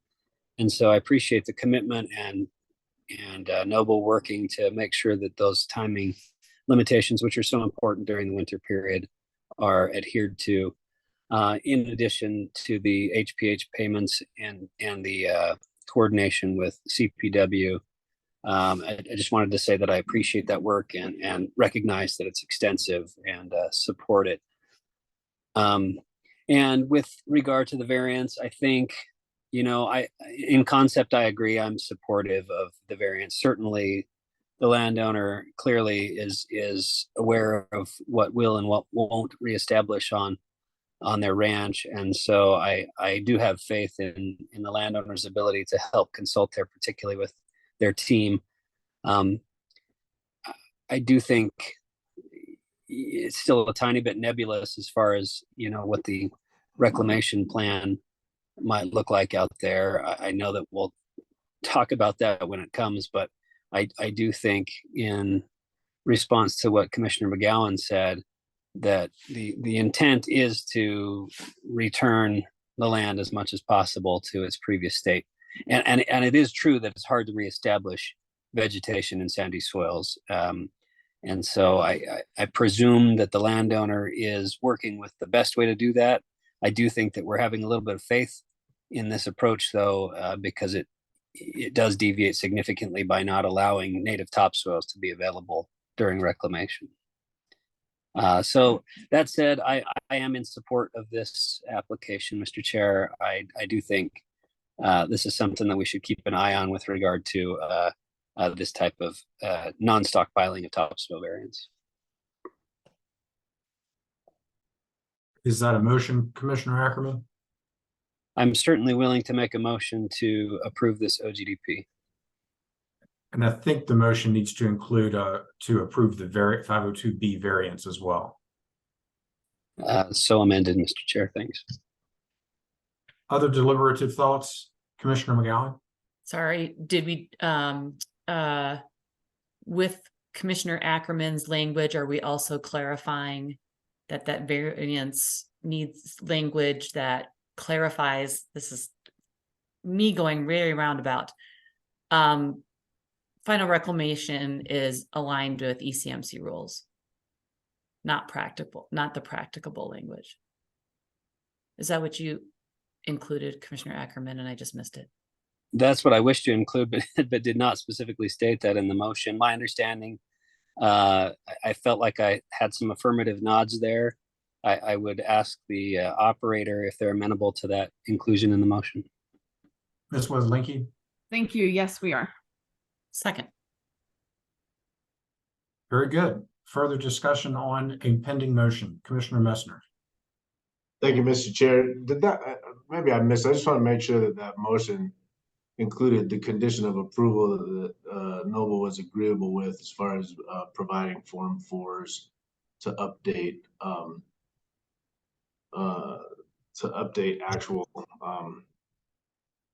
actual P&A activities of facilities and providing a schedule associated with P&A activities of facilities and wells.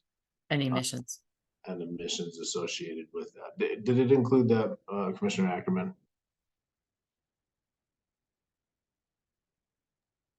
Thank you. And maybe it would be easier. Thanks, Commissioner Messner. We could enumerate those, Mr. Chair, or we could say, that it's reflective of the discussion that's been had today and the application, whatever is your pleasure. AAG Mercer or AAG Davenport? Thanks, Chair. I think the motion has been sufficiently or suggested modified that it may help to restate the motion at this point, which I understand is to prove the OGDP application as presented with a few modifications. Those being that there should be a condition on the variance that reclamation must be done in accordance with ECMC regulations, and that the operator is to submit a Form 4 sundry listing wells removed or schedule, as well as emissions changes as a result of those wells plugged and abandoned. And I think that covers it, unless I missed something. I'm sorry, one more thing. I do want to note that the motion did specifically also grant the variance application, and the commission has concluded that the variance application does meet with the modification does meet our variance rule as well. I think that sufficiently articulates the motion as well as the second. Is everybody comfortable? All right. Further discussion, Commissioner Messner? Yeah, thank you, Mr. Chair. I do want to make a comment that I agree with the motion. In this particular instance, I'm going to vote to approve the application. But we're approving an application with BMPs from CDPHE that not only are unenforceable, but are inaccurate, because we've got an operator that's proposing to utilize a tier 2 diesel, tier 2 dual fuel engine, in operations when the BMP does not explicitly allow for that. And again, so that BMP and many BMPs are unenforceable that we're including in our 2As. To me, that's illogical. But as it's a CDPHE consultation and it's their BMPs that they're providing, and in this particular situation, because of the location and the receptors associated with it, I don't feel compelled to push that question any further.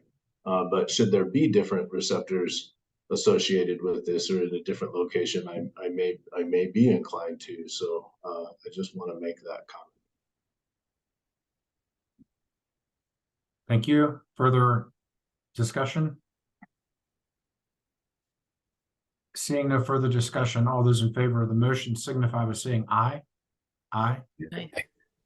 Any opposed? Motion carries. Thank you, Ms. Weslinky. Thank you again to staff for the good work that has been put into this.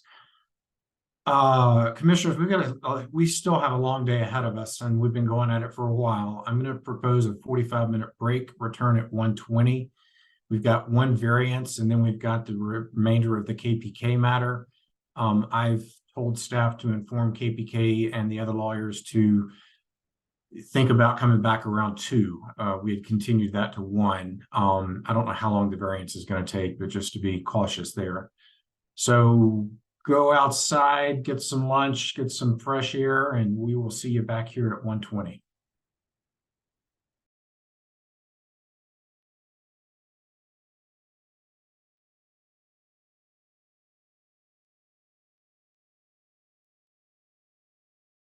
All right, commissioners, welcome back. This is Colorado Energy and Carbon Management Commission.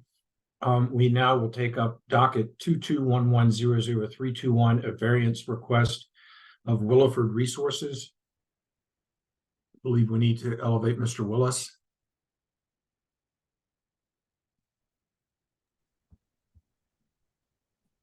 Hello, Chairman Robbins. This is Rob Willis. Can you hear me, but can you see me? We can hear you and we cannot see you. I don't know why that is.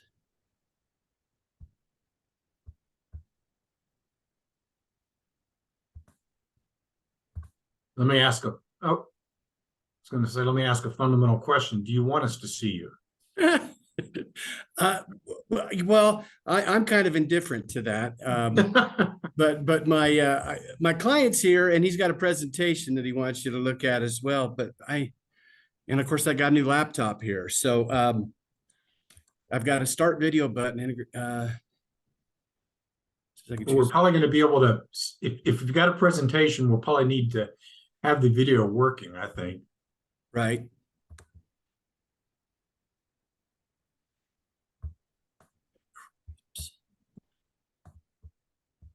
Mr. Willis, there's occasionally another manual switch on your laptop at the top of it that will turn the camera on and off. Oh, well, thank you. Thank you, Mr. Cuthbertson.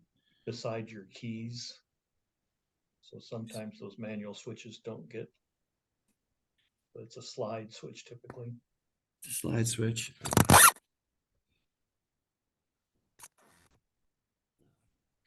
Bear with me for just one moment if you don't. I know you're punched for time, you're pressed for time up. I'm going to grab an assist.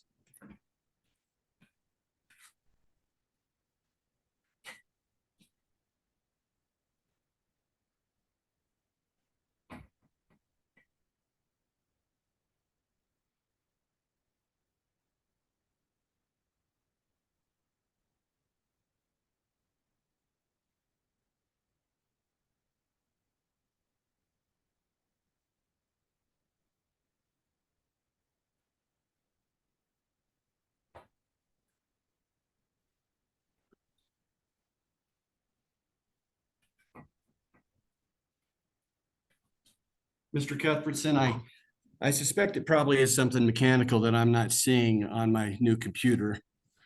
But I'm of course afraid that if I punch something else is going to go wrong.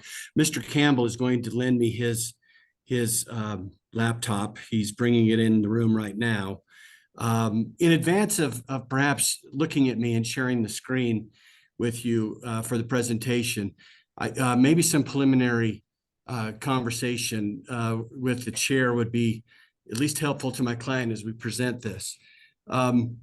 This is an application for variance from the anti-flaring rule, which is Rule 903. Mr. Robbins, if you recall, back in 2022, you considered an application, a similar application that was filed by my client, which resulted in the entry of an order, order number 1265, which approved a variance authorizing him to continue to produce wells, which included combusting of certain wells, category A and B wells, and venting from category C wells. That order expired on its terms in the middle part of January 2023. So what I'd like to do first is to get you to take administrative notice of that particular matter, as well as the underlying documents in the administrative file.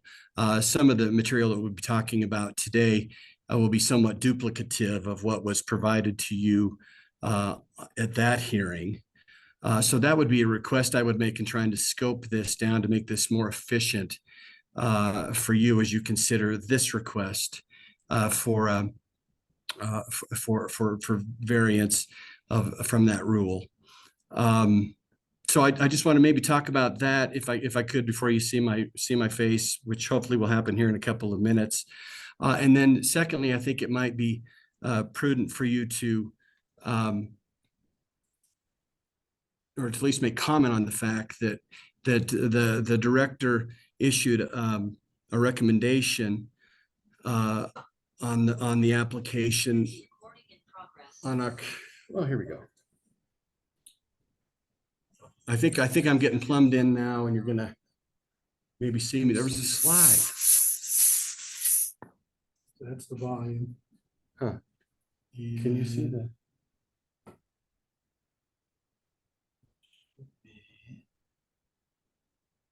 Yeah, we're not getting video either.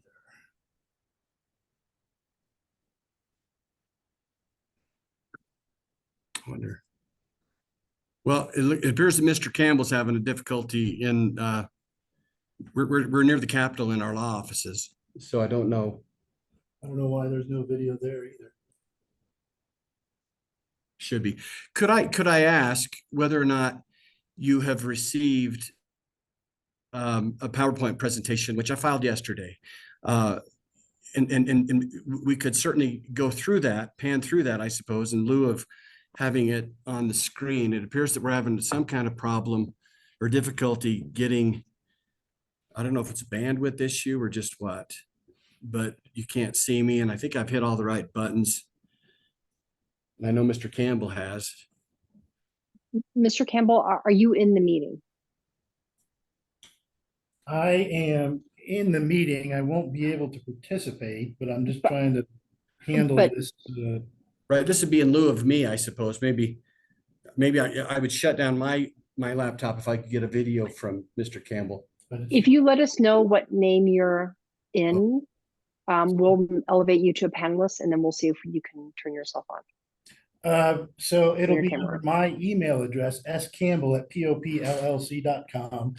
And I've identified the participant as Rob Willis 2. Oh.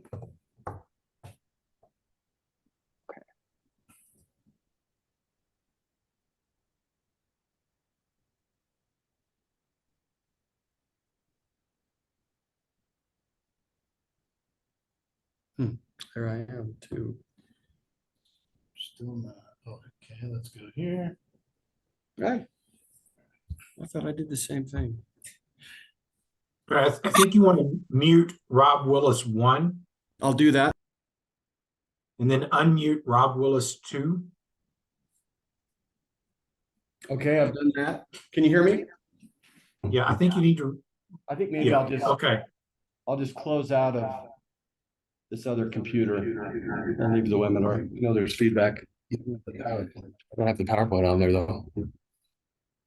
I don't have the PowerPoint loaded on Mr. Campbell's computer, unfortunately. I know we just talked about maybe utilizing, it sounds like the commission has the PowerPoint presentation. Mr. Thomas, Is that Ms. true? Larson, do either of you have the PowerPoint? Or maybe we can just thumb through it, I guess. Slide to slide. I'll tell you when to change a slide. Is that all right? Is that acceptable, Mr. Robbins, Chairman Robbins? Well, we can let us find it, and we can certainly accommodate that. give us a second, Mr. Willis, and we're gonna share our screen. Okay, great. That's fantastic.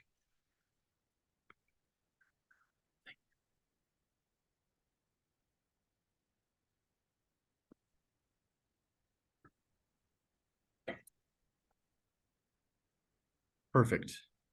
All right, Mr. Willis, I'm fine with taking notice that prior proceedings occurred. I'm not sure how familiar everyone is, so you have a variance request today. You have the burden of proof proving the variance. And I believe you've been entitled to 20 minutes for the presentation. So we look forward to your presentation. Thank you. Thank you, Chairman. We'll just move forward then, and we'll try to scope this and make this an efficient presentation to you today. First and foremost, I have one witness today. That's Hearn Williford. He's the owner of Williford Resources. He's here with me in the conference room, and I'm just going to move the camera over to him if I could have him sworn. All right, AG Davenport.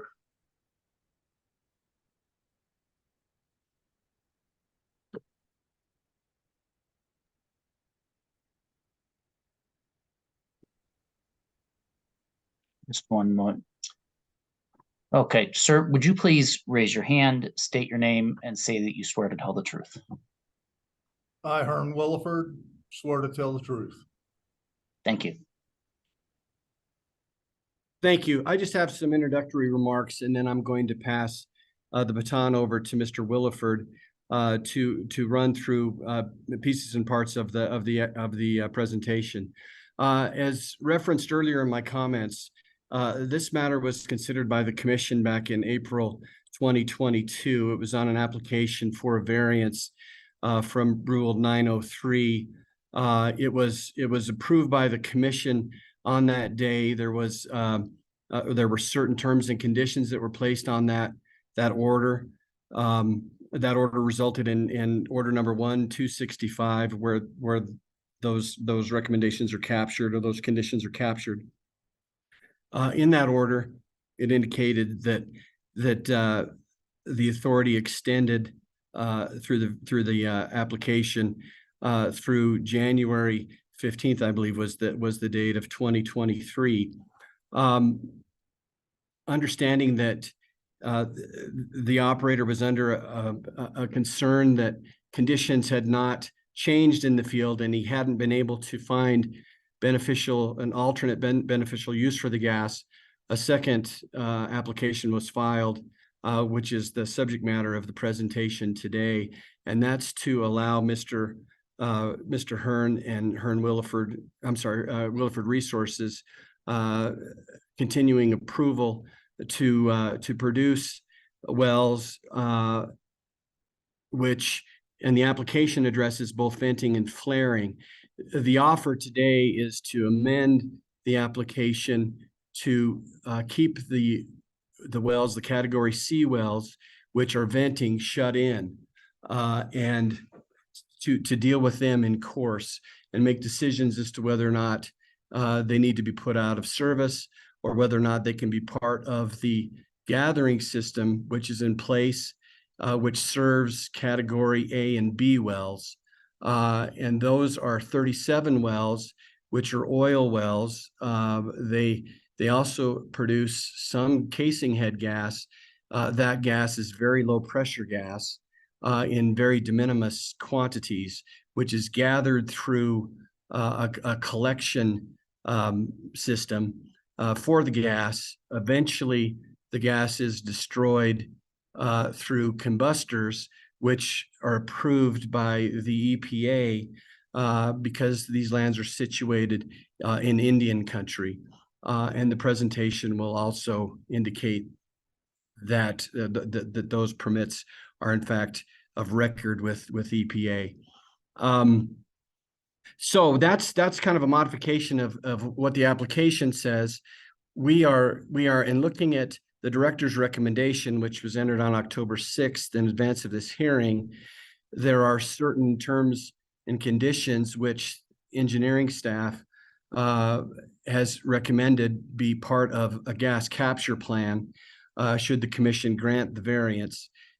We would be certainly amenable to complying with those conditions of approval. There may be some struggle with the client's ability technically to fully work those conditions, and it deals with the metering of gas from individual wells. I'll let him address that. But those are kind of my perfunctory statements, Mr. Robbins. And I suppose in the interest of time, I'd like to just move this forward with my witness, Mr. Williford. That's fine. Thank you. Next slide.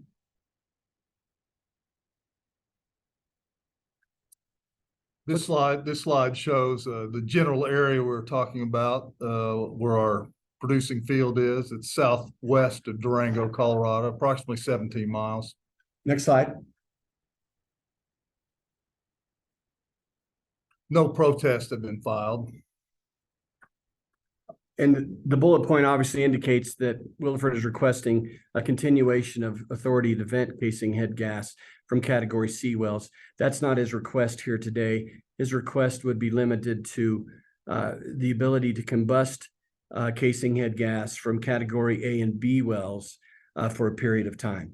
Next slide.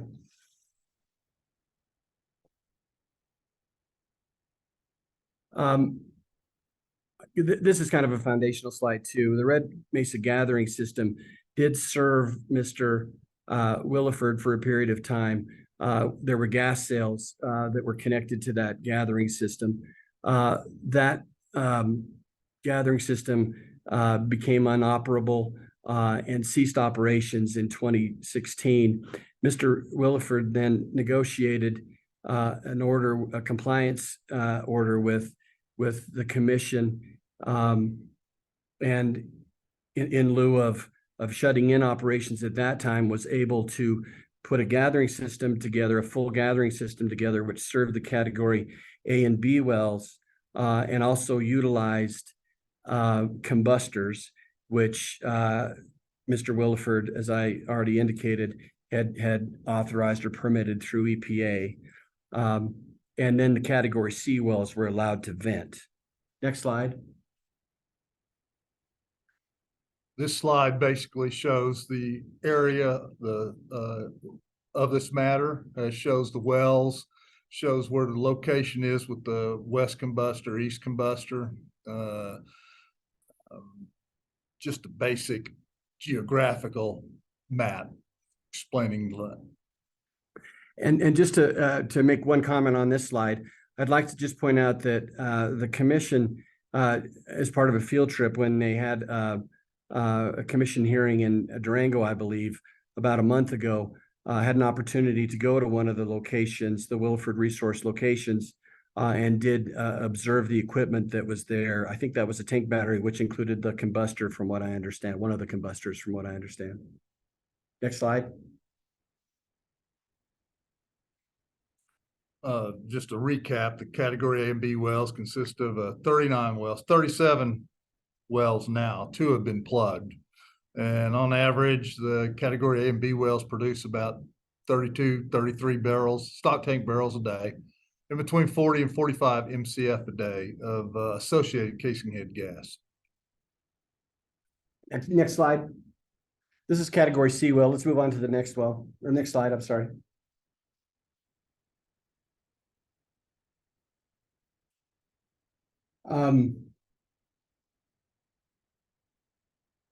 That just actually just addresses an exception under the 9032 for emissions during production, and talks about the fact that if in fact there is an upset period of time, I believe you'd have to incorporate an enclosed combustion device, which is capable of destruction efficiencies at 98% hydrocarbons. And this would be a good point to talk about your equipment, I suppose, Mr. Williford. Could you address what type of combustors you have in use at your operations? I will. The equipment's made by Mesco. That's the Vocinator brand of enclosed combustion. These combustors are efficient to 99.9% destruction of VOCs, BTECs, and also have a NOx emission factor of only 0.02 pounds per NOx per MMBTU or MCF. Thank you. Could I get the presentation forwarded to slide 14?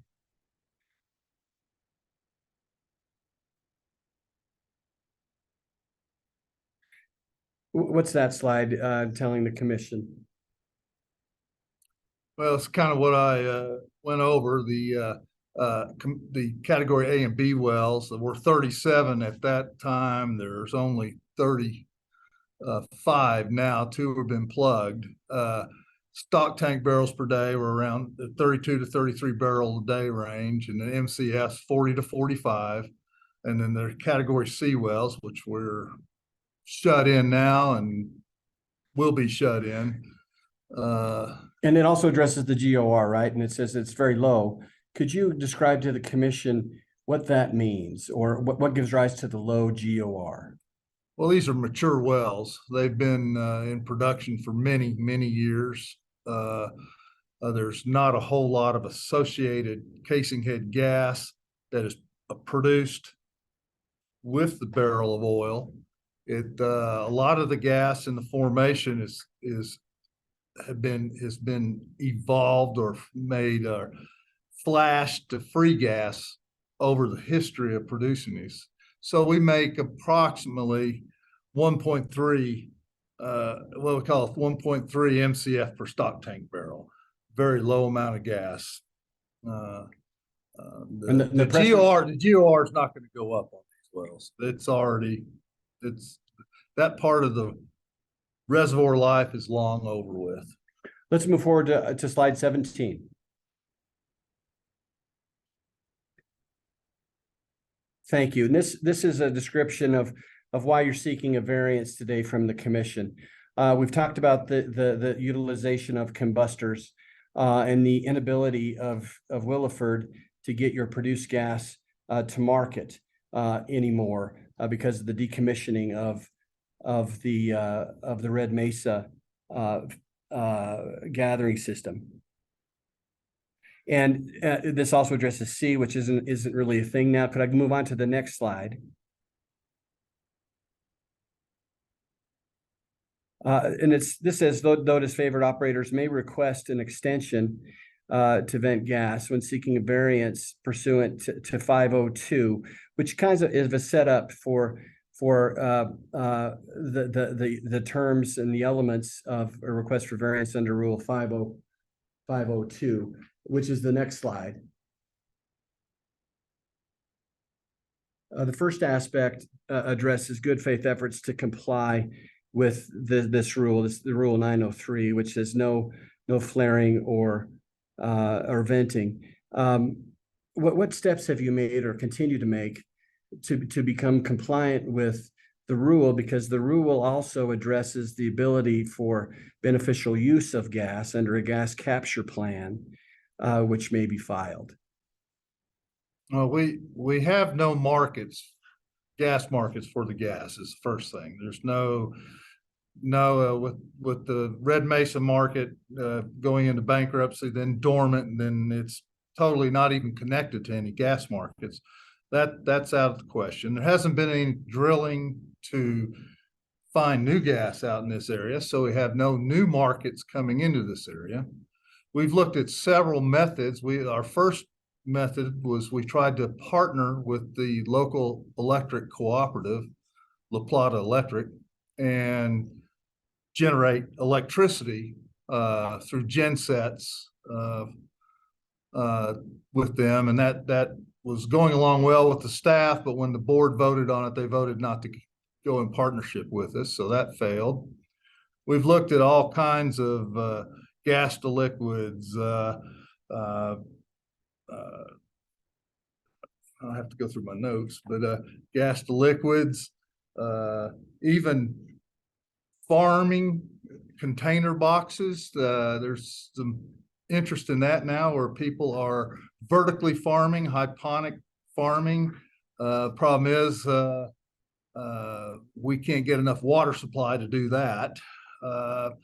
So we've just run it. We've tried several different things. We're not set up to where we can generate the electricity to use for ourselves in our field because we're supplied by La Plata Electric on each individual well, and we have no way of let's say exchanging electricity for their electricity. They would not accept any way to do that. So next slide, please. This is entitled Wilford's Good Faith Effort to Comply. We've talked about part of what you've been doing so far in trying to find additional use for the gas or beneficial use from the gas. The combustors that are installed right now, those have been permitted by the EPA. That's right. Yes, they Yes, have been. and also you talked about 37 wells that you operate under category A and B. Those wells all require artificial lift, don't they? Yes, they do. And those are pumping units? Yes, they are. And do you use any of the produced gas or the casing head gas to power any production equipment? Approximately half of them have gas engines. The other half are electric motors. And why do you have electric motors in lieu of gas for all the pumping units? Some wells are near were residences, and people complained about the gas engines, so we converted them to electric. Quieter operation. And you talked about maybe one separator too that you utilize too, which is powered by. We have one separator. It's All right. powered by natural gas. All right. So you do use some of the gas, a portion of the gas at least, prior to destruction through the combustor. We also have an office and shop that we have natural gas fired heaters in. We also have domestic users that have the ability to use the gas, that have been using the gas for years. Okay, we'll talk about those again in just a second. Could I go to the next slide? That's a slide grabbed from the EPA website. It's referred to in the exhibit list as well if the commissioners wanted to look at the website. But it indicates that these compressors are registered, or I'm sorry, combustors are registered with through the EPA for these lands. Next slide.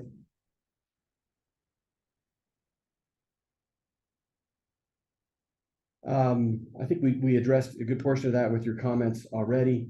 The commission may have other questions about that, but looking at the last aspect of that slide, it talks about public health, safety, and welfare, and there are other things that you fold into that. Can you expound on whether or not, I guess maybe in furtherance of the Oil and Gas Act itself, whether or not granting this variance would be in furtherance of that? Well, like I mentioned earlier, the compressors are 99.9% effective in destroying not just the natural gas, but any other pollutants. The patent on these combustors allows for a actual cooling of the gas on exhaust part of it that allows for a reduction in the NOx. Next slide, please. This slide deals with undue hardship. It also folds in domestic users and how they've been unduly impacted, not unduly impacted, but impacted by the fact that their domestic use is no longer available to them. Can you expound on that? Yes, currently they're no longer able to use our natural gas for their heating their homes or barns for their animals or anything like that. And they're having to switch to other sources. Some are switching to coal, some are switching to wood, some are switching to propane. But again, nothing is as clean as natural gas as far as burning it. This would, increase the effect on the economy. Being shut in, the royalty owners receive no money, mineral owners, the working interest owners also, there's lost income due to taxes. It's just, people are expecting a lot of these folks retired, the mineral owners, and they have their supplement from the government, but they're also using this to supplement their fixed income, and will deprive those individuals of not receiving the royalty income. Next slide. And this is a capture of one of those impacted owners. It mostly addresses royalty interest concerns, and that's found in your in the commission's exhibit pack, which was filed. Next slide.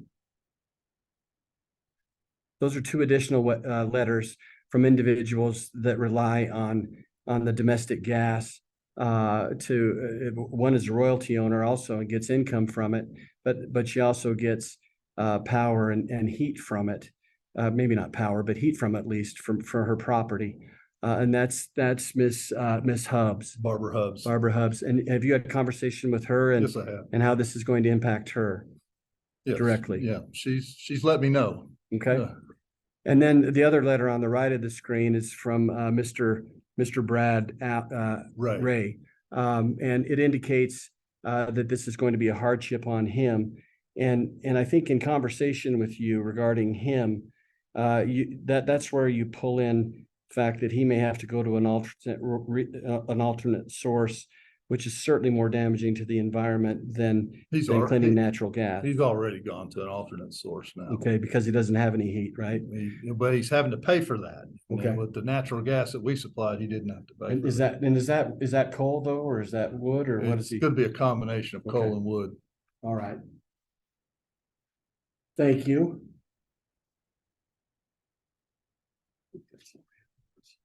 And can I go to slide 26, please? That's no net adverse impact. And we touched upon that already with what we've been talking about with the domestic use. But if the commission were to approve of this variance request, there needs to be a showing that there's no net adverse impact. And in conversing with you and getting ready for this hearing today, we talked about the methane, which is mostly methane, which is used to domestic users associated with the gas supply, but also you have shut down the Class C wells in their entirety. Is that right? Yeah, the Class C wells are not venting. They've been shut in since last January. And we shut in effectively September 27th. It was shut in. So we've been shut in since then. We will, if we're allowed to produce, we will always continue to explore the utilization of this gas, try to find something, maybe something else to use the gas for. But since we're able to effectively destruction of the gas is 99. It's 100%. These operate at such a high temperature, 1700 degrees. Gas goes in, it's just flashed. It's 100% of it's destructed. They say 99.9, but it's really 100%. And it also destructs the BTEX, the things, I enjoyed listening to the previous hearings today. I get a chance to do any of that, you get to learn. So, still old, but I'm able to learn. So, we think we can do something there. I don't have any further questions for you, Mr. Hearn, or as you've gone through the presentation. The remainder of the slides deal with legal arguments, which are found in the majority of the slides, at least, deal with legal arguments that are found within the application, dealing with the commission's ability to concurrently regulate with CDPHE issues surrounding emissions, including the entry of an order prohibiting the flaring or venting of gas, and I'd like to preserve those certainly. But the focus, I'm going to move the screen back to me too. Unfortunately, you're going to have to look at me again for just a period of time. The focus of the remainder of my time, I just like to once come full circle on this and look at where we are right now in this process for my client. He has shut in his wells pursuant to a letter from the director requiring him to do so in their entirety. That's also the category A and B wells, and he would like permission to now basically follow the instruct of the director's recommendation, which was entered on October 6th, which I think is part of the record. He'd like to build on the approval of the variance request. He'd like to build Form 4's, which gas capture plan, which conforms with the rule and the expectations to minimize adverse impact to public health, safety, welfare, and the environment. And he'd like to get certainly unwind the hardship that has been placed on the domestic users, as well as to use a portion of his produced casing head gas beneficially to operate his leasehold. So I know I've given you a lot of information and I've tried not to talk too quickly. I again apologize for my technical flaw here today. I should have tested my camera before we went to hearing today, and I didn't do that. But I'll do that before the next go round when I appear before the commission. So Chairman Robbins, I have nothing further to add. Mr. Williford is here and available for questions. Well, let me ask the first question. I'll segue off that last statement, the next go round. When are these go rounds going to quit? Well, if I could, Mr. Williford wants to respond to that. Yeah, I'd love to respond to that. There's no other alternative with the natural gas as we speak. There's no way to use it. We've explored all the methods possible. We do have an efficient way to, even a more efficient way than to say we had a way to burn all the gas in engines and everything. It's just not as efficient. It's not as efficient as these combustors are. The combustors are not, the combustors are not really flares.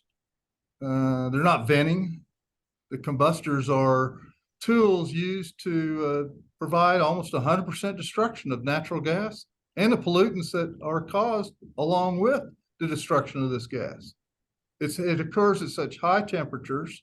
They're so efficient at what they do. They run 24/7. Very little maintenance is required on them. We've had no significant downtime, and I'm saying maybe less than an hour total over the last few years we've been running them. And I wish I could do something else with the natural gas, but I can't. But I do like to produce the oil, the royalty owners. I believe I do have a contract with the royalty owners to try to produce the oil, try to sell it, give them their share, give my share, get the other working interest partner share, and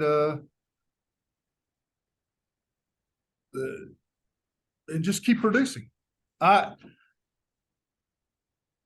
wish I didn't have to come back, but I will be willing to come back every year and tell you, these wells don't decline. The worst thing that can happen is you have a mechanical failure and you have to plug the well. These wells are going to produce what they're producing for many years. They're also going to produce a little bit of gas. All right, thank you for that answer. Other questions from commissioners? Commissioner Cross, then Commissioner McGowan. Thank you, Mr. Chair. And thank you for your presentation today. The first question I have is the well that was visited during the trip to the Southwest, the San Juan Basin previously, was that a category 1 or category A, B, or C well that was visited? I was not present at the visitation. I didn't get invited, I don't think, but my foreman was out there. And I believe they probably looked at the West Combustor and maybe the Hazel well. I'm not sure which ones they looked at, because that'd be the closest well nearby. Are those category A or B? Oh, that'd be a category A well.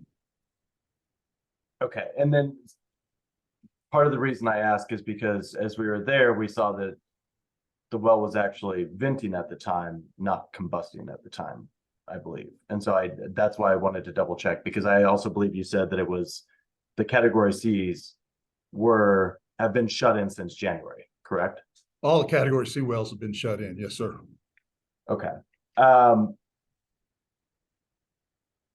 I'm interested in your comment about venting, though. I didn't know that well was venting. I don't know why it would be venting. It's hooked into our gathering system. Perhaps it was one of the ones that was flaring. I just wanted to double check that. Combusting, yes, sir. The other question that I wanted to ask is, first of all, you said your foreman was there. Was that Mr. Roger Greer, the one that provided the public comment? No, sir. No, sir. My foreman is Mr. Glenn Stevens. Glenn Stevens. Okay. And I wanted to touch on a couple things that were provided in the PowerPoint there. One is you talked about it being technologically infeasible to install a combustor on the category C. Could you provide a little bit more detail on that? Technically, to install, I'm gonna have to get the question. No, it's not technically. It is technically feasible. You could put a combustor on some of those wells. Some of them would not have enough gas to combust. You wouldn't be able to get a high enough temperature within the unit to combust because they don't make enough gas. Some of the category C wells. There are a couple that do. But like I said, I've shut those wells in, and I'm not against ever putting those back on until I have a way to put them in a gathering system or plug them. That's what I'll do. So at this point in time, you don't have any plans with how you're going to deal with the category C wells? Not at this immediate time. I need some time to plan exactly what I'm going to do with them. Okay. I also wanted to ask you in the PowerPoint, it also talked about needing additional time to study a reinjection plan with those as well. What work has currently been done? We have done the work, and the problems with reinjecting gas into these formations, primarily the Gallup and formation, they're too tight. They will not. No, there are no projects of gas reinjection in either the Gallup and, excuse me, I've forgotten the other formation now. It's not Dakota. It's Dakota. Dakota and Gallup. There are no ongoing, at least in my attempt to discover any, at similar depth, there are no ongoing gas reinject projects into the Dakota or the Gallup. And this is primarily due to the tight permeability. So it's not really an issue anymore of being able to study the reinjection. The reinjection. I've studied that, and it cannot economically be done.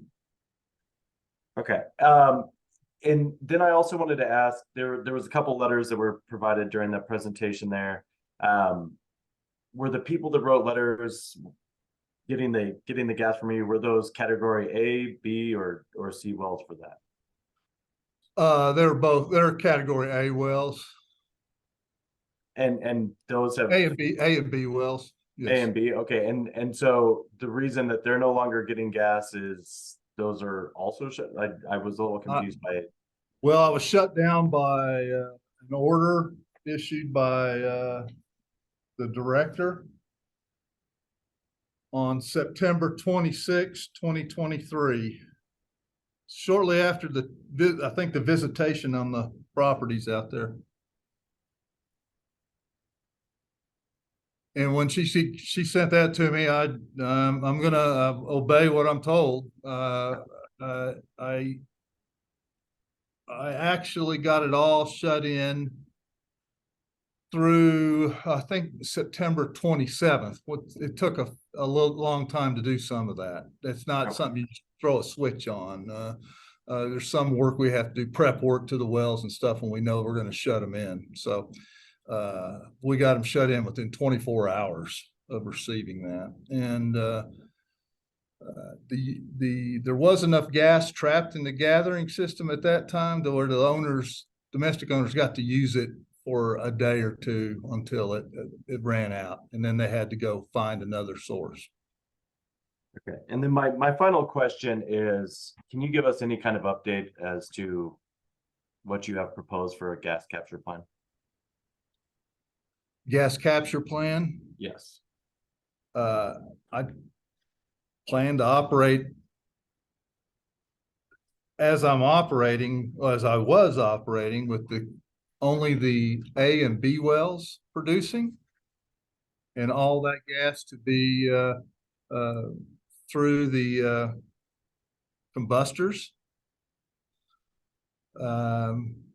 And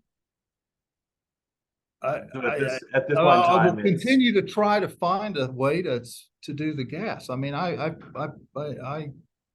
testified that, I swore to it. I will continue to try. It's just, this is a remote area. This is a small amount of gas, and there's no Bitcoin miners knocking at my door wanting to use it. There's no, it's just not enough gas to do anything. Okay, thank you. Commissioner McGowan. Thank you, Mr. Chair. And thank you for being here today. I want to make sure I'm understanding where we're at now with what you all are proposing, which is to keep the A and B wells in production, but combust all the natural gas from those wells, except for those who are using it to as energy for their own homes. And the C wells, are you asking for more time to figure out what to do with those? And in the meantime, they will stay shut in? And no, ma'am, that's going to be on me. I need to either find a way to put as many or either just one. I don't know how many of those wells I could add to my gathering system within reason. And if I can't do something with them, I need to put them on a plan to plug them. And how much time do you think the commission should give you to do that if we decide to head this route? Well, I would probably have to limit myself to maybe 3 wells a year or something like that to plug them out. If I get into some type of deal, I'd be willing to discuss that with the staff or whoever and come up with an approved plan. Okay, thanks. Mr. Chair, at some point, I would be curious to know what staff thinks, since this is slightly different than the director's recommendation, slightly different than what the operator had presented in their case, from my perspective, anyway. Yeah, I do too, and appreciate Scott Cuthbertson visualizing himself. I think maybe what we should do is finish up questions for the witness, and then we'll turn to staff. Are there other questions for this witness?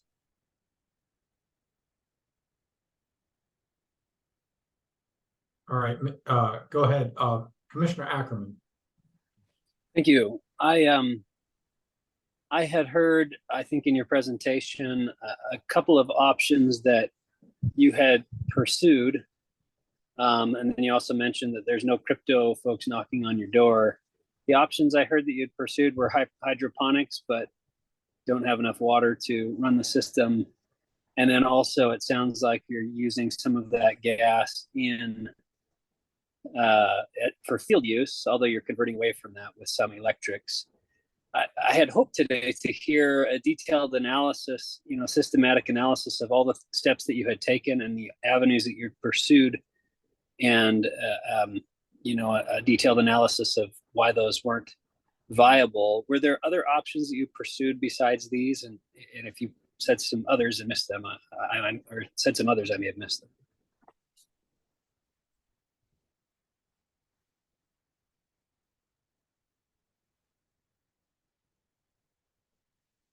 I looked at all on the internet through vendors, had conversations with, for any small modular equipment that's made today for this volume of gas that could be converted into natural gas liquids, compressed natural gas, trucking it off-site, or gas to liquids, or mini GTL it's called. And there was nothing available in my search for that. I've talked to, like I said, vendors. I also talked to consultants, and no one knew of anything that could handle 45 MCF a day. There's just nothing made to handle 45 MCF a day. Thank you. Can you estimate how many I have others. I'm sorry to cut in on you, sir. Sure, go I ahead. told you about the gas reinjection and why that couldn't been done earlier. Gas to electric power, it was a feasible plan, just don't have the ability to do it with the local electric cooperative. It's not gonna, that's the only electric company in town. Sales line, if a future sales line comes in, I guess I've probably mentioned all the others that I've looked at, but mainly finding something small, modular that could be out on the location to do. There's nothing available for 45 MCF a day. Thank you. Appreciate that additional information. And can you estimate how many contractors you may have spoken to about this issue? Probably about 5, 6, maybe. A couple of consultants. Gotcha. Thank you. That's all for me, Mr. Chair. Thanks.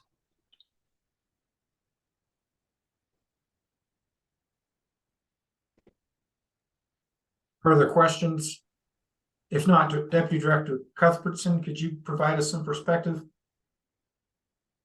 Thank you, Chair. I'll try. So staff's analysis of this variance request is based on the relative value of the gas combusted versus the oil produced.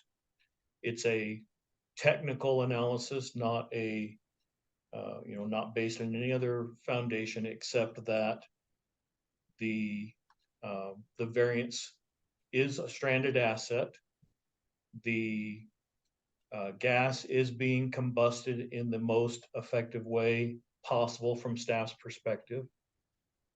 The aspects of the gas capture plan is not so much what they do with the gas. We recognize what they do with the gas is they send it to very high efficiency combustors. And so we're not necessarily looking for an alternate use or an alternate disposition of that gas, but we need all the other information associated with that operation that we can use to administer and audit it. Metering information, the things that are laid out as conditions of approval in the director's recommendation. So I just thought it would be helpful to let the commissioners understand that that was the foundation of the director's recommendation, is that we do recognize that these are wells at very low sustainable production, and there's not much opportunity to do anything else with them from our technical analysis, and that the gas that is being combusted is being combusted in the most efficient way possible from our technical analysis, and that our main interest, if the variance was approved, would be to get all the additional information that we need regarding production, how gas is metered, where it's metered, all the things that we laid out as conditions of approval in the director's recommendation. So that would be the comments that I would add. Questions for Deputy Director Cuthbertson, Commissioner McGowan? Thank you, Mr. Chair. Deputy Director Cuthbertson, could you explain why the director sent what sounds like a cease and desist order to the operator? Yes, I meant to mention that. Thank you for asking. So as Mr. Willis and Mr. Williford communicated, they had a variance that allowed them to operate through the first part of this year. We found that they were continuing to operate. They had done so, they had filed a second variance request and had continued to operate beyond the expiration of that first variance, I think in expectation of the second variance request being processed. We recognized that they were still operating as part of an inspection that was conducted in late August, maybe early September. And that inspection recognized that they didn't actually have an approved variance to be operating. And so that constituted a notice to cease and desist. The timing with the visit was unfortunate because it was simply coincidental. We did the field inspection, had done the field inspection. My recollection was 3rd or 4th week of August. And by the time that we process that information through the channels that it takes for us to vet and review those kinds of corrective action recommendations from our compliance unit inspectors, the cease and desist wasn't issued until September 20 something. I can't remember, 23rd or 24th, something. 25th, I believe. 25th. So that was the reason for the cease and 26th, desist. I'm sorry. 26th. I misread my notes. Thank you. So that's the reason for the cease and desist, Commissioner, is that our routine inspection found that they were operating without an approved variance, and we ordered them to shut in. Okay, thank you. So, I think I'm a little perplexed as to how. So if we're asking as part of the director's recommendation that appropriate production levels need to be identified for the wells, how is it that we've been regulating them up till now if we don't know what the wells are producing and how royalties might be getting paid out? Who are you asking? I'm asking Deputy Director Cuthbertson. So we have been getting production reports. In looking at the cease and desist and the variance application being processed, we enumerated the things that we would want to see going forward. Some of these things were in the previous variance and were not provided in the way that we asked for or in the timing that we'd asked for. And so that remains something that the director will monitor going forward. And so really it's a matter of making sure that we do have all the right information. We don't know that we don't have the right information, but we want to see the plan and understand how the liquids and gas are metered and where they're metered so that we can have the confidence that we are administering them correctly. Thank you. And do you have any thoughts about, I guess I'm going to call it the counter proposal from Williford, which is more time to figure out what to do with the sea wells. They'll be shut in the meantime. I don't have any recommendation on that. I mean, I think that's certainly something the commission should take into consideration, is how to address those category C wells. Thank you, Deputy Director. Further questions from commissioners?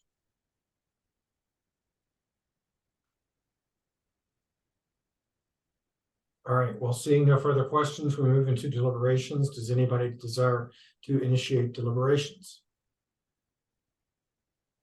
Commissioner Messner. Thank you, Mr. Chair.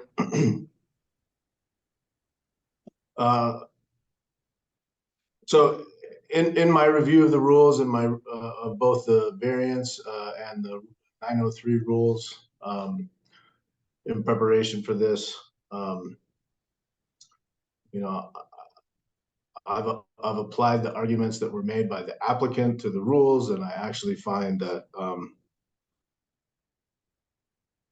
that they have not met their burden of proof in this particular situation. I understand that we've provided a variance to this operator once before. I don't believe that when we promulgated the rules nor the variances opportunities that even were considered to those areas in the state where there may be abandoned wells because of lack of gathering systems, that the variance was to be used as perpetual relief from the rules. There was intent for a good faith effort to find alternative solutions to combusting or flaring, which is the same thing, of gas associated with those wells.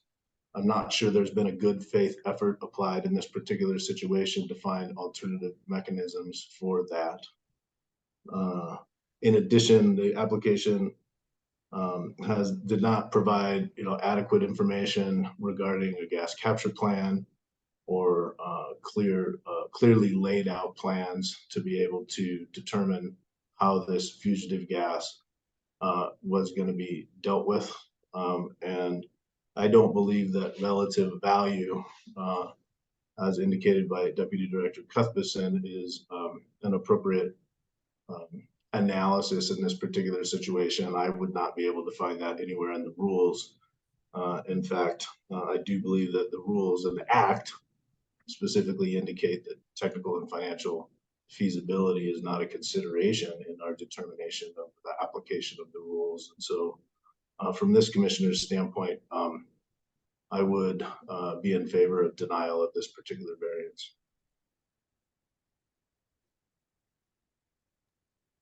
Commissioner McGowan. Thank you, Mr. Chair. I have to say this is one that I'm struggling with. I agree with Commissioner Mesner in that I don't think the intent of the commission was to provide variances in perpetuity for operators to get around certain requirements. And that includes the venting and flaring, which on the other hand, as part of that discussion, I think the commission's point was to allow continual venting and flaring of this product was wasteful. And we were not supportive of that. And in addition to that, there are environmental impacts for allowing somebody to just continue to vent and potentially if you're flaring in an inappropriate way. That being said, and we have a couple of operators around the state who have been left stranded by midstream operators. I think this is, and we've had this conversation before, so I'm not sure where I'm going to go with this, but if this appears to be a de minimis amount for the A and B wells. So I'm trying to figure out how to address, the operators' attempts to find resolution and solutions and an inability to find any other use for the natural gas. I feel very differently about the C wells.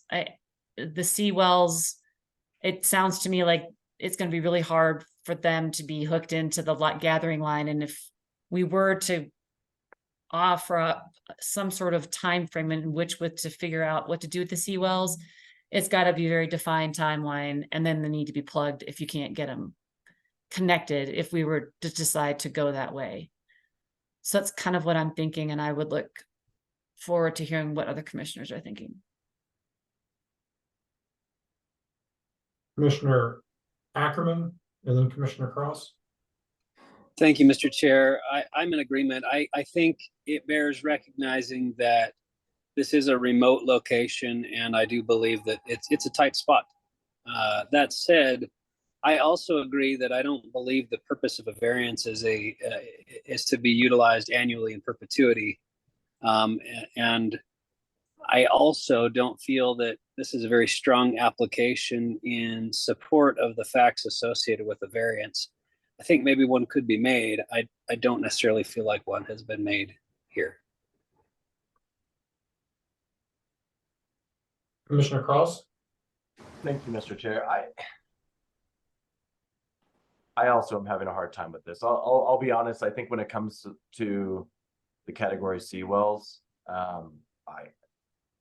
I'm in agreement. I think that a request to continue to vent is not really reasonable. It doesn't sound like they're in a position to where they can do anything but vent. They've been shut in for going on 10 months now, and if they've been shut in, and I think those need to be taken care of. I'm definitely against the venting aspect of things. I think this is difficult, and I understand that the operator's in a difficult position with respect to the category A and the category B wells. But I have to say, I have some of the same concern with the application itself. And I think the director's recommendation does a good job of setting forth some of those concerns. Understanding that this is a difficult position, when you look through the director's recommendation, they're like, however, it doesn't discuss how the volume of the gas is determined. It doesn't provide any gas analysis. There's not a gas capture plan. There's a lot of things that just aren't present. So I understand the predicament that the operator's in. I just feel like not enough is even being done in the application to show why additional leeway needs to be given to the venting and flaring. I'll be honest, I think that said, I do understand and agree with what the director's recommendation says with respect to, outside of the category C wells. I think additional consideration could be given to the category A and the category B wells, but I think additional information needs to be provided before that is allowed to continue to flare.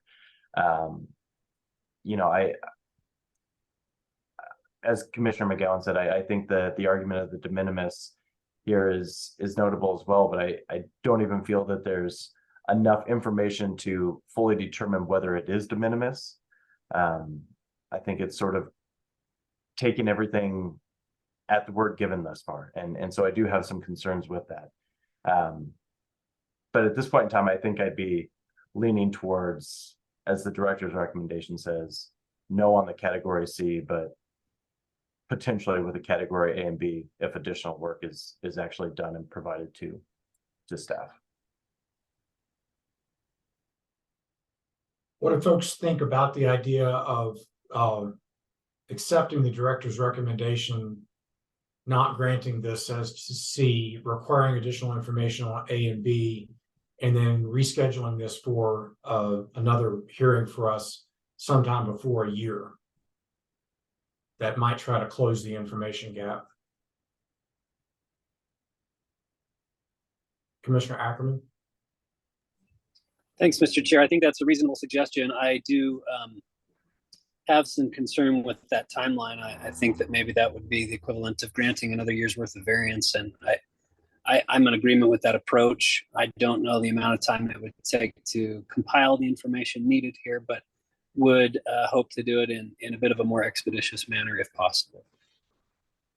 Deputy Director Cuthbertson, are you still with us? Do you have a sense of a reasonable time frame for complying with the edict of the director's recommendation in terms of information? I would think 3 months would be more than generous.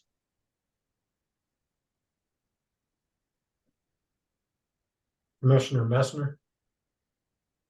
Thank you, Mr. Chair. I'm trying to understand what the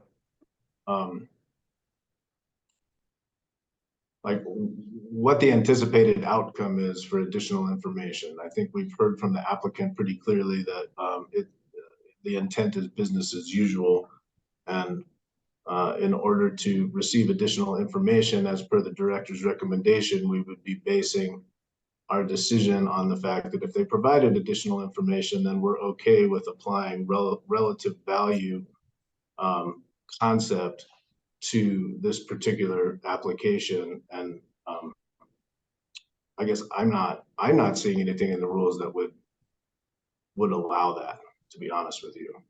That's not a consideration for flaring. That's not a consideration. In fact, perhaps even goes contrary to some of the considerations in the act. So I'm not trying to be argumentative here, but I'm trying to understand what that extension, what the outcome would be. Commissioner Ackerman? Thanks, Commissioner Messner. I had thought the same thing, and the one point that's kind of swimming around in my mind is a proper process flow gas capturing plan, complete with meters and reporting requirements. I think that would put us in a position where we can at least understand or verify what's right now purported to be a de minimis amount of produced gas, and whether that would remain the same. I think that would be helpful information for me. As Commissioner McGowan said, with this being ostensibly a de minimis amount, there is some consideration for that there. But I think that, a proper gas capture plan might provide us more information on exactly how much gas is being produced.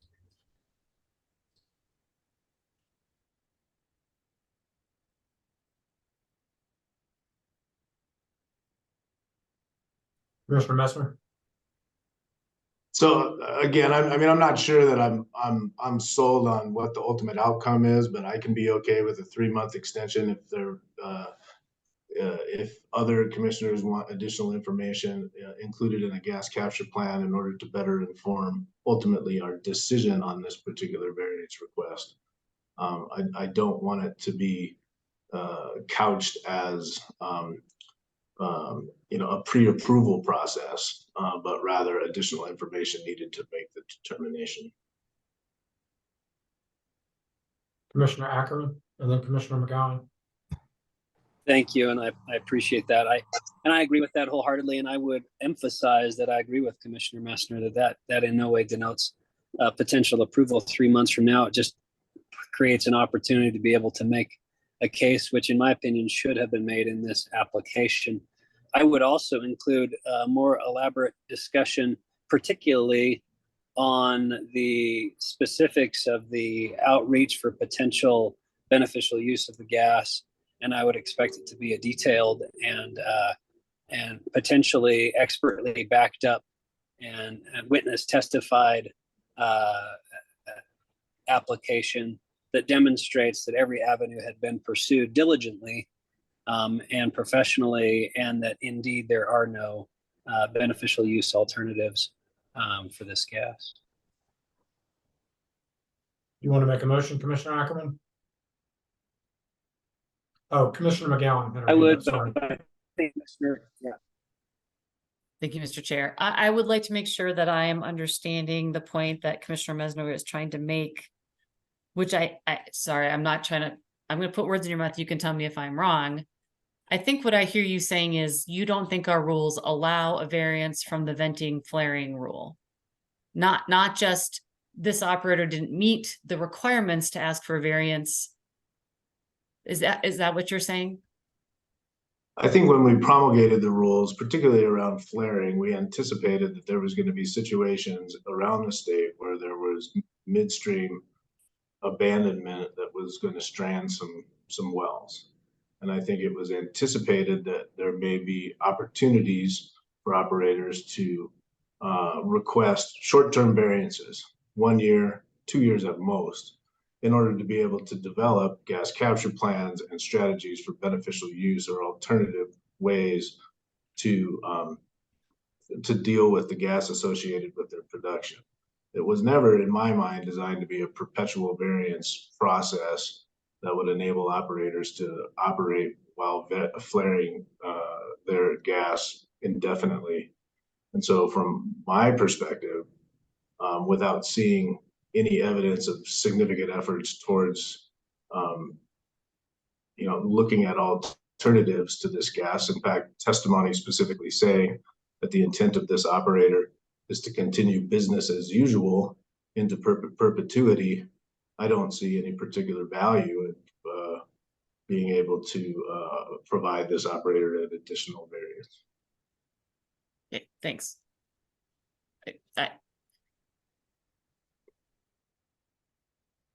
I mean, I guess depending on how many other commissioners are in that same boat, I don't want to have the operator go through some exercise if in the end there are commissioners here who feel that if there isn't a beneficial use, which is not flaring, that this cannot continue to happen at all. I hope I'm making sense.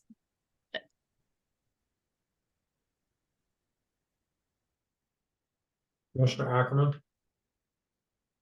Thanks. You certainly are, Commissioner McGowan. And I would agree that, if we're in a position where we don't think that that's a potential viable alternative, it wouldn't make sense to go forward. I would want to reiterate that I do lean the same way that Commissioner Messner is leaning, and that I don't believe that the intent is for a perpetual variance to continue business as usual. I am particularly hung up by, as I've mentioned a couple of times in my testimony, what I think are, at least as demonstrated to me, maybe not in reality, but at least as demonstrated to me, relatively cursory pursuit of other opportunities in earnest. I think maybe when we passed the rules, our intent was hopefully technologies will develop, hopefully innovation will occur. And we've seen that in some instances. I'll just be honest that it does not appear from the testimony given and from the application that there's been much more other than conversations and internet searches. And so I may be wrong there, but that's what the testimony leads me to believe. I think that if one of the linchpins to me is the de minimis amount of gas, and I do think that the gas to oil ratio has some bearing, although I agree with Commissioner Messner that it's not included in the variance rules. But I think it bears some consideration if we're talking about a de minimis amount, and every avenue has been professionally pursued and innovation has been tried at every turn, and there just is the only alternative is shut down the producing oil wells, or allow business to continue as usual. I would lean towards shutting them down, but I would like to see essentially what I think was the original intent of the variance, which is significant and diligent professional pursuit of alternatives.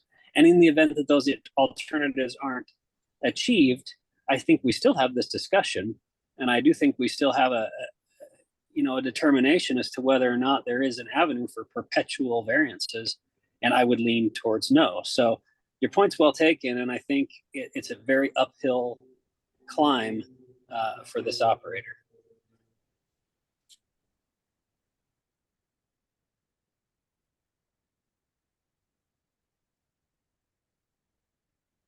Further discussion, further deliberation, motions?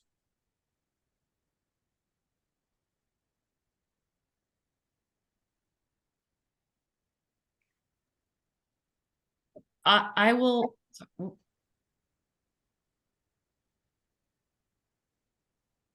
Commissioner McGowan?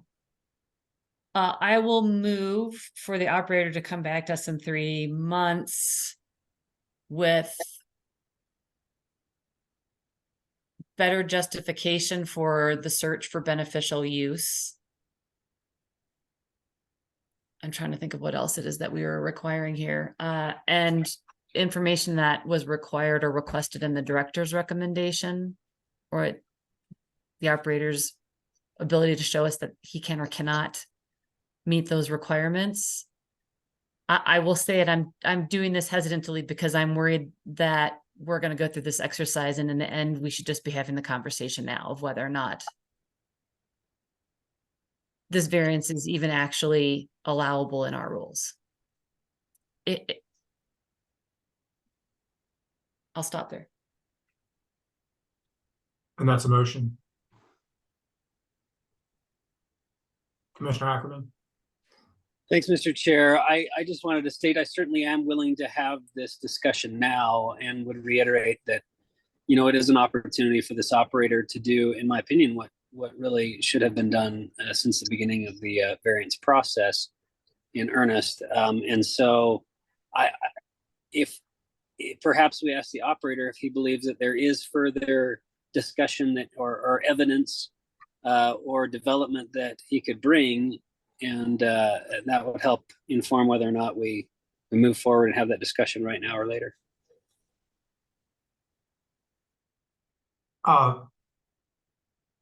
Does the witness desire to ask that question? And I'm sorry, Mr. Witness, I've forgotten your last name, and I know it's not Rob Willis.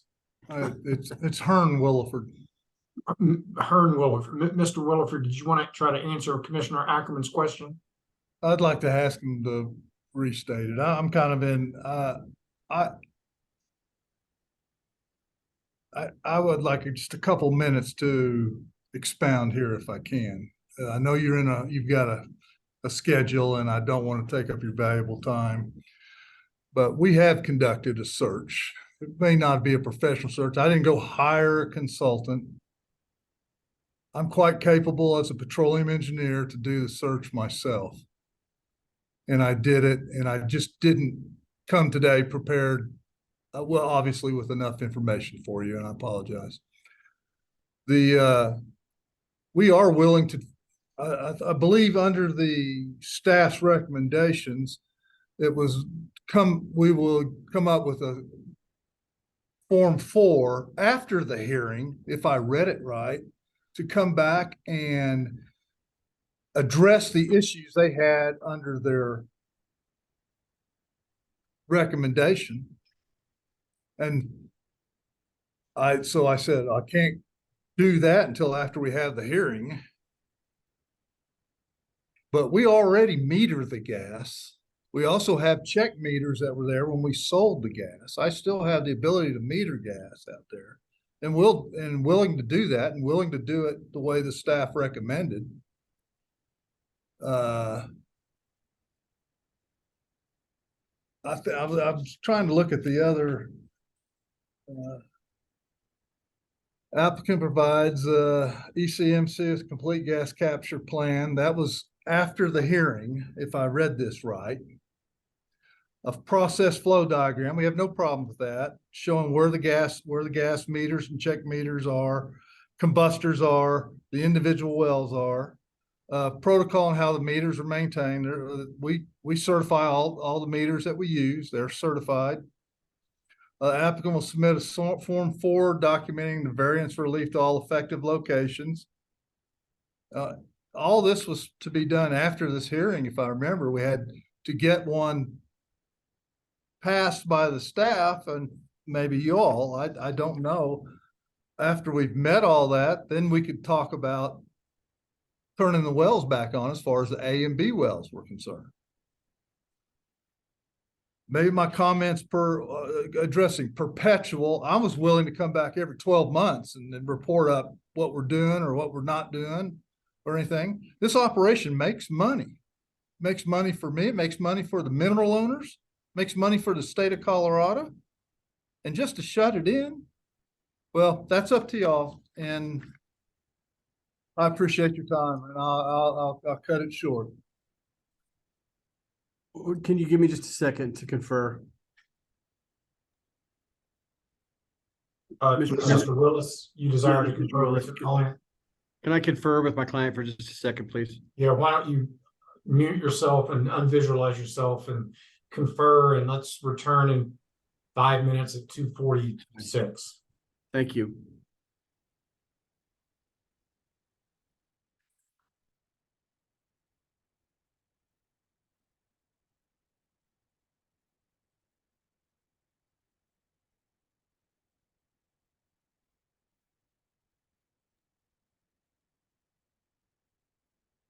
Mr. Willis, did you have a chance to confer, and do you want to bring any thoughts back to the commission? I just want to state where we're at. We have a motion on the table for basically a 3 months continuance or granting of the variances to A, B, and not C, and to give your client time for better justification for beneficial use. There has not been a second. So Mr. Williford, or Mr. Willis, you're recognized. Thank you. Just one point of clarity. So in this interim 3 month period, is my client allowed to turn on the A and B wells to at least assist in bringing forward or satisfying the Form 4s, the gas capture plan, and trying to work that through with the staff as they in anticipation of that future hearing? I believe that was the intent of the movement, but I'm not the movement. That's Commissioner McGowan. Commissioner McGowan, would you like to clarify? Yeah, if it's required, if you need to do that in order to give the commission the information that it needs, then yes. Good. And you'll give us can I add one more point of clarity? Will you give us a firm return date then to where we come back and we present the information that you're requiring today that we're short on, I suppose, and try to make that offer of proof to you at the next hearing? And it wouldn't be an offer of proof, I suppose. It may involve other witnesses. January 10th. Thank you. Commissioner Messner.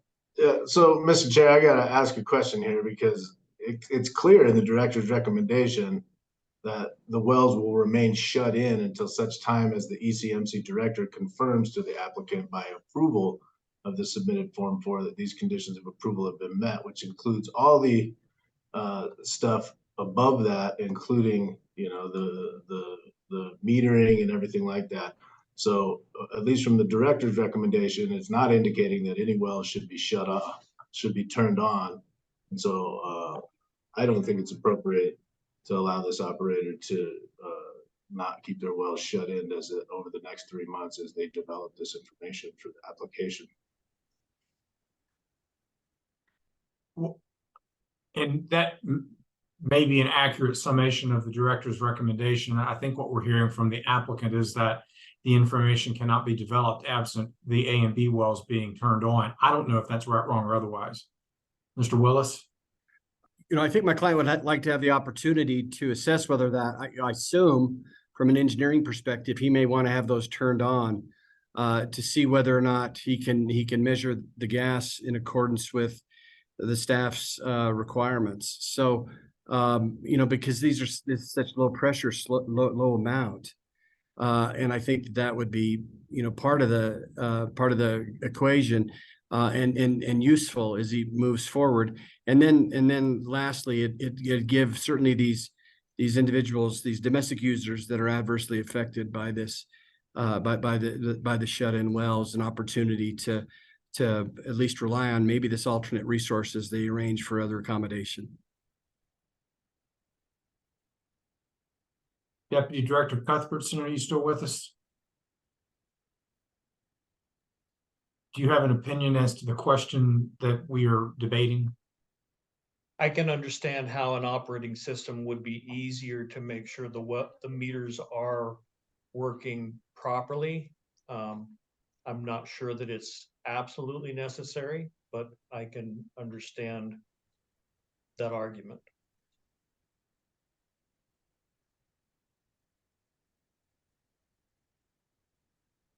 Would a possible solution here be the movement alters the motion slightly to allow the A and B wells to be produced as needed to develop the information, with the director having discretion to determine when and how the A and B wells should be produced to develop the question? Or am I just creating a rabbit hole? Deputy Director Cuthbertson? Yeah, I'm sorry to do this, you know, ad hoc. It is not like turning on a light switch to get these wells on and off. So I would think that the commission, I think the request, if the commission is going to entertain the submission of the information requested by the director, then it can be done without the wells operating, I think, but I'm not positive. And I am positive it can be done with the wells operating. And so my recommendation would be that if you're so inclined, that you would allow the wells to operate for the 3-month period, or I guess you could amend it to allow the wells to operate until such time as the information could be gathered to submit the information for the director's review. Commissioner McGowan, are you have thoughts on that friendly proposed amendment? Sure. What are the thoughts?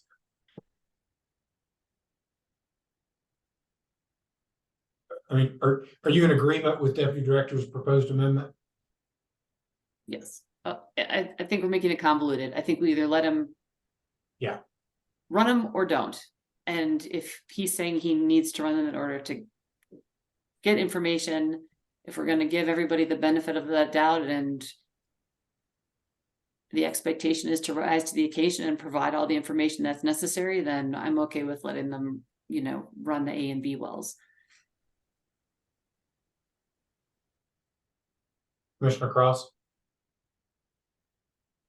Thank you, Mr. Chair. I'll admit, if it's really a question of are the meters working or not, I think that raises some serious concerns anyway, because my understanding based on the testimony today is there are already meters hooked up, they're already going, he's already measuring this somehow, but the measurements weren't really discussed in the application, which was part of my issue. I think ultimately I'm fine if he is saying he needs to run them. And so I'm willing to second on that. I will note, and and look into our statement of basis and purpose. I do agree with Commissioner Messner. This is not something that's supposed to go into perpetuity. I do note that it does talk about, even though disfavored, an operator may request an extension to the 12 months. And so I think we can at least see that as an opportunity to try and look at additional, maybe go back to La Plata Energy and see if they can work something out, maybe do a little more investigation into if there's other options for the liquefying the gas or something else. But I certainly don't see it as a perpetual, but kind of in response to, is this something that could go on? I think that it's something that can be extended under our own rules, although, as noted, it is disfavored. So understanding the difficulty in the situation, I would be willing to second the motion. Okay, we have a motion and a second, Commissioner McGowan. Thank you, Mr. Chair. And I just want to make sure that the operator is catching the nuance of the conversation we're having here, which is I think there's some agreement amongst the commissioners that a variance in perpetuity from the rule was not anticipated when we created the rule. And so if the purpose of coming back in 3 months is to say, I need the variance next year, and then I'll need it next year, and I'll need it next year, it might not be successful in front of this group. Sorry, you're muted. Thank you. I understand it. He understands that. Okay. All right, we have a motion and a second. AG Davenport, do you mind sort of clearing the air in terms of what you heard as we've gone back and forth on the motion a few times? In other words, restate the motion so that we all know what we're voting on. Yes, I will do my best. I think essentially what the motion is to grant a continuance or delay a decision on this matter until January 10th. And I say that because what I heard is the commission certainly hasn't made a decision on all 5 elements of a variance here. So not making a final decision on a variance, delaying that for 3 months until January 10th. In the interim, the operator may not operate the category C wells, but may operate the category A and B wells. Commissioner McGowan, how am I doing so far? Okay. Also, by January 10th, and I'm stating that on my own, it may need to come in earlier to give staff time to look at it. But since we've said January 10th, the operator or applicant must, and I'm going to refer to the director's recommendation, provide ECMC with a complete gas capture plan, including all the elements in paragraph 3 of the director's recommendation. I'm not sure about paragraph 4, paragraph 5.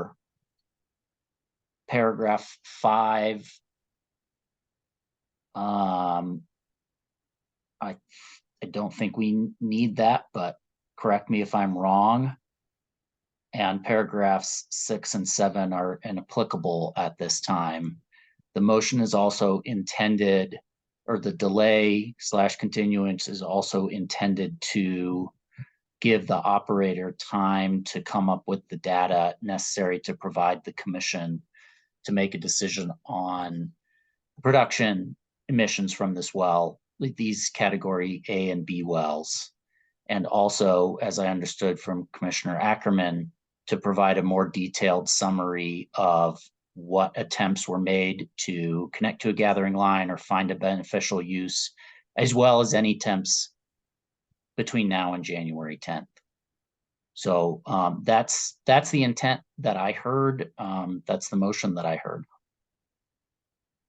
Commissioner McGowan, are you comfortable with the recited motion? And Commissioner Ackerman? Thanks, Mr. Chair. Just one modification. AAG Davenport said a more detailed summary. I would just modify that to a more detailed analysis. Thanks. All right.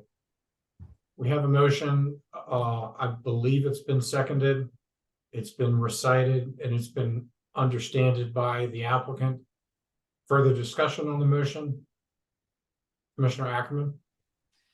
Thank you, Mr. Chair. As you can tell, I'm very much on the fence here. The only reason I'm on the fence is because it does give this operator additional opportunity to perform in a way that, in my opinion, should have been performed at the passage of the original rules. I still lean very much towards this not being a tenable situation going forward. I want to be very clear that that's the way that I lean, that in 3 months, if things are not markedly different and there's not a different approach, it's unlikely that I'll be in support, but I am willing to give one last ditch effort of an extension of 3 months, and therefore will be a yes vote on this motion. Thank you for those deliberative thoughts. I'm in total agreement with you. Commissioner Messner? Thanks, Mr. Chair. I'll be quick here. I'm going to be voting to deny the motion. I understand I will be most likely in the minority, but the reason that I am is that I don't believe these wells should be turned back on. I don't believe if staff thinks that the wells should be turned back on in order to be able to complete what they had in their director's recommendation, that they should have included in the director's recommendation that the wells should not be turned on. And so I'm going with the staff's recommendation included in the director's recommendation and don't agree to have the wells turned back on. So that's why. Thank you. Thank you for those deliberative thoughts. Further deliberative thoughts? Commissioner McGowan? Thank you, Mr. Chair. I'm going to be a yes vote. I think that I'm going to assume that the operator did not understand what kind of rigor we're expecting, especially when you're asking for a variance from something. I'm also just want to put out there that having been a part of the original discussion about why the commission said no regular venting or flaring was because of the waste issue and because of environmental issues, right? And it was not contemplated. I don't think that there would be a variance in perpetuity. That being said, we also have, consider de minimis amounts. And so I encourage the operator to think about what a de minimis amount is and why it would be considered that. And I will also add, we have a variance rule for a reason. And I don't think the commission, even when it in its wisdom creates rules that are supposed to be a hard line in the sand, that we can ever contemplate every single outcome and every single situation that an operator might be in. But I do know when we had this discussion, it was not anticipating that we would have operators venting and flaring on a regular basis anymore. So with that, I will be a yes vote on this. Mr. Willis, we're past talking to lawyers, but I'll give you one quick shot. You're muted.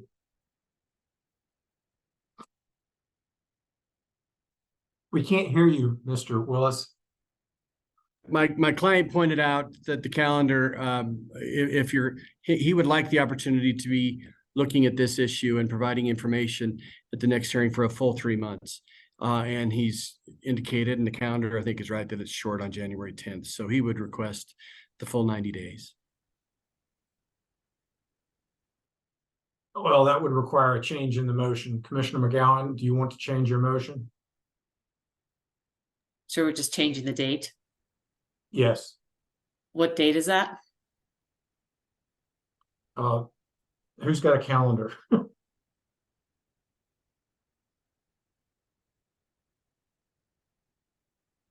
January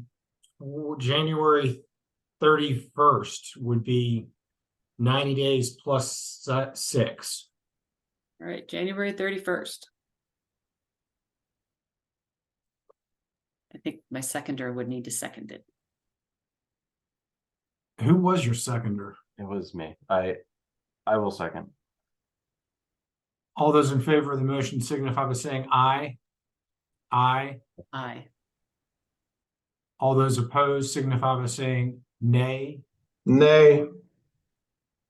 The motion carries 4-1. We'll see you. Mr. Willis, I would greatly encourage your client to get the information into the director well ahead of January 31st. Yes, understand. Thank you. Okay. Commissioners, we still have one matter before us this afternoon. I want a break, so let's take a break and return at 3:15. At that time, I would like to see elevated the attorneys on the KPK matter.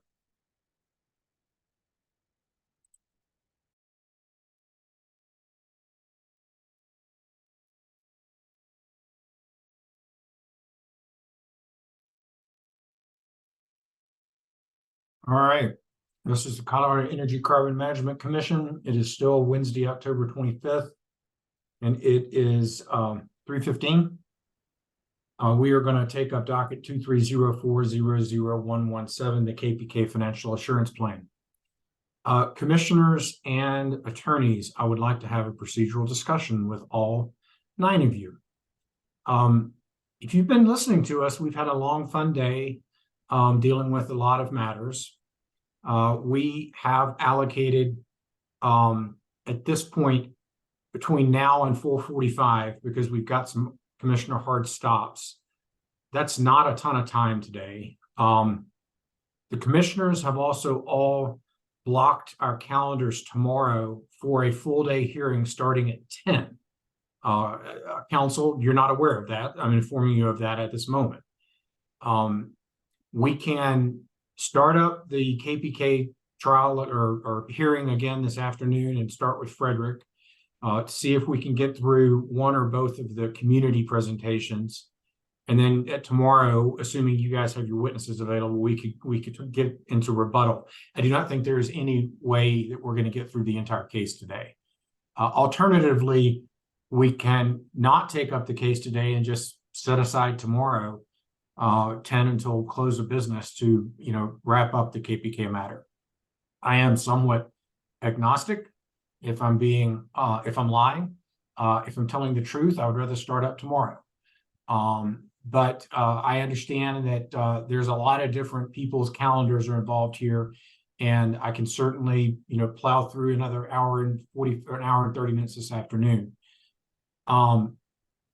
Commissioners, that's my summary. Does anybody have a vigorous concern one way or another? And if not, I'm going to talk to counsel and see what their thoughts are and or witness availability is, etc. All right, Mr. Jacobs, thoughts? Mr. Chair, I'm just looking at calendar. I believe that will be workable either way for KPK, as our remaining witnesses are employees of KPK and will be available. Thank you for that. Mr. Sura, you're next in line. And if you need time to go talk to your witnesses, I get that. Let's just have an honest discussion here.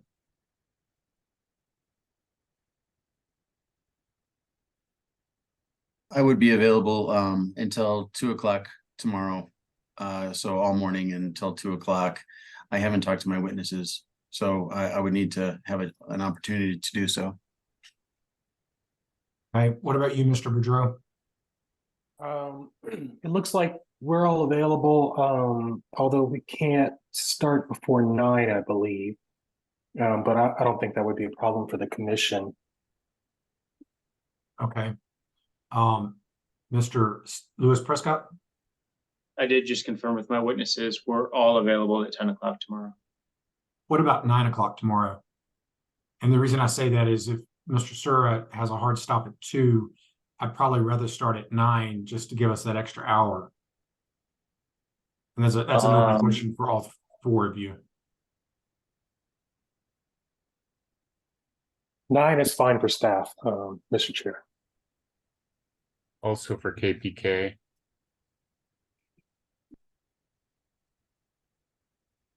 I've got one yes so far from a witness. I have 2 yeses. Decono can do 9 tomorrow. Commissioner Messner. Thank you, Mr. Chair. I mean, I think we should make it available if Mr. Sura does have some time constraints tomorrow to go ahead and start Frederick today, to perhaps get some of his witnesses. Well, I guess they'd have to be available for rebuttal as well, but Yeah, I guess that's. but I thought maybe it would be helpful, but anyway. Mr. Sura, did you have a chance to touch base with witnesses about a 9 a.m. start? I haven't heard back from them yet. Okay. If I could get 3 Sure. minutes, I could Yeah, probably yeah. give them a call. Well, why don't you do that if you want to mute and then visualize? Commissioner Ackerman? Thanks, Mr. Chair. I do have a 9 o'clock tomorrow that's been scheduled for quite some time. That's important. Could talk about moving it, but if it's imperative that we start earlier, I can make that happen. All right, what if we do this? What if we start with Frederick's case in chief this afternoon, knock that out in an hour and a half or so, and then start at 10 in the morning? I'm seeing mostly heads nodding in the up and down affirmative fashion. Of course, I've lost Mr. Sura now. Predicted that.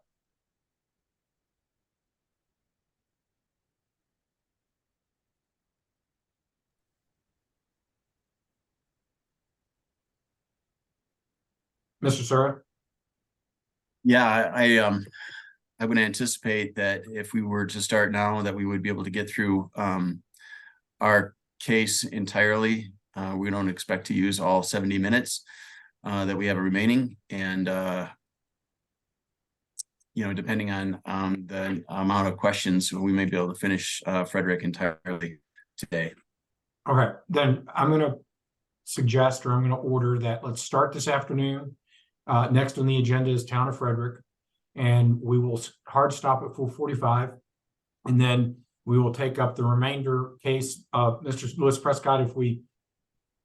I'm thinking we'll just try to get through Frederick. I don't think that's fair to start and stop your case in the middle of it if we don't have to. And I think if we start up at 10 in the morning, that'll accommodate Commissioner Ackerman's calendar, and that'll give us 4 hours to get through rebuttal, which should be sufficient. Anybody vigorously oppose this idea? Seeing none, it is so ordered. Mr. Jacobs. Thank you, Mr. Chairman.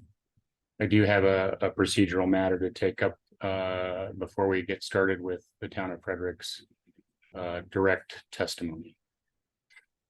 Go ahead. It has become apparent to us in preparing our rebuttal with respect to Town of Frederick presentation slides that a number of their slides have changed markedly. These were the revised slides that we were provided late Monday, the diagrams in those with respect to lease road acreages and indications of reclamation acreage needed have changed significantly, and that there are no, to our knowledge, no underlying exhibit changes that were submitted with the response to pre-hearing statements of the Town of Frederick. This, we think, is inconsistent with the Commission's direction regarding supplementation in August when we continued this hearing. And just as with the motion to strike that was granted yesterday, this is addressing reclamation in additional ways beyond that contemplated by the Commission's ruling. And we've not got an opportunity to dig into any exhibits that support the images on the revised slides. We're only going to have, I believe, and Mr. Sura can speak to this in a moment, certainly, and correct me if I'm wrong, but I surmise that we'll only have the opportunity then to cross-examine the witness about the changes, the basis for that, but there's no backup and no exhibits in the record.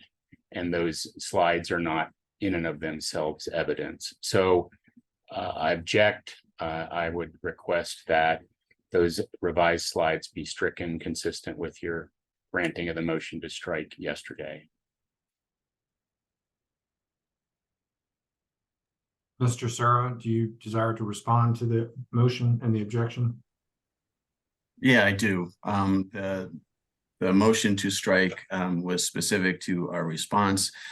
We put in our exhibits as required, and they have been available for the last week. And the exhibits and our testimony, our slides were available as required, and they were timely. And so there's no basis for this objection. Mr. Lewis Prescott, this is not aimed at you, but do you have anything on this? That's just an observation. I was going through the file yesterday to try to my head wrapped around everything that has been filed, and I'm not sure if I'm accurate. I can be corrected here, but I do believe that KBK's presentation changed from Monday to a new one being shared with us on Tuesday, the day of the hearing. So it seems a little bit of a, it seems odd to be raising this objection, but that's just my observation. Mr. Boudreau? Thank you, Mr. Chair. Staff doesn't have any objection to this, other than, staff has faith that the commission can assess the credibility of presentations, witnesses, and evidence. Can we have our hearing officer elevated?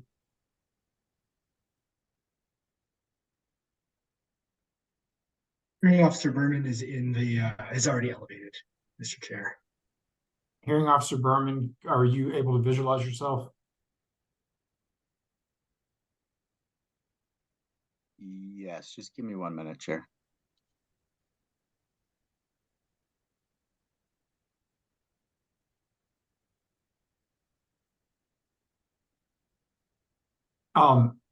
You're closer to the procedural points that are made in terms of when things are due and when things are filed, et cetera.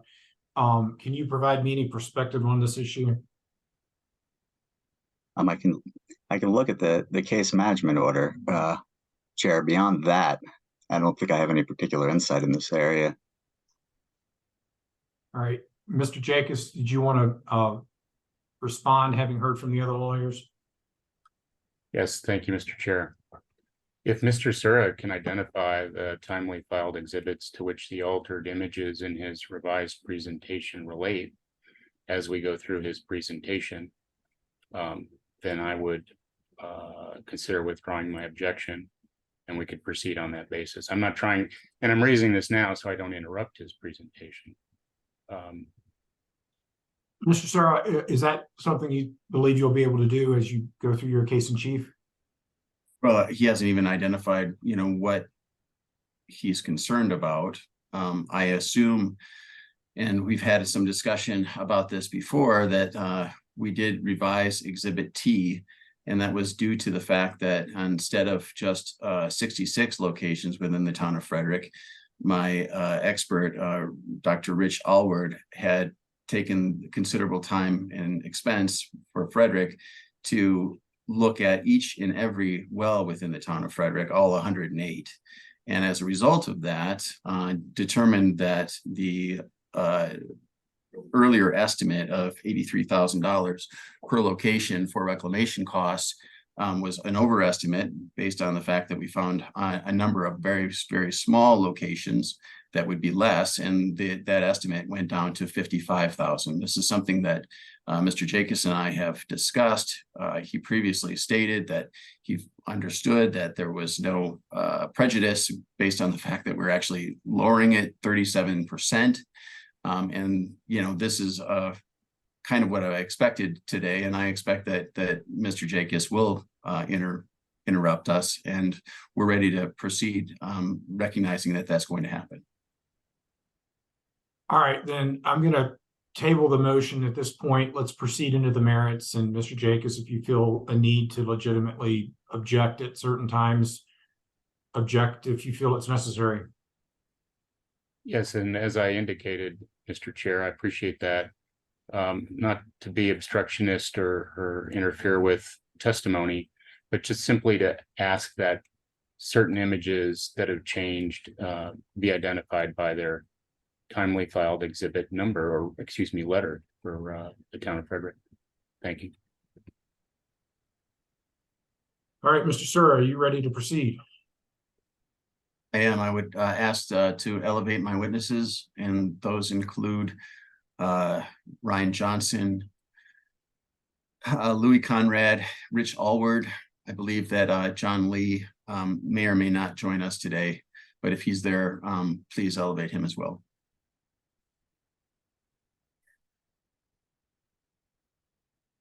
We are working on those elevations. Thank you.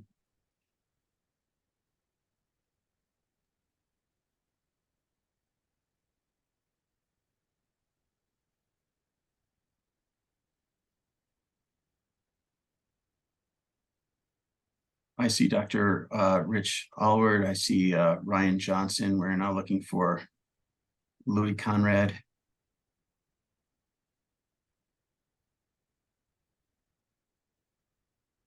Louis Conrad Minchino.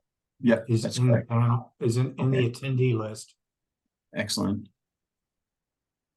Who else? And the last one was John Lee. He's also in the panelist. Yeah, we're trying to elevate them, but Mr. Lee denied our request, so we will try again. Mr. Chair, Mr. Conrad also has not accepted the request.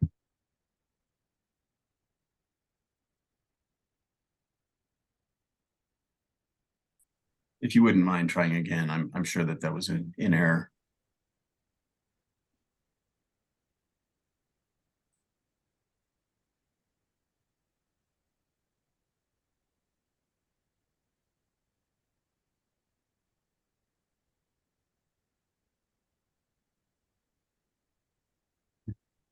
Mr. Conrad has left, assuming that we were breaking for the day. So, with that, I would like to just proceed with the witnesses that I have here. Ms. Johnson and Dr. Allward. Yes, please. All right, then AG Davenport. Thank you, Chair. Thank you, Mr. Sura. Mr. Johnson, Dr. Allward, what I'd ask you to do is in turn raise your hand and state your name that you swear to tell the truth. I'll start with Mr. Johnson.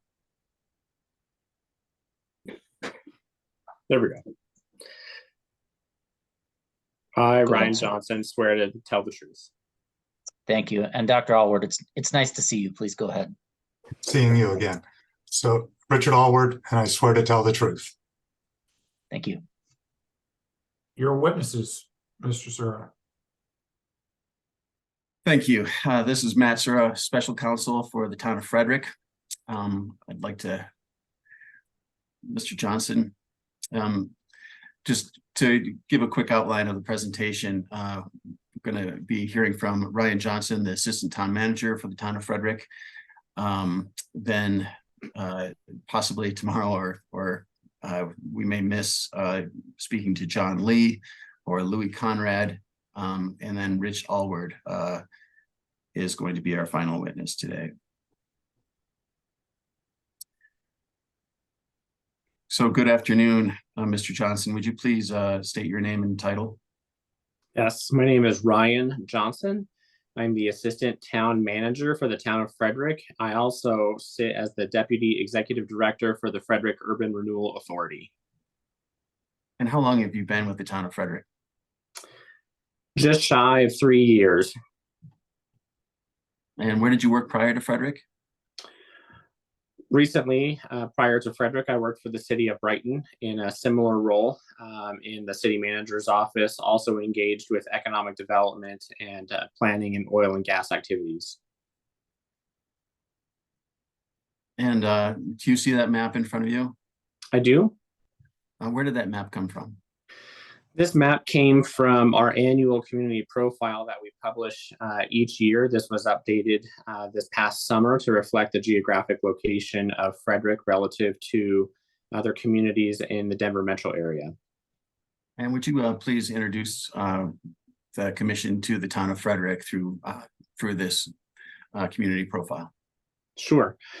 This map identifies Frederick as being a second ring suburban community north of the Denver metro area, on both sides of I-25, and then from east to west, also bounded by Highway 52. Is a community of about 16 square miles that is a fast-growing community with good proximity to Boulder, Loveland, and the rest of the Denver metro area. This slide right here, also taken from our community profiles, just a quick overview of some of our demographics. Our current population is north of 16,000. We are growing at a rapid rate on the residential side, and commercial is also picking up in the town of Frederick, which is also part of a larger Carbon Valley, which is adjacent to the city of Dacono and town of Firestone.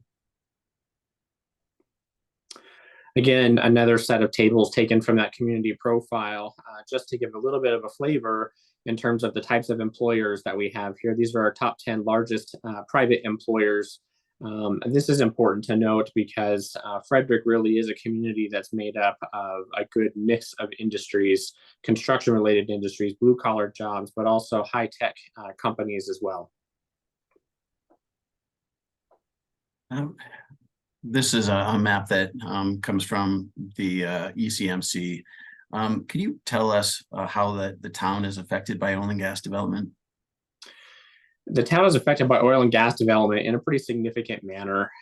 For one, it has materially impacted how we do land planning historically, but currently, and looking forward into the future as well. It has had a very, very distinguishable difference in terms of the type of quality of projects that we would see here relative to other communities that perhaps don't have as much prevalence or presence of oil and gas activities.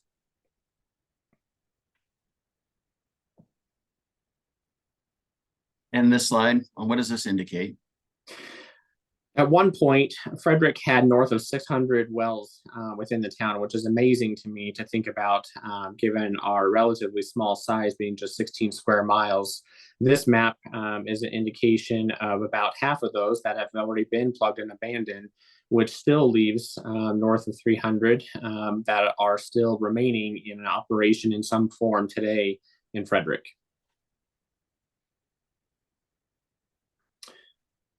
This slide right here is a good overview of the different operators that have a presence in Frederick. You can see here the vast majority of the facilities that are in Frederick are in the low producing or non-producing category. Very, very few really are still economically viable facilities within the town of Frederick. And that's, the lion's share of that by any single operator is occupied by KP Kaufman. One of the things that we've really appreciated in recent years was the work that we've been able to have, particularly with groups like Occidental, where because of the new financial assurance plan procedures, we've been able to work with them to come up with a plan and a timeline to reasonably plug and abandon 33 wells within the coming years.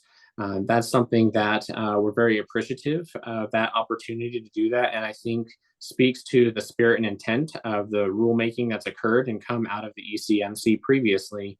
What I'll note also is in the times that we've been able to try to interact with KPK over the years, they've been unwilling to engage in that conversation about plugging and abandoning those facilities in Frederick.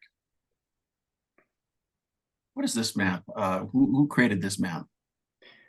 This map was created by our internal GIS division. This is a map that we use to sort of help identify the buffering or the proximity of oil and gas facilities within the town of Frederick. One of the things that is pretty striking to see with this is that we have more than 1,000 homes that are located within a 500-foot radius or buffer of these oil and gas facilities. Most of those are now owned by KP Kaufman. And as you can see from this, there's hardly an area in the town of Frederick that isn't impacted by this, including the historic original core part of the town of Frederick, which has oil and gas facilities and activities on the west, south, and east. Am I indicating that in the correct area there? You are. Okay. Thank you. Now, I understand that you have a few slides, a virtual tour, as it were, of some of the KPK sites within the town of Frederick. Would you mind just going through that for us? Absolutely. If I could stop just for a sec. My staff was able to elevate your other witnesses, so I just want to make sure you know you've got everybody. Oh, that's wonderful. Thank you so much. Okay, go ahead. Yes, this slide is sort of the route that we're going to be taking on sort of a windshield survey that we've prepared. This is meant to sort of give an overview of what life is like in the town of Frederick with our neighborhoods and the oil and gas facilities and the need that we've been put under to have to coexist on a day-to-day basis. So if you could advance to the next slide. This particular slide right here is an existing facility, a pump jack that's in our Prairie Green subdivision. What's notable about this is that most of last year, KPK was working on a pit to clean a historic spill that was discovered by the developer just beyond that white fence that you can see off in the distance.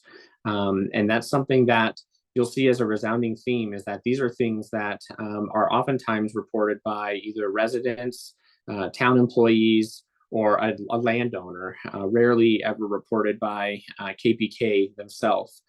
This is important to also note because this community serves a lower income population, people who are aging in place that are on a fixed income, or others who are in a low to moderate income category, which is already hurting folks that are tending to be marginalized anyways. Not far from that, you can see another facility less than a quarter mile away with two schools off in the background. This actually is on my route to work every morning. And almost every day I see kids walking by on the sidewalk, and they have access to this facility specifically because it's near a crosswalk where they're crossing a street to get to either the preschool or the K-8 school in the background. Similarly, 2 blocks away from the last slide is this facility here, where the cost to plug and abandon this was so high that the developer at the time opted to just plan around it. And so now we have a playground seemingly amidst the vicinity of this existing oil and gas facility. This slide right here is frustrating to see this. This is in front of Frederick High School. The street that bisects this and the land you see in the foreground is a street called Tipple. This is something that was actually a flow line that leaked across the street from Frederick High School onto the unimproved land you see on the foreground that is actually owned by the town of Frederick. It's the site of our former public works facility. This is something that was discovered by a resident in March of 2019. I was open for 8 months, and the remediation still has not been approved by ECMC staff, which surprises me considering that that was 2019, and we're now going into the end of 2023. At one point in the last year, there were 3 different open remediation locations on or immediately adjacent to Frederick High School. As both a regulator, but also as a landowner, this impacts us because our ability to redevelop this site is absolutely impacted when we have an unknown and undefined amount of contamination that may exist on this property. This is another site within the town of Frederick where the development costs for plugging and abandoning this were so high that the developer opted to just not plug and abandon it, and it's actually in the middle of this parking lot for this church that's in the town boundaries. This is another one that's particularly frustrating for the town of Frederick and the residents. This is the Grant Tank Battery. The proximity of this is right at the gateway entrance to Legacy Elementary. So this is literally the main drive that residents take coming to school every morning when they're dropping kids off or the buses are coming to school. And for years had this open pit that was just sitting there. The Grant Tank Battery it continues to be an open cleanup site. Since November of 2018, there's several violations tied to this location, including the failure of KP Coffin to notify the state and the town of Frederick about a spill that led to groundwater contamination. Though the pit has been recently closed in, the legacy infrastructure and equipment remains on the site even as recently as yesterday afternoon.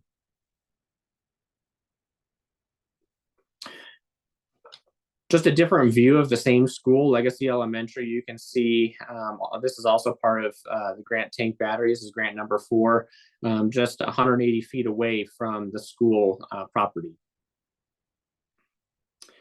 And a third shot showing a different facility on a different side of the same elementary school. This one happens to be 228 feet away from the soccer fields where the kids are actively playing. This is a common occurrence in Frederick, is to have this type of an open environment being this close to these facilities. This site hasn't produced since 2020, and that year it only produced 0.15 barrels of oil equivalent per day. We're rounding out the windshield tour that we've prepared, and this is in our Windham Hill neighborhood, which is on the west side of Frederick, on the west side of I-25. This again is another example where you're going to see and hear from others, I believe, about how there's multiple facilities within this subdivision that, because of the cost associated with plugging and banding, the costs that were ascribed at that time were so high that the option that was chosen was to just develop around that. And call that open space or call that park space, which is sort of an interesting phenomenon, something I've not experienced in other municipalities where I've worked.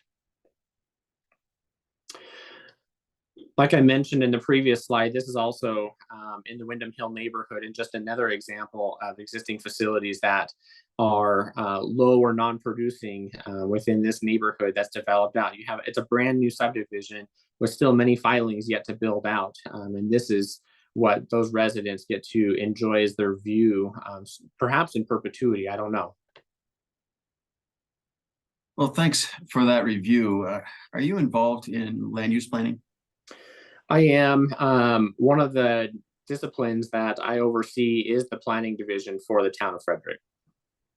And how do legacy oil and gas wells change land use planning for the town of Frederick? In a pretty significant manner. This map right here is a land use plan that is forward thinking, coming from our comprehensive plan. And that is something that's supposed to identify and outline what the future of development could look like or should look like over the coming 30 years. When you have the oil and gas facilities like we've seen in the previous photos and previous slides, it changes our ability to have what we would call good land planning practices, because now we're having to avoid a sort of a grid or a matrix of all these facilities that haven't been plugged or abandoned, and it doesn't translate to good planning or design in road networks, in street connections, pedestrian connections, park locations. It really impacts things in a negative way. This is a map that we've had to put together as we meet with either residents or those who might be interested in developing in Frederick. We've had to put together an environmental constraints map. All of those teal or blue dots that you see on this map are representative of existing oil and gas facilities that are in the town of Frederick. And all are challenges and barriers that exist to development. We've learned that we need to bring this up at the very outset of any development, and it has impacted our ability to capture some quality projects because the barriers to entry were too great. And what is this map? This is a map that shows several existing oil and gas facilities. Again, this is kind of in the center of the map is kind of our downtown area, our historic downtown area, bounded by Colorado Boulevard, which sort of bisects the map from north to south. And one of the things that we've been wanting to do for years, and the residents have asked about, are ways we could expand our downtown, either west of Colorado Boulevard or south of 8th Street. And that's something that is practically difficult to do because we have so many existing facilities in the way that doing so in a manner that results in high quality development and also takes care of these existing legacy facilities is financially an untenable situation, which is frankly where we're at with some of the applicants that we've talked to. How does oil and gas development within the town affect the work of you and your staff? There's probably not a month that goes by without our planning staff having to be engaged on some level with dealing with these open remediation issues.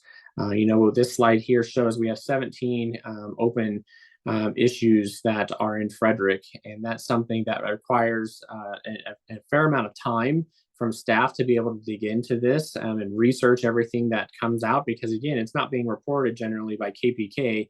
It's usually coming from residents or landowners and requires a significant amount of legwork after that. What does the definition of blighted areas impact oil and gas development, or how does this definition play into some of the concerns that Frederick has around oil and gas development? Sure. This definition comes from the section of the Colorado Revised Statutes that speaks to the creation of urban renewal authorities. And when that section of the law was created, it was determined at that point that remediating blight in Colorado was a matter of statewide concern. And so they defined what blight means. And so when it talks about things about how the presence of existing conditions or any of the following factors, of which there's 11 or 12, that impacts our ability to grow responsibly, that impacts our economics, our social liability, or is it otherwise a menace to public health, safety, and welfare? Those are all things that really feed into that definition of blight. 4 have been identified here. 4 of those factors have been identified here because they routinely exist when we talk about oil and gas facilities, these legacy facilities. The unsanitary and unsafe conditions, environmental contamination of buildings or property. Certainly the property is one that's material here. The existence of health, safety, and welfare factors requiring high levels of municipal services. Again, I think I've spoke to the level of municipal services we have to put towards these efforts, seemingly at times when we're not getting much movement from KPK. And then just the ability to hinder our ability to grow, to reinvest, and to provide for the social and economic well-being of the community. Those are all factors that contribute to blight. These 4 factors here exist with every KPK facility in Frederick and could be used as a way to quantify and define blight, which then turns on our access to other financing mechanisms. And this list is Exhibit K that has been put forward almost 4 months ago. Thank you. This slide here, and actually the next several slides, is meant to just be a bit of an overview of the existing remediation projects that are occurring within the town of Frederick. What I would call the commission's attention to is the frequency of which you see that applications have been denied or work is still not completed, and that's concerning for the town of Frederick, particularly as it relates to how do we respond to residents in Frederick when they're expecting results and they're expecting things to be taken care of. When we see things that are drug out as long as we have, also you'll see in here is to the extent that we can document where these complaints came from, it's residents, it's landowners, or the town of Frederick. It's not largely been KPK. And that's something that is particularly concerning for the town of Frederick. I'll hone in on number 15 right here for just as an example. That's one of those, the Guadagnoli consolidated flow line. We discovered that through efforts of our own doing through a contractor we hired doing work in the area. And we were particularly concerned when we reached out to KPK, and the response we got was basically that they weren't going to look into this any further. You can see it in quotations here, their inability to retain contractors to conduct environmental site assessment work. They have no current plans to conduct a subsurface site assessment.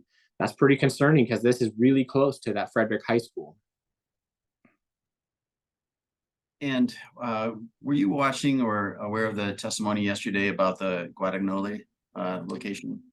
I was watching for the latter portion of the afternoon, and I was aware of the testimony and the discussion regarding this particular site. And you heard that KPK argued that the spill shouldn't be considered and as one of the areas that they need to remediate based on the fact that it's more than 500 feet from their well. That's correct. Objection to counsel's characterization of prior testimony. Oh, You can rephrase and keep moving. I will rephrase. Do you see that it says that the impacted monitoring well is located more than 500 feet from KPK's assets? I do see that. Thank you. And what does this map show? This is a ECMC map that shows the site of that Guadagnoli location. Also with the red X that you see where the cursor just was, or the mouse just was, is the location of a monitoring well that we actually had installed as part of a larger groundwater monitoring well project that the town is looking at. Our contractor, Smith Environmental, discovered this, and that's the location of that monitoring well where we discovered oil contamination in the water. And what does this indicate? This is actually the location. It's also an ECMC map, but this is a location of the flow lines that are immediately adjacent to the location of the contamination. And just because it is already in the record under the Form 27 that was filed by KP Kaufman, they also have put forward this map that shows that their flow line goes right under the area that is contaminated. And this is also a KP Kaufman exhibit. So just wanted to ask you, does Frederick support the oil and gas industry? It does, and it has for decades, actually. That's one of the things that I'm proud of to be able to say is that Frederick has always been a supporter of the responsible extraction of minerals and resources within the town of Frederick.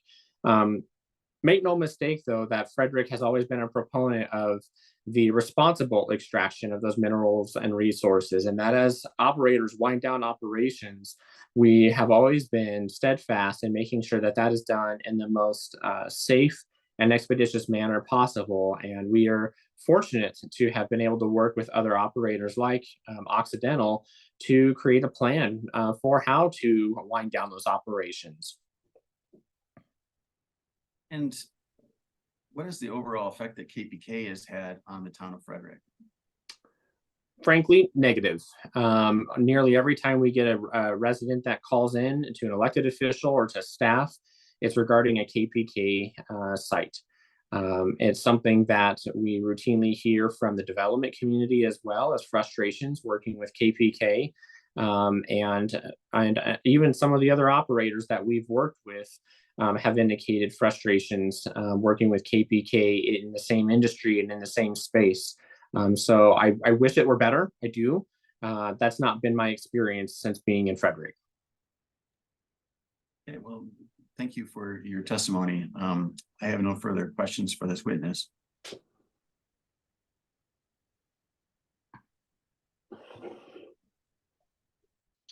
Okay, the witness is now subject to cross-examination. Mr. Jacobs, would you like to go first? I'm happy to, but I'd like to raise a concern about the presentation and a point of clarification, and that will help us with respect to our future presentations. Can I confirm that you've inserted exhibits, and they're exhibits, some of them are ours, into the slides that were exchanged and filed Monday night per the CMO? Is that correct, Mr. Sura? Yes, they are. They are rebuttal exhibits. Well, they're okay, rebuttal exhibits of other parties that you've inserted between slides. So the slide deck is not the same as you submitted on Monday night. It's been revised for today's presentation. Is that correct? It has, because we needed to rebut some of the testimony that was put forward by KP Kaufman. This is your direct, and I'm, with your leave, Mr. Chairman, I'm just trying to resolve this efficiently. And I'm not asking that you have to turn off your presentation and pull up an exhibit, but that would be the normal course. You're going to refer to an exhibit, you pull it up, but you've put it in your presentation. And we were assuming the presentations required to be exchanged and filed Monday night would be used today. This is not the case, is it? I added some slides because we needed to rebut what has been stated on the record yesterday on the Guadagnoli location. So I guess my question and objection would be, I object to that. It's done without authorization and not consistent with the CMO. And if it's permissible, as ruled upon by this commission based on my objection, then it would allow us to do the same for future rebuttal in the rest of this hearing. Mr. Sura, any response? I don't have any concerns about that.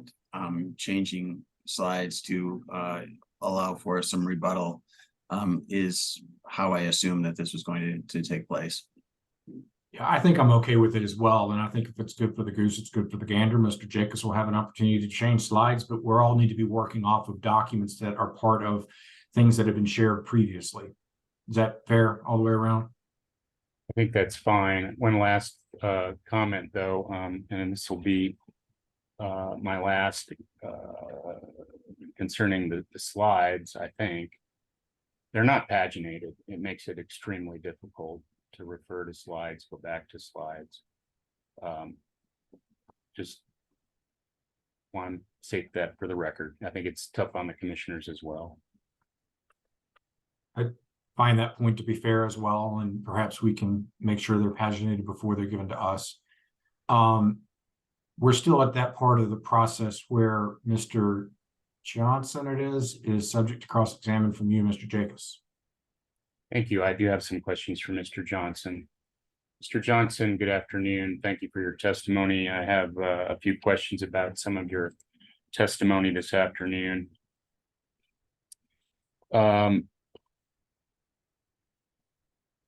You indicated on one of your slides, and I don't think I need to pull it up because I don't know the number, that about 300 wells have been P&A'd in the town of Frederick, and a little more than 300 remained either inactive or producing, correct? Yes, sir. And a number of those 300 P&A'd wells are former KPK wells, are they not?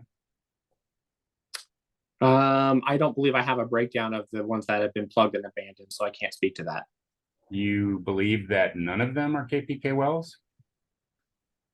I don't know that I could say that. You believe that some of them are KPK wells? It's That was my possible. original question. It's possible.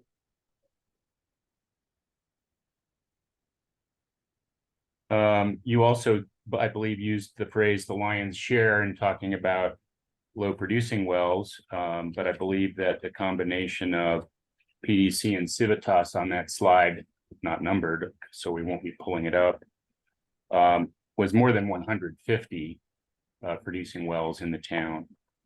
Is that correct? You recall that? I do recall that. Of the inactive wells currently not producing wells of KPK in Frederick, would you agree that many are subject to a director's 901A order, and that is the sole reason that they're not producing currently? That's something that we would work through our council with providing that guidance on. Do you know Mr. Avi Mailer of KPK, the Vice President of Land? I don't know that I can say that I recall him. How long, well, no, strike that. You would agree that these wells in Frederick operated by KPK have been there for decades, have they not? That's my understanding. And these homes and the school that you showed on the windshield tour have not been there for decades, have they? That's varying timelines. It's hard to pinpoint that. There were so many different sites pointed out. Fair enough. But the city of, the town of Frederick agrees to and authorizes through platting and other land use regulatory actions, the construction of homes and schools, does it not? It does. And so the soccer field and the playground are much more recent additions to the town of Frederick than the wells that you displayed in those slides showing them and their proximity to one another. Isn't that true? Those are more recent developments. Thank you.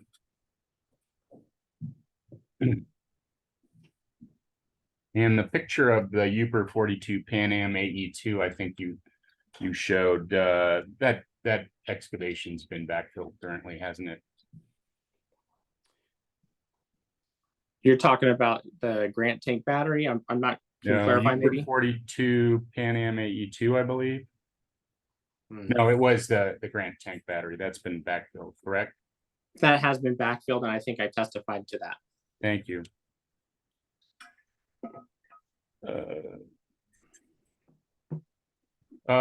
You talk about the high cost of plugging and abandoning a well of KPKs, but you don't know that cost has changed or increased over time, do you? I don't have specifics of what that cost might have been years ago, only recently. And some developers have paid that cost to plug and abandon wells in the town of Frederick, isn't that correct? Perhaps, I can't speak to that. You indicated that there were 17 remediations on one of your slides, again, unpaginated, or I'd pull it up. 5 of those are completed. So that slide was incorrect in that regard, isn't it? I think that slide actually stated that there were 17 remediations in Frederick, 12 of which are open and 5 were completed. The subsequent slide said that. The one I'm talking about preceding it said there were 17 open remediations. That's my recollection. So the record will reflect one of us being correct in that regard. The Guadagnoli site that Mr. Sura brought up a KPK exhibit about was detected by your environmental consultant. That's close to not only KPK flow lines, but also midstream gathering lines that are much closer to it than the well to which town of Frederick and the staff have attributed the one detection of hydrocarbons in groundwater. Is that your understanding? That's not necessarily my understanding. So you don't know? Correct. You know that there's a KPK flow line and use our exhibit, but you don't know that there are adjacent BCP flow lines, for example. I think my understanding is based off of the maps that were presented and the ECMC map that was shown, and showing these as seeing KPK flow line. And the proximity to our monitoring well, which was literally right above where the flow line is. Just one moment.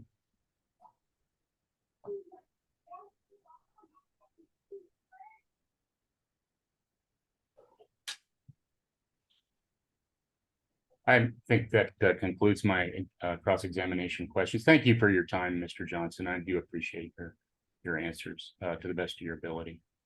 Thank you. Mr. Boudreau, Cross? Staff has no questions for Mr. Johnson. Thank you. Mr. Lewis Prescott, any Cross? No questions from Dacono. Thank you. Redirect, Mr. Sura? Just one quick question. If you didn't allow for some amount of residential and commercial development near oil and gas wells, would you even be able to have a town of Frederick? No, you wouldn't be economically viable. It wouldn't generate the requisite residential base or population or anything to justify any of the other services that are needed to run a municipality. Thank you so much for your testimony. At this point, I think we need to swear in some witnesses that were not available for the earlier swearing in. Great. Our AAG is visualizing himself. I think we need Mr. Lewis Conrad to visualize himself. Oh, and Mr. Lee, you're already visualized. Please allow me to go first. All right, I apologize for my video. I've got sun that apparently is making it difficult to show me, but sir, would you please raise your hand, say your name, and say that you swear to tell the truth?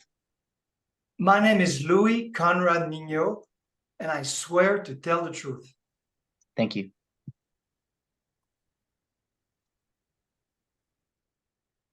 Mr. Davenport, I think we also need to swear in Mr. Lee. Mr. Lee, can you raise your right hand and state your name and swear to tell the truth? My name is John Lee, and I swear to tell the truth. Thank you, Chair. Yep. Mr. Sura, your next witness. Mr. Sura, Commissioner McGowan has a question. Oh, I forgot. We're supposed to do commissioner questions. Daggone. All right, let's do commissioner questions of this most recent witness. And I think Commissioner McGowan would like to start. Thank you, Mr. Chair. I don't know if I see Mr. Johnson anymore. Am I? Mr. Johnson's here. He There comes he is. back. Hi, Mr. Johnson. Thanks for being here this afternoon. I appreciate the presentation and the frustration for a community, like trying to deal with that balance between growth and oil and gas development and historic sites. I'm wondering if you're trying to make a connection between financial assurance and how a town is either able to grow or not grow because of oil and gas development. I just want to make sure that, because I'm not sure I see that as part of the consideration for financial development. So I'm trying to understand the connection in your presentation to that today. No, that's fair. I appreciate that, Commissioner. There's probably a couple ways to kind of speak to that. You referenced financial assurance plan. Our connection to that is really one of concern, because I think what's currently proposed by KPK is something that is so low that it could be viewed as, frankly, a subsidy to KPK, which means that someone else is going to have to pay that cost differential, that delta. And is it the residents of Frederick who have to pay it? Is it the town as an organization? Is it some developer that chooses to develop? That's one element of that. But as it relates to historical development, the existing development we have in the community, my point there was simply to state that if we were to have setbacks such that they were so great that the proximity to any existing oil and gas facility were satisfied that there was no risk to the community, you wouldn't have a community. You saw the map of all the facilities in Frederick, and so you have had to develop and do it in sort of a patchwork frame, so that way we have the ability to establish a good enough financial base to help pay for municipal services. I wasn't trying to necessarily that those two are one and the same. Great. Thank you so much. Mm-hmm. Other questions from commissioners for this witness?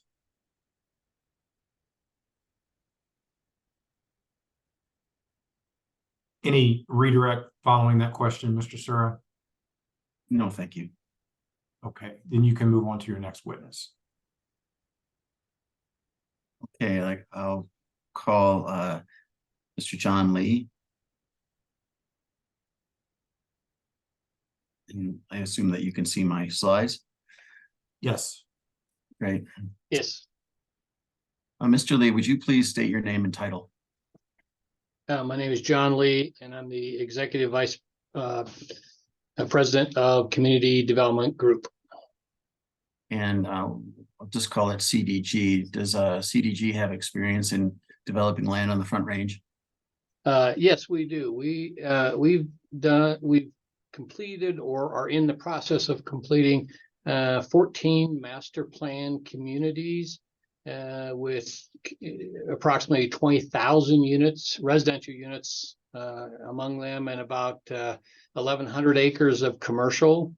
9 of these master plans have oil and gas wells or oil and gas activity in them. So yes, we do have quite a bit of experience with this, and I've personally been involved in it since the mid 1995-ish through current. And does CDG have experience developing in Frederick?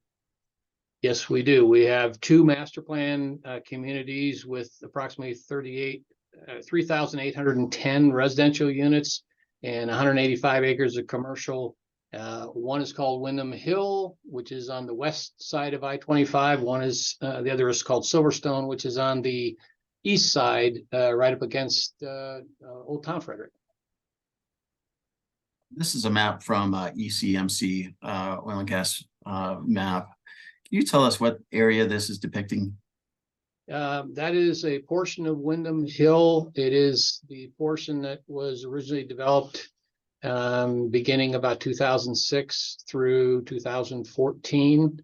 The green dots, except for one that's misidentified, are KPK wells. The orange are either Occidental or Encana wells. And which one was misidentified? Can you point to that? Where your arrow is, it's the Woolly U3413J, which I believe is a Occidental well, and it has recently been plugged. Okay, so you were able to, were you involved in the plugging and abandonment of that well and the other wells? Of the ones that you can see that are plugged, the orange, those were plugged by either Oxy or Encana due to horizontal activity that they were doing underneath. So they plugged those. I was involved in them, but they plugged them at their own cost and their own direction. We've seen this before, but what does this show us in the Windham Hill area? So that is an existing well that we back in 2006 or 7 we negotiated with KPK on, could we plug this? What would it take to plug it? Eventually we came to a mutual agreement that we would leave the well, take the gas line, the flow line coming from this well to the distribution line. We would replace that at our cost with a new poly line, remove the old fiberglass lines. We weren't comfortable with those. We would leave the setback of open space around it that the town of Frederick required. The HOA would mow it a couple of times, that area, the native areas a couple times a year. I would like to point out for the commission that you don't see any trees up near the well because the KPK in this case does not want any trees, any activity that they have to come in and do some emergency work on a well. They would have to cut down trees or remove things or have them in their way. So we're only limited to the native grasses in the area. And the oil and gas company doesn't do any maintenance on it. The HOA is the only one that will do maintenance on it. This is another one that looks like they're maybe weeds rather than native grasses, but is there gravel on these well sites and on the access roads? There is gravel on the access roads. There are circles. At the very foreground of this picture, you see additional gravel. There is additional roads that they use to circle around if they have to bring other equipment in and all.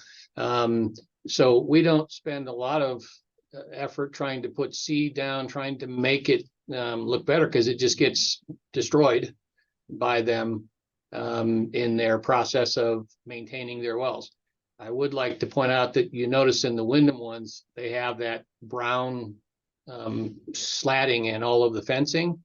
That was something we negotiated with KPK to get installed. In most of the cases, we paid them a fee to put those in. In some cases, they did it on their own.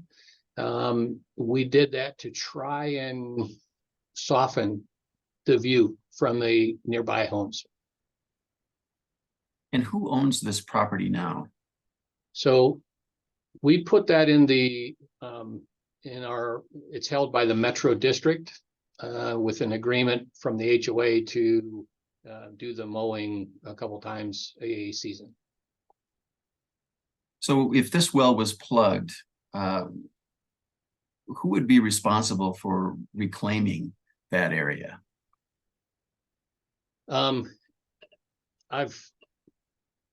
want to make a difference. Remediation is, cleaning up any spills or any byproduct.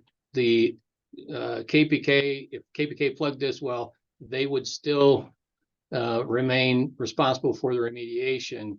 In reclamation, if we plugged it before we developed the area, we are happy to reclaim the ground as we develop the rest of the area around it. And so our seeding and our development looks consistent throughout. If we leave the wells like this and just replace a gas line, we can't touch the area. So when it gets plugged after development, the KPK or the operator of the well would be responsible for reclamation of that area. So just to be crystal clear, the Metro District doesn't have funds to reclaim this area. It will have to be done by KP Kaufman if this were to be plugged and abandoned. Yeah, at this point in time, that Metro District that has these areas, all the bonds have been sold, and there is no additional funds through the Metro District to be able to do that. Yeah, well, that's the last question I have for this witness. Great, thank you. Mr. Jacobs, your witness on cross. Yes, thank you, Mr. Chairman. Leave that slide up if you would. Is it true, Mr. Lee, that the foreground in this slide does not belong to KPK? None of the ground belongs to KPK.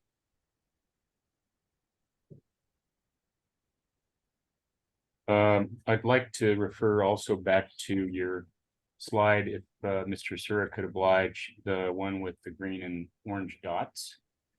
Thank you. Appreciate that, Matt.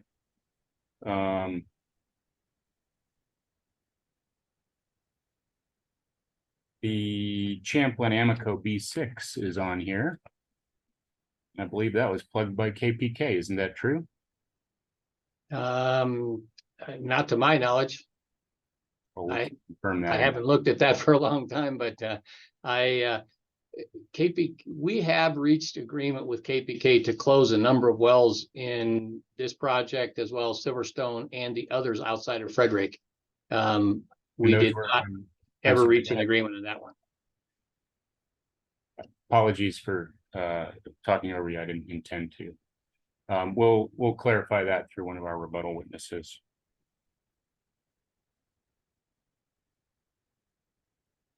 And isn't it true that the wells plugged and abandoned by Oxy and Encana was because they were pursuing horizontal drilling programs that would replace that production and made the vertical wells no longer necessary to their for-profit operations?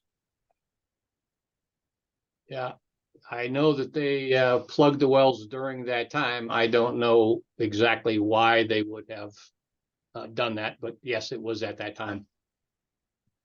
Thank you.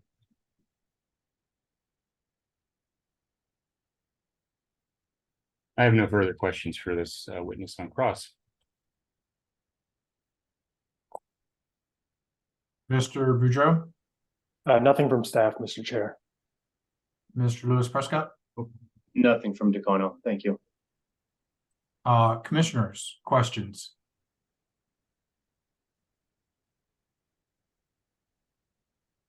Mr. Sura, redirect. No need for redirect. Thank you. Thanks, Mr. Lee. The witness, I think, is excused. Thank you. Your next witness, Mr. Sura. And I just want to remind you, we've got about 20 minutes before a hard stop. So I don't want to, if you want to get into your next witness, that's great. But I also don't want you to get kind of stuck halfway. I'd like to suggest that this is the last witness that we'll be able to get through today, and we'll just reserve Dr. Rich Allward for tomorrow. That sounds good. Thank you. Go ahead. Great. Louis Conrad. Yes, I can hear you very well. Excellent. All right. Could you please state your name and title? Louis Conrad Mignot, principal with BCL Colorado, the owner of the project Clearview Villages in Frederick. And this is a map. What does this show? The map shows our site for a residential development. It's planned. Currently, it's an empty site of 105 acres approximately. And it's located really adjacent to Legacy Elementary School. Where are these maps from? Okay, these maps are from a presentation that we made to the surrounding residents and also to the Board of Trustees in order to obtain our right to build on our site. And am I pointing to the area where the Legacy Elementary School is? That's it. Okay. And what do these red X's in the rectangle indicate? Okay, the rectangle at the top is the tank farm, the Grant Battery also called. Then after that, the first X, this X, is a pump jack, Grant 4 by K.P. Kaufman. And the other X is also a pump jack, Grant 1. That's it, this X. Same owner, KPK.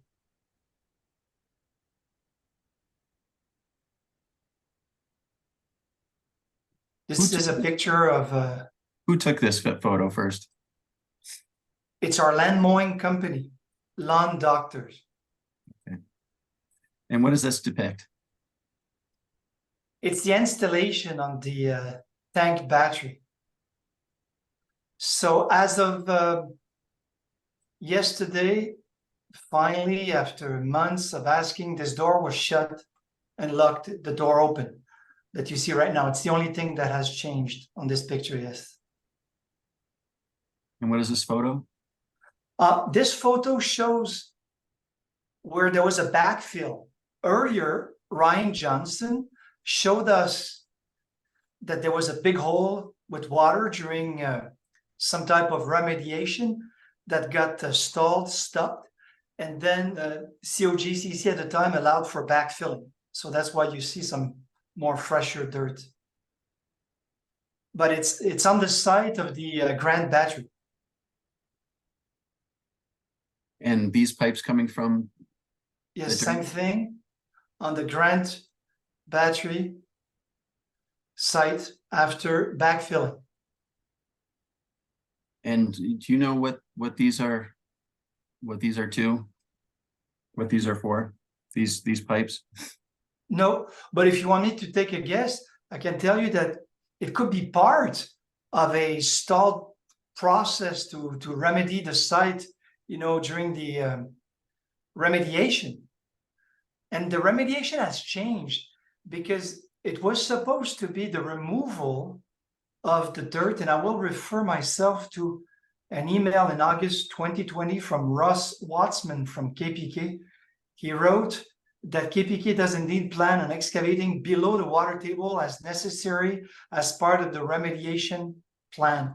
So that process changed. At some point, COGCC allowed KPK to to backfill. So my guess would be it would have been part of this process. But I'm sure. Okay. So this- now what you're seeing are remnants of posts. There are 50 to 60 posts still around the battery tank. And these posts were there because there was a big fence. Obviously, we had to have a big fence, and the KPK installed that fence in these posts because there was such a massive hole that could have been very dangerous for kids. So I made a tremendous amount of pressure, and thanks to the COGCC, a fence was installed, but the posts remained. And you could see the long grass, which was on the previous picture, which was in violation since May 29 of the Code of Frederick for the length of grass. KPK was supposed to mow it. We were told they would mow, but just this Monday, as a matter of fact, my team got desperate, waiting, and we sent a team with weed eaters. So right now, the site is mowed, and there's still some debris on the site, but AV Meller from KPK wrote me an email about 3 hours ago saying that he sent someone to remove the debris on the site. So yeah, like this, I really hope you remove that debris too. Yeah. So, Mr. Chairman, In this location. Excuse me, if I may, Mr. Sura. Hmm. That prior slide is not an exhibit, and it's new in your slide deck. The one with the arrow showing the T-posts. this post is exhibit, Mr. Sura. That's new. That's correct.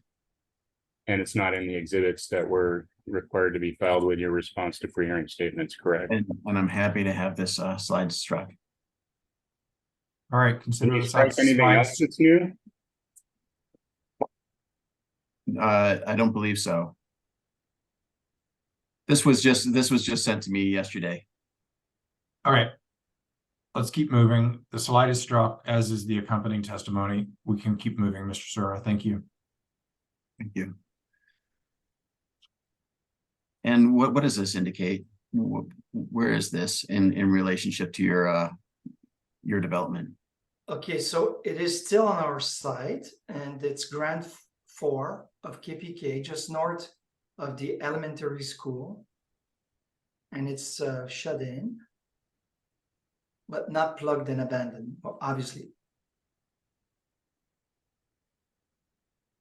And the second pump jack, Grant 1, just south of the school, right there by their soccer and baseball field of the school. And so I have to ask you, why didn't you have these locations removed prior to developing this new neighborhood in Frederick? Simply because we could not agree on a price to plug and abandon after meeting with KPK and after multiple discussions. The price was just too high. So we decided to do two massive parks instead.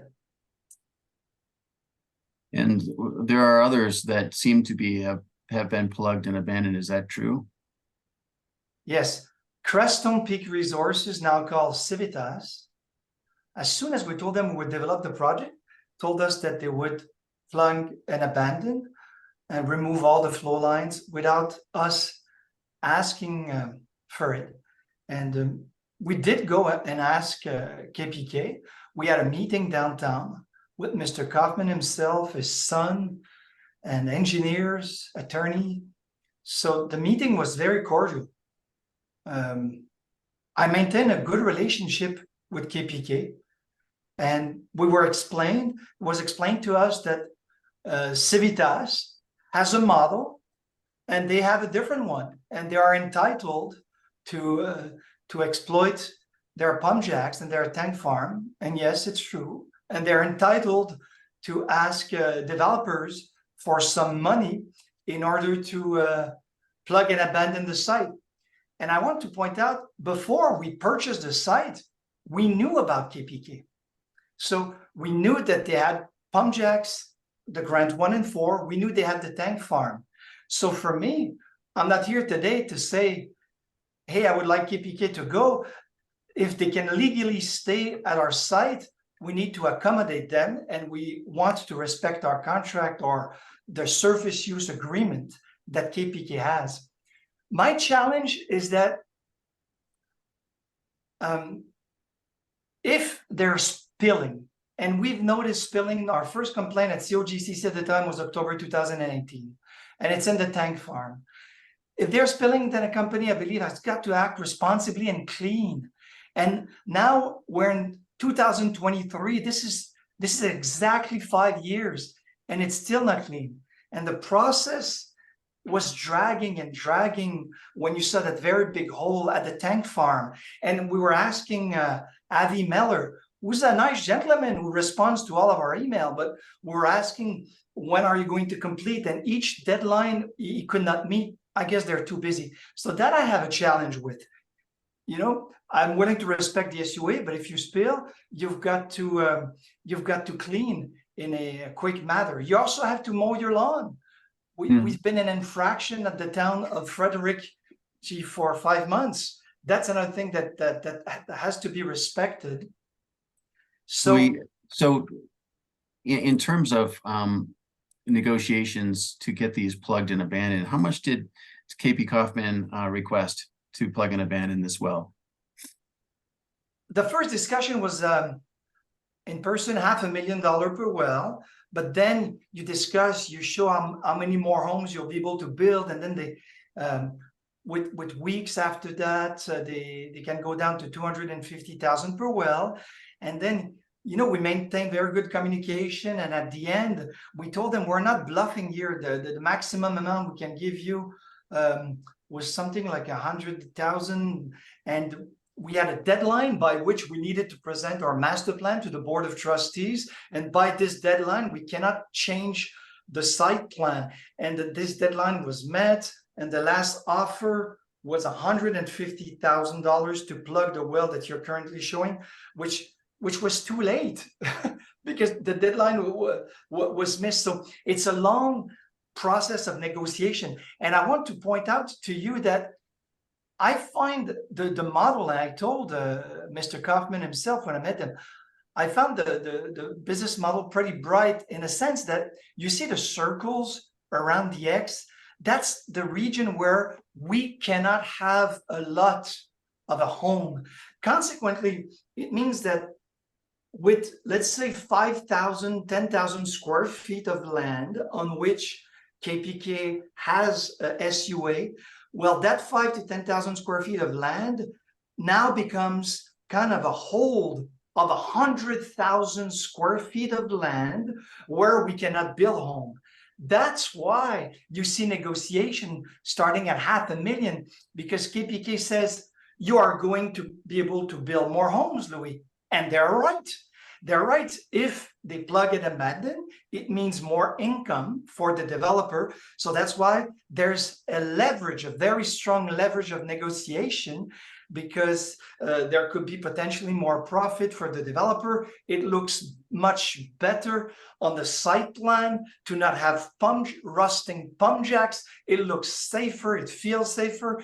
So I see where the trade is, and I thought it was quite a wise model to have some very low producing oil wells after that in order to be able to negotiate with developers. And I respect that because it was all legal at the time. But I heard that since about 2 years ago, the oil wells have got to produce 700 gallons per year, I believe, in order to be able to stay on. That's another thing. Then KPK, I believe, has to respect the regulation. But that's why we engage in this negotiation, which happened more than 2 years ago. At the time, I thought was a sound negotiation because they were in their rights. Louis, that concludes this witness. Thank you for your time. You're welcome. Thank you very much, Mr. Sura, and to the witness. Mr. Jake, is any cross-examination? No, I don't have any cross-examination for this witness. Thank you for your testimony, Mr. Mignon. AG Boudreau, cross-examination? Nothing from staff. Thank you, Mr. Chair. Mr. Lewis Prescott? Nothing from Dacono. Thank you. Commissioners? Any questions?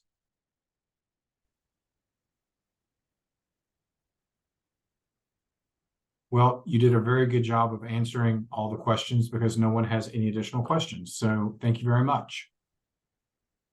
All right, we're at 4:38, and I believe we do have a hard stop at 4:45. Looking to the attorneys in the room, does anyone have anything further for this afternoon? Otherwise, we're just going to continue until tomorrow at 10 a.m.